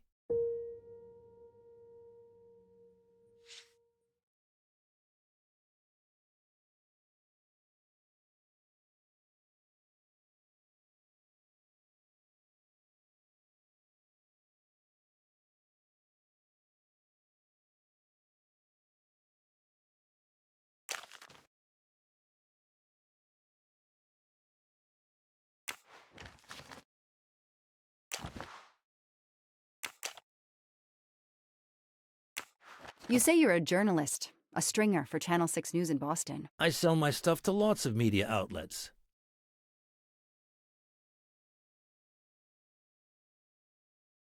How is your editor doing? Last time we spoke, she was fine. But that was months ago. What's her name again? I work for lots of stations and lots of editors. She knows your name, but you don't remember hers? I'm not great with names. It's Kelly Johnson. Oh yeah, Kelly. I just made that name up. Good for you. Her name is Abby Wilson. Mr. Clark, you lie like you breathe. Huh. Well, that was mean. He thinks he's invincible. I need to play his ego. That's the key. What are you doing in the Berkshires? And what is your connection to the Armstrong case? For the past few months, I've been working on a big case. Boston 6 News was looking forward to my next story. The Armstrongs have been on my list of potential targets for a long time. I changed gears when Daisy was kidnapped and started investigating the Armstrongs.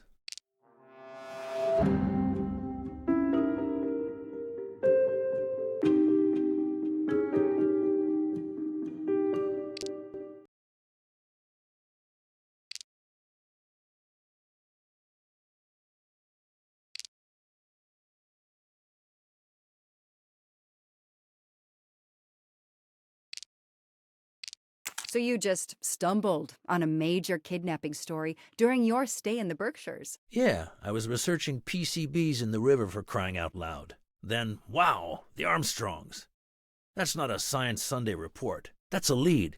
Sometimes you just get lucky.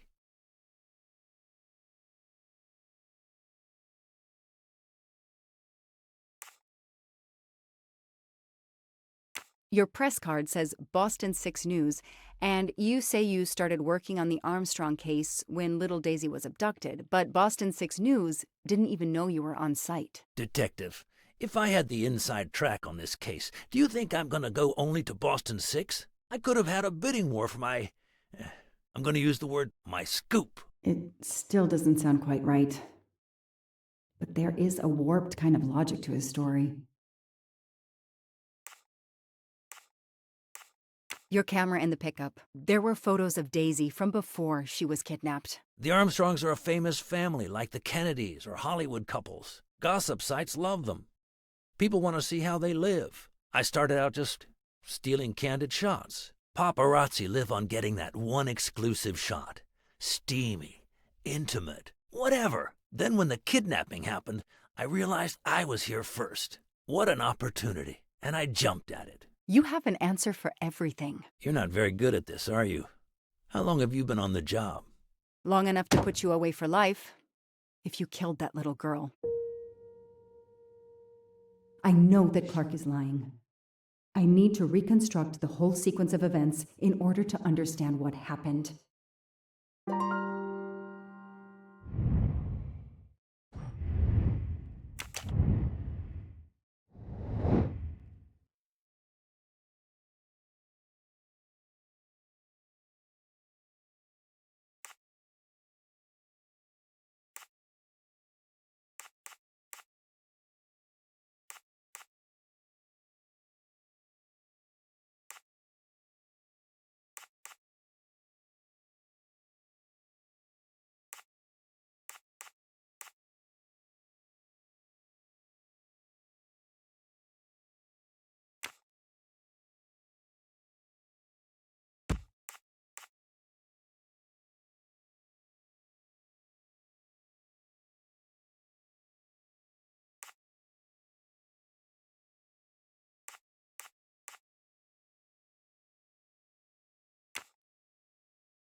No, Joanna. That doesn't track.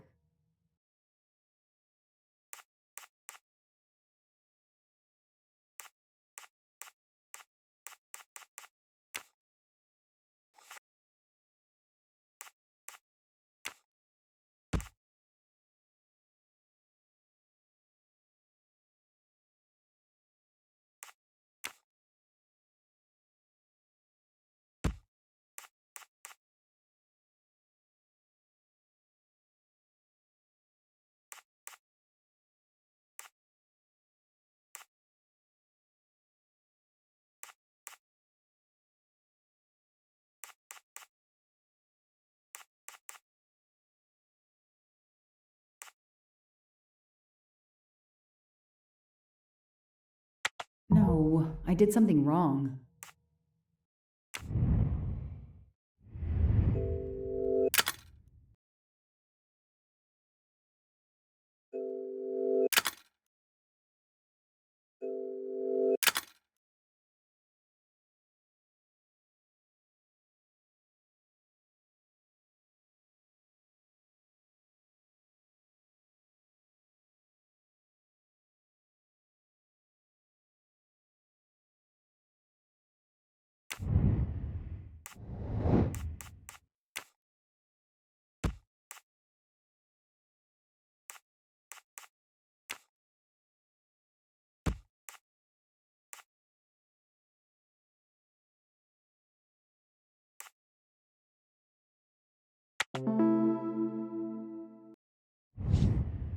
That's it. No rookie mistake there. I'll tell you what really happened. You waited until forensics left and arrived in your probably stolen pickup. You grabbed a can of gasoline from your truck. You then went into the cabin to check if Daisy had been found. You then went straight to the bunker to see if it had been discovered, planning to set it on fire and destroy all the evidence inside. Before you could start the fire, you heard me arrive. So you hastily left your gas can and closed the hatch. You didn't think I could open the bunker. If I hadn't found you, I expect you would have burned down the cabin too. I'm not going to make fun of you, Detective, or how you handled my interrogation. You're obviously very new at this. I swear I'm telling the truth. I didn't know the bunker was there until the moment you showed up. I seem to have trumped your entire police force. When I get the DNA results from the bunker, we'll continue this conversation. You have no concrete evidence against me whatsoever. The lab results will be in soon. You won't get away with this. See that call? That's your arrest warrant and a one-way ticket to prison. I'll be right back.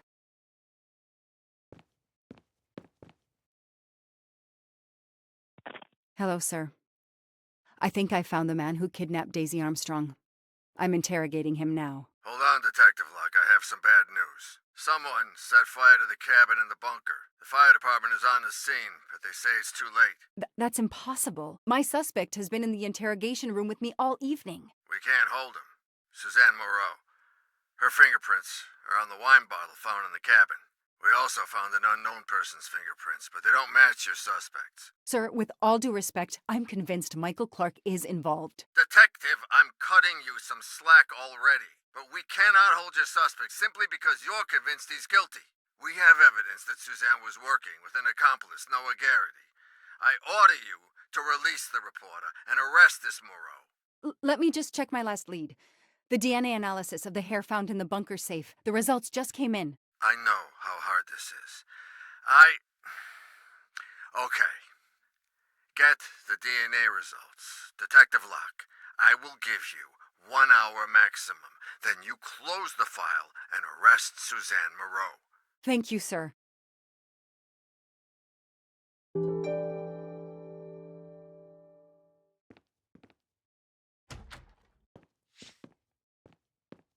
Who did you call earlier? An editor from the Boston 6 News. An editor you repeatedly said should fire you. That was your accomplice, wasn't it? You were telling him to start the fire. An accomplice? I know it was Noah you called. I'm saying nothing more without the presence of my lawyer. Stay right where you are. I'm not done with you yet. Wow.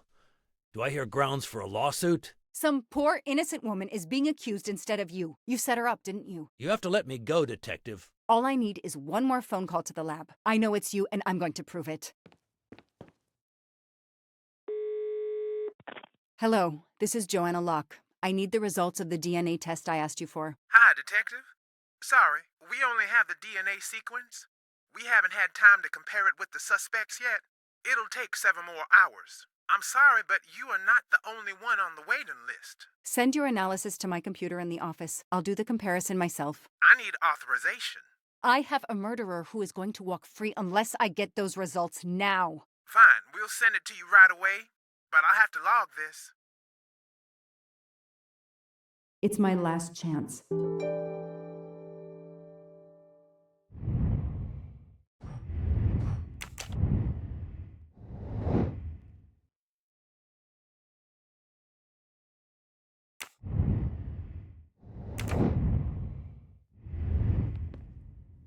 There's a computer in the office next to the interrogation room. I can check the results of the DNA test there.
Oh, no. No! Suzanne? I don't understand. I was sure it would be Clark's hair. I'll have to let him go.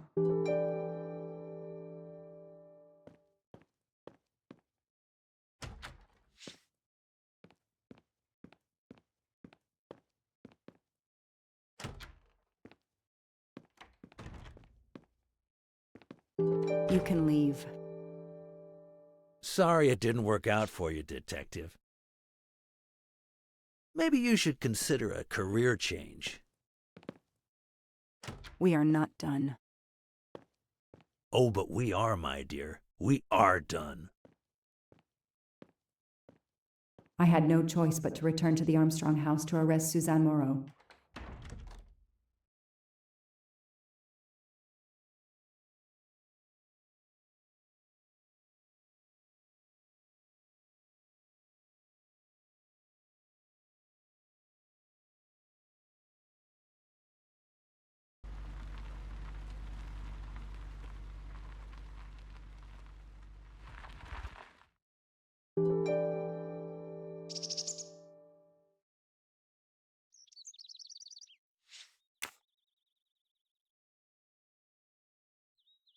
The arrest warrant for Suzanne Moreau.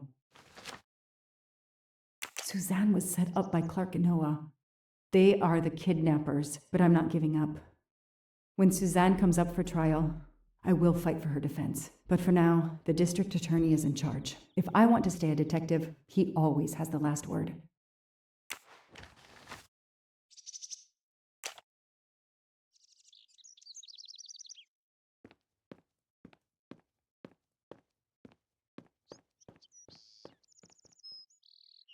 The door is wide open.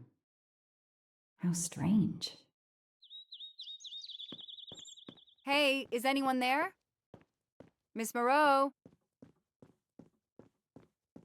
Miss Moreau? This is Detective Locke.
Nothing's been touched. It's as if Daisy might walk in at any moment and begin to play.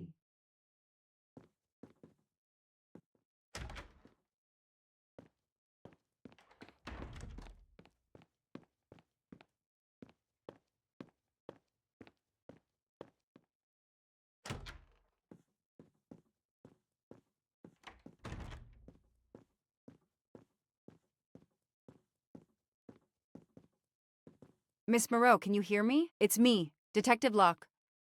You must get up now. Miss Moreau? Miss Moreau, can you hear me? Suzanne Moreau is dead.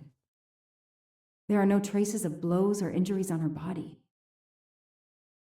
She doesn't seem to have defended herself from anyone.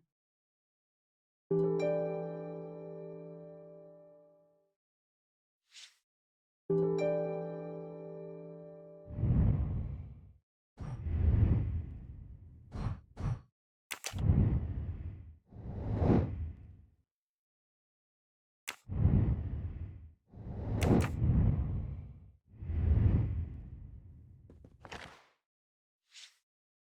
appears Suzanne killed herself by ingesting all these drugs.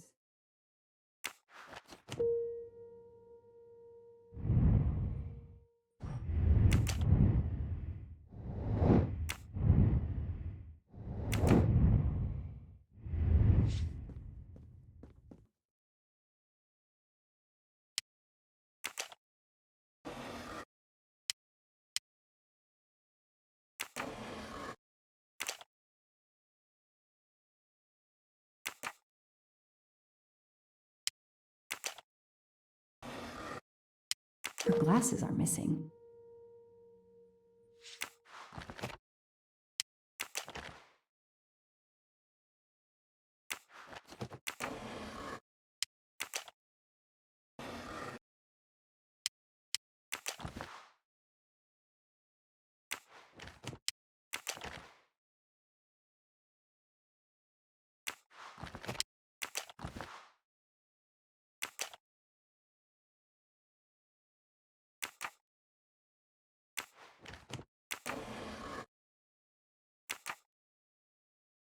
Suzanne's diary is missing.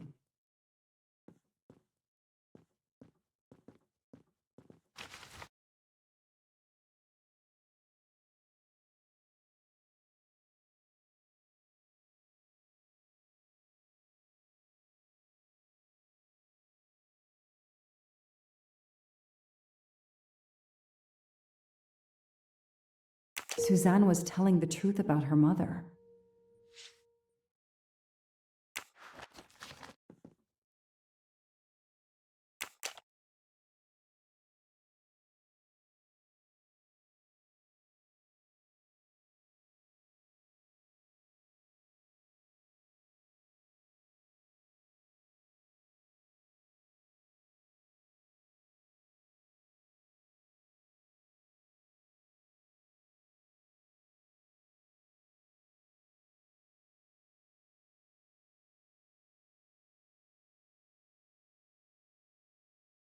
She must have realized at last how she'd been used. The death of her mother would have been an additional shock, and the self-righteous court of social media was as quick as usual to try and convict her.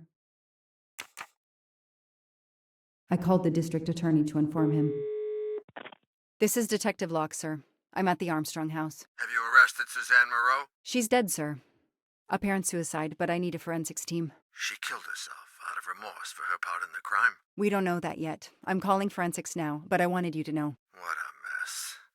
Stay on site until forensics arrive. Yes, sir. Standing by. The investigation was officially closed. I was certain that she was innocent, and Clark had been responsible for 4 deaths and then vanished into thin air. With $1 million.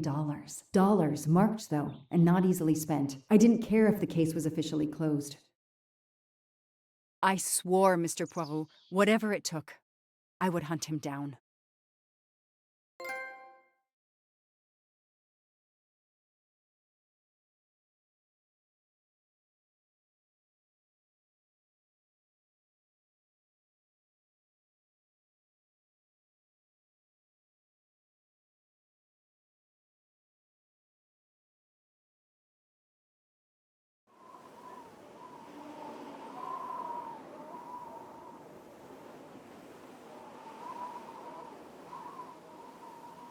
I waited for the forensics team, then went into the station to write my report. I was officially off the case. Thank you, mademoiselle. That obviously cannot be the completion of your story. If I might ask a question? Of course.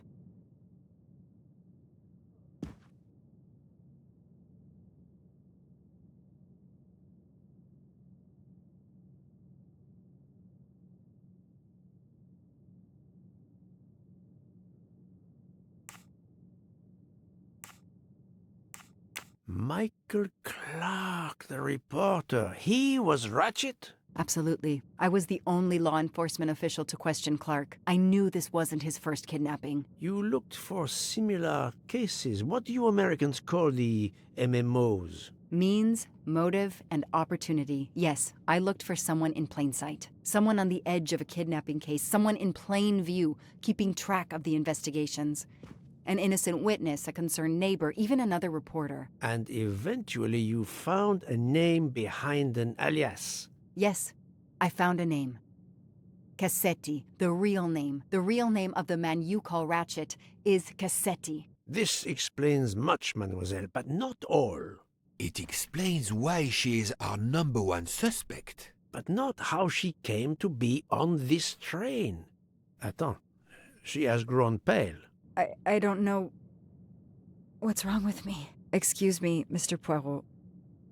I don't feel very well. You are exhausted and still feeling the effects of the drug. Stay with us, mademoiselle. One more effort. I need to know your recent movements. I snuck aboard the train. This I observed. You came directly to this room?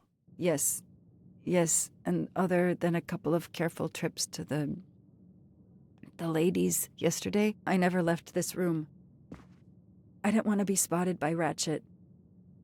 Yesterday, I chatted with my roommate, Miss Schmidt, I think, here in our room. She brought me some dinner. I got very sleepy and nodded off. And now she nods off again. Is this a joke? She must be faking so we can't interrogate her further, Poirot. No, Book. She really seems to have fallen asleep again. It is my fault. She must have been given a dangerous dose of sleeping pills last night. The effects should wear off soon, I hope, but I am afraid asking her to tell us her story was too much for her. Pinch her, Poirot. She's faking. Her eyes are dilated. She is not faking, and there will be no pinching. Dr. Constantine, please stay with her. Monsieur Bouc, ask the other passengers to gather in the dining car. There are still many questions I need to ask. But all of them together?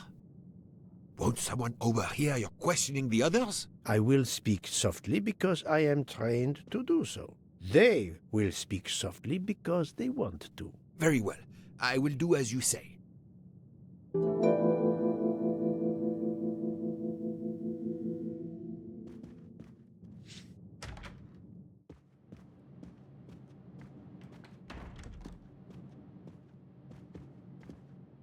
I hope your investigation is going well, Mr. Poirot.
The passengers who agreed to come and talk to you are assembled, Poirot. Mr. Masterman is already here to answer your questions.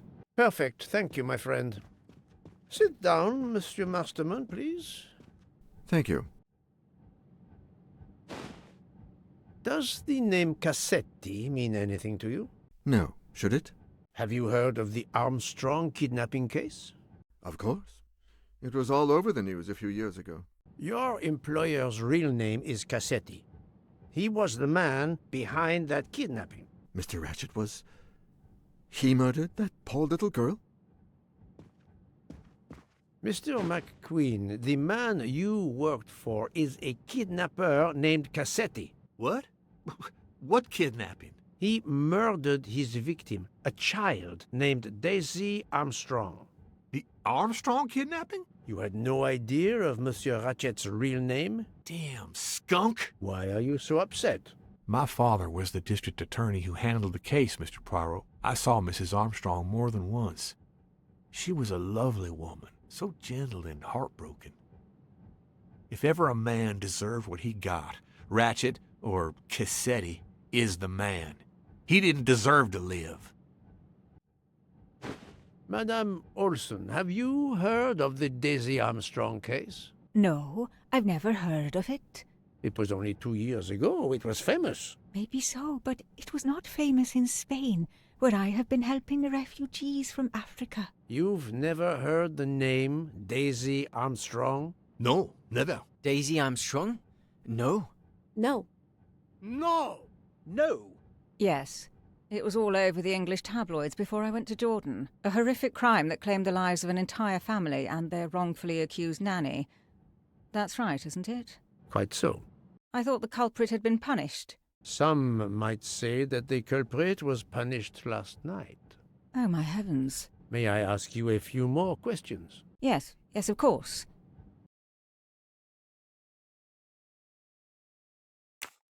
You read about the crime, as you said, in the tabloids. Yes, that's right. For weeks, news of the royal family was eclipsed. Have you ever been to the United States, mademoiselle? No, never. Jordan was really my first trip abroad.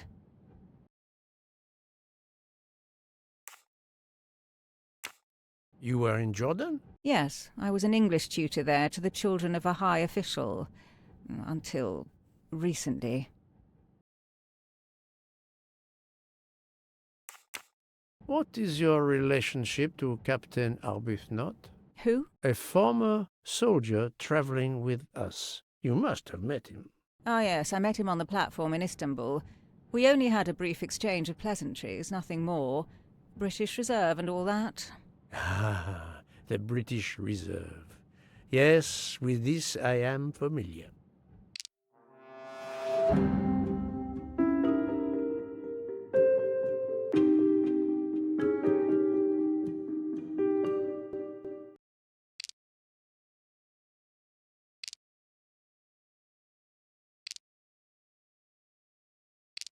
That does not prove she's lying. I know there is a clue somewhere to prove she's lying.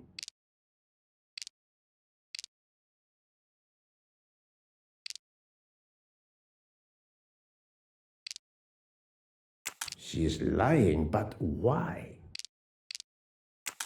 Are you sure everything you have told me is accurate, Mademoiselle Debenham? Of course.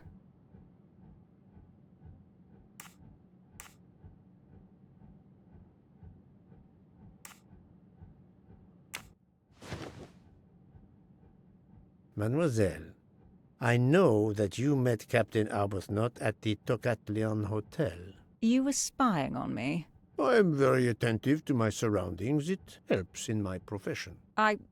Well, it's your word against mine. I had occasion to be of some assistance in recovering Captain Arbuthnot's train ticket. While searching his room, I also discovered one of your earrings. Whatever your relationship may be to the good captain, I doubt it has anything to do with British Reserve. You will not tell me your secret, mademoiselle? I can't. I don't know what you mean. Poirot, Miss Debenham's got nothing to do with this business. Nothing. Do you hear?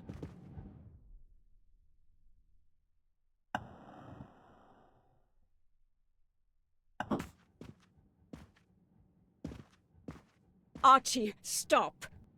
Captain, no! This behavior is unworthy of an officer and a gentleman. Leave her alone! Have you no honor? Archie, we should go. Captain Arbuthnot, I am certain you are a brave soldier, but you are a poor actor. The truth is that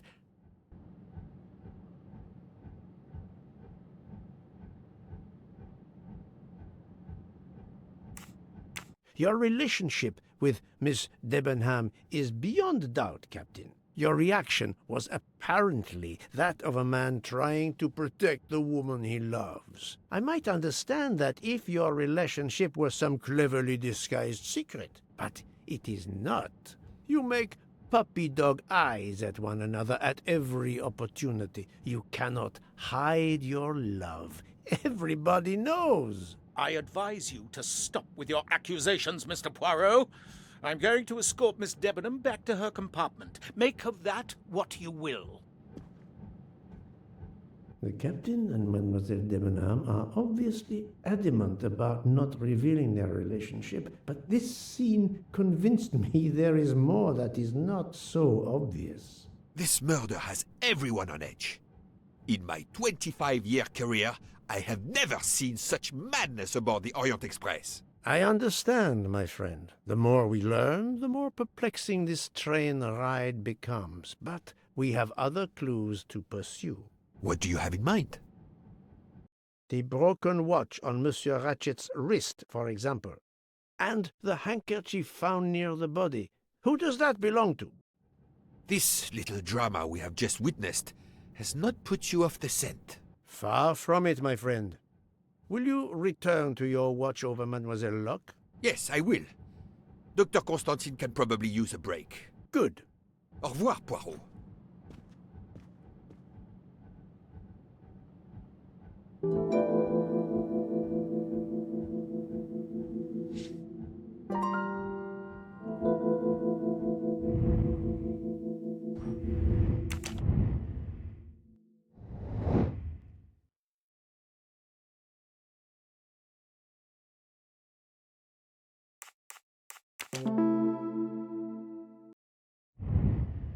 My little gray cells did not let me down.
I do not think that's the right answer.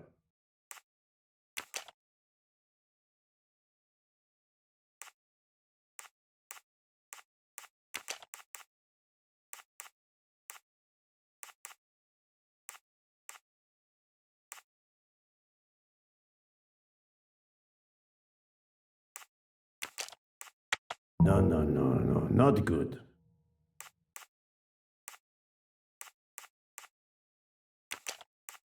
This is wrong, but I'm never far from the truth.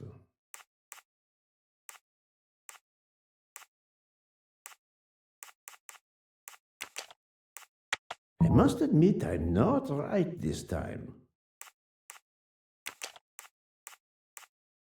Think, Poirot, that is not a good answer. I must admit I'm not right this time.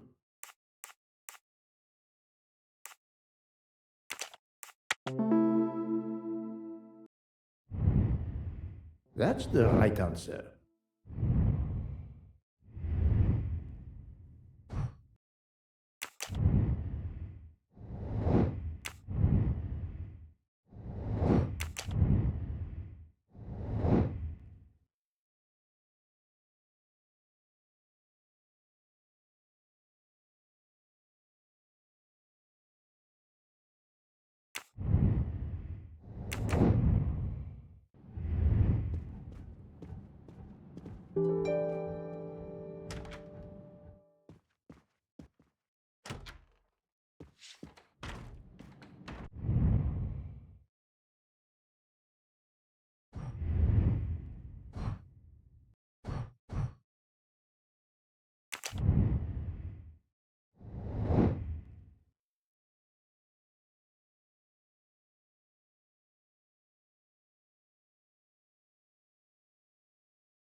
I do not think that's the right answer.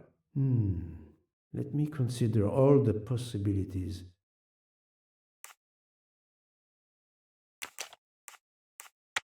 This is wrong, but I'm never far from the truth.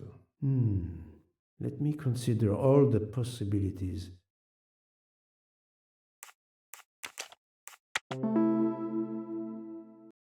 Yes, there are only 3 possible hypotheses. The watch has been tampered with, or it is out of adjustment, or it indicates the time of the murder. I shall explore these last 2 possibilities before reaching any conclusions. If the watch is out of adjustment, it may be broken. There may also be another reason related directly to Ratchet. Maybe the watch is set to another time zone. Monsieur Foscarelli, I would like to ask you a few questions, if you allow me. Ah, Signore Poirot, is it? I was wondering when you'd get around to me. Unfortunately, you find me on a mission of mercy. Hello, Monsieur Poirot. Sorry, we have a small problem. The orange juicer has broken down and I can't fix it. Mr. Foscarelli has kindly offered to help me. It isn't the car engine, but I am doing my best. Even with the 2 of us, we can't manage. Let me guess. You call upon Poirot to help. I'd be happy to answer your questions when we finished.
Voila, it should work correctly now.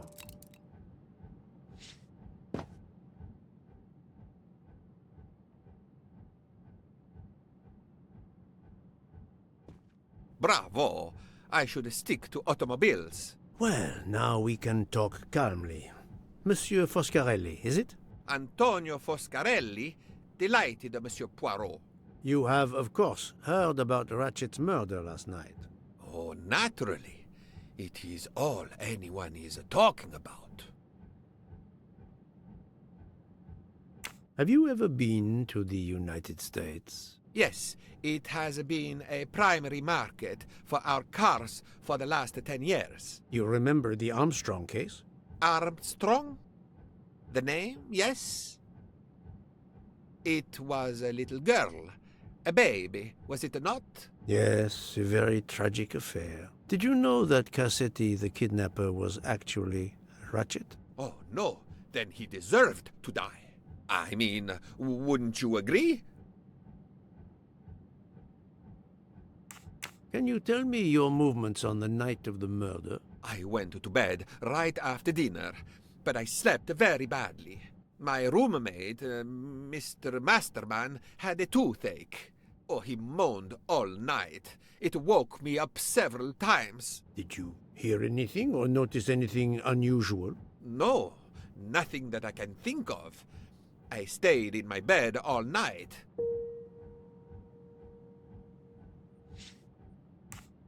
Can you tell me your movements on the night of the murder? I went to bed right after dinner, but I slept very badly.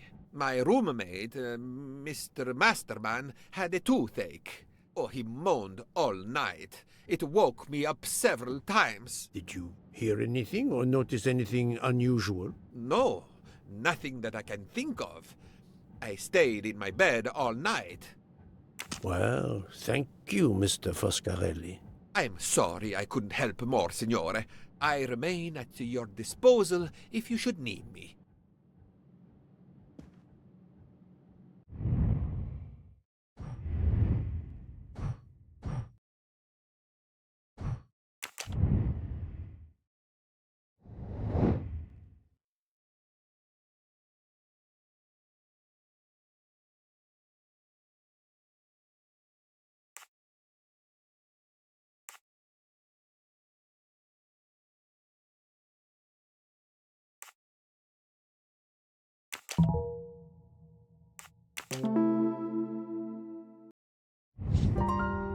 Et voilà.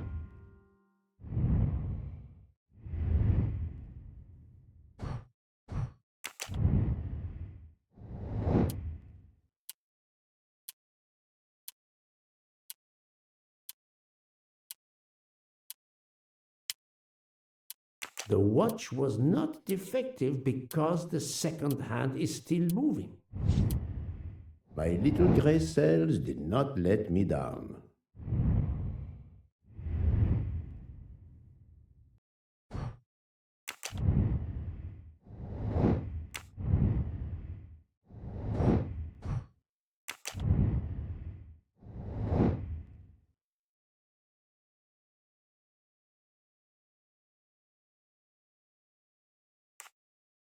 Adequate.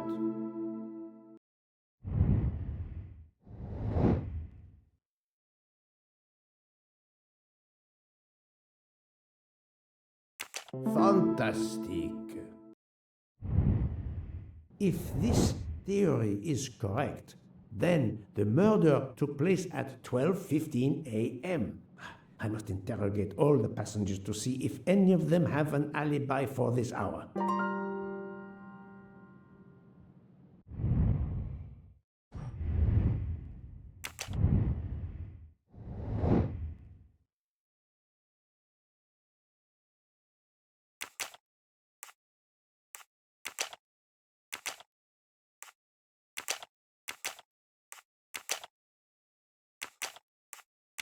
I do not think that's the right answer.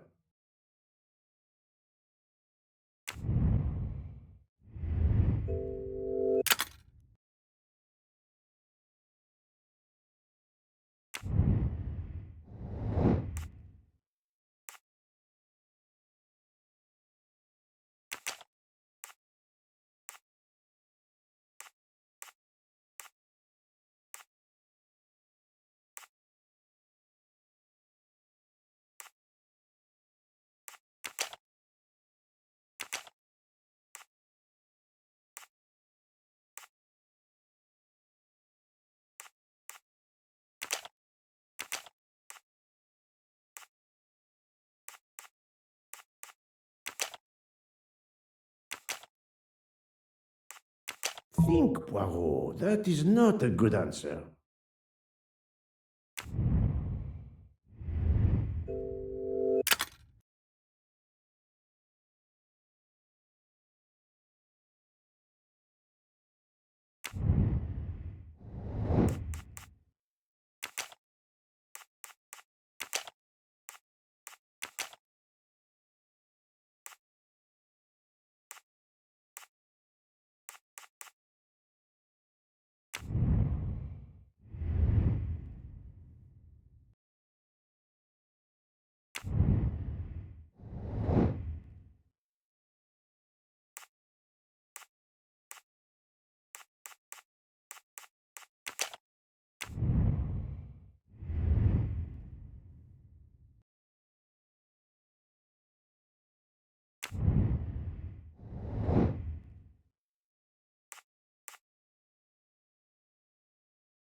No, no, no, no, not good.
I'm right again.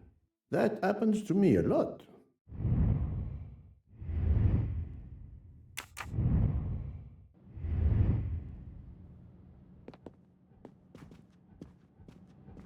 Thank you so much, Monsieur Poirot. I can put orange juice back on the menu.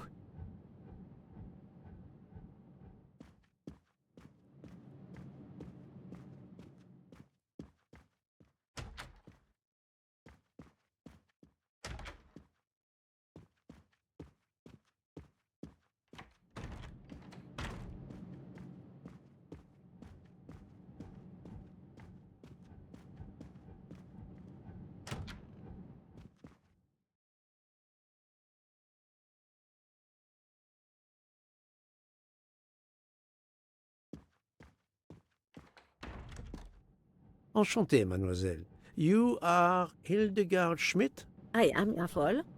And you, I know, are Herr Poirot. Correct. May I ask you for a few minutes of your time to answer a few questions? With pleasure, but first may I ask for your help? Why does this not surprise me? I don't know. I am at your service, Fraulein. My mistress, Princess Dragomirov, has asked me to open this traditional Matryoshka doll. There is a trinket inside she must retrieve. Madame, in my experience, each Russian nesting doll simply pulls apart to reveal the next one inside. Indeed. Yet try it for yourself. As you wish. Ah, you are a gentleman.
The inscription reads, "To my dearest friend."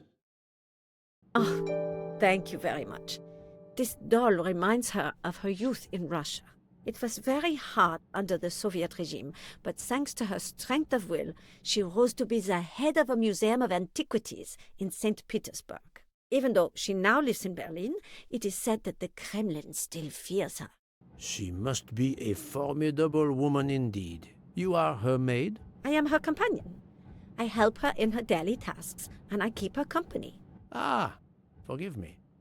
You will have heard of Ratchet's murder last night. Yes, of course. Everyone is talking about it.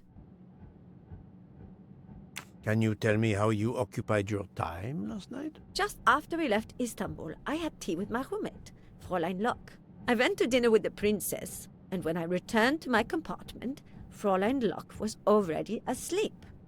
A little later, Herr Michel, the conductor, came to get me because Madame la Princesse needed my help. Her back troubles her. I massaged her for about an hour. Do you remember the time? I'm sorry, I do not, mein Herr.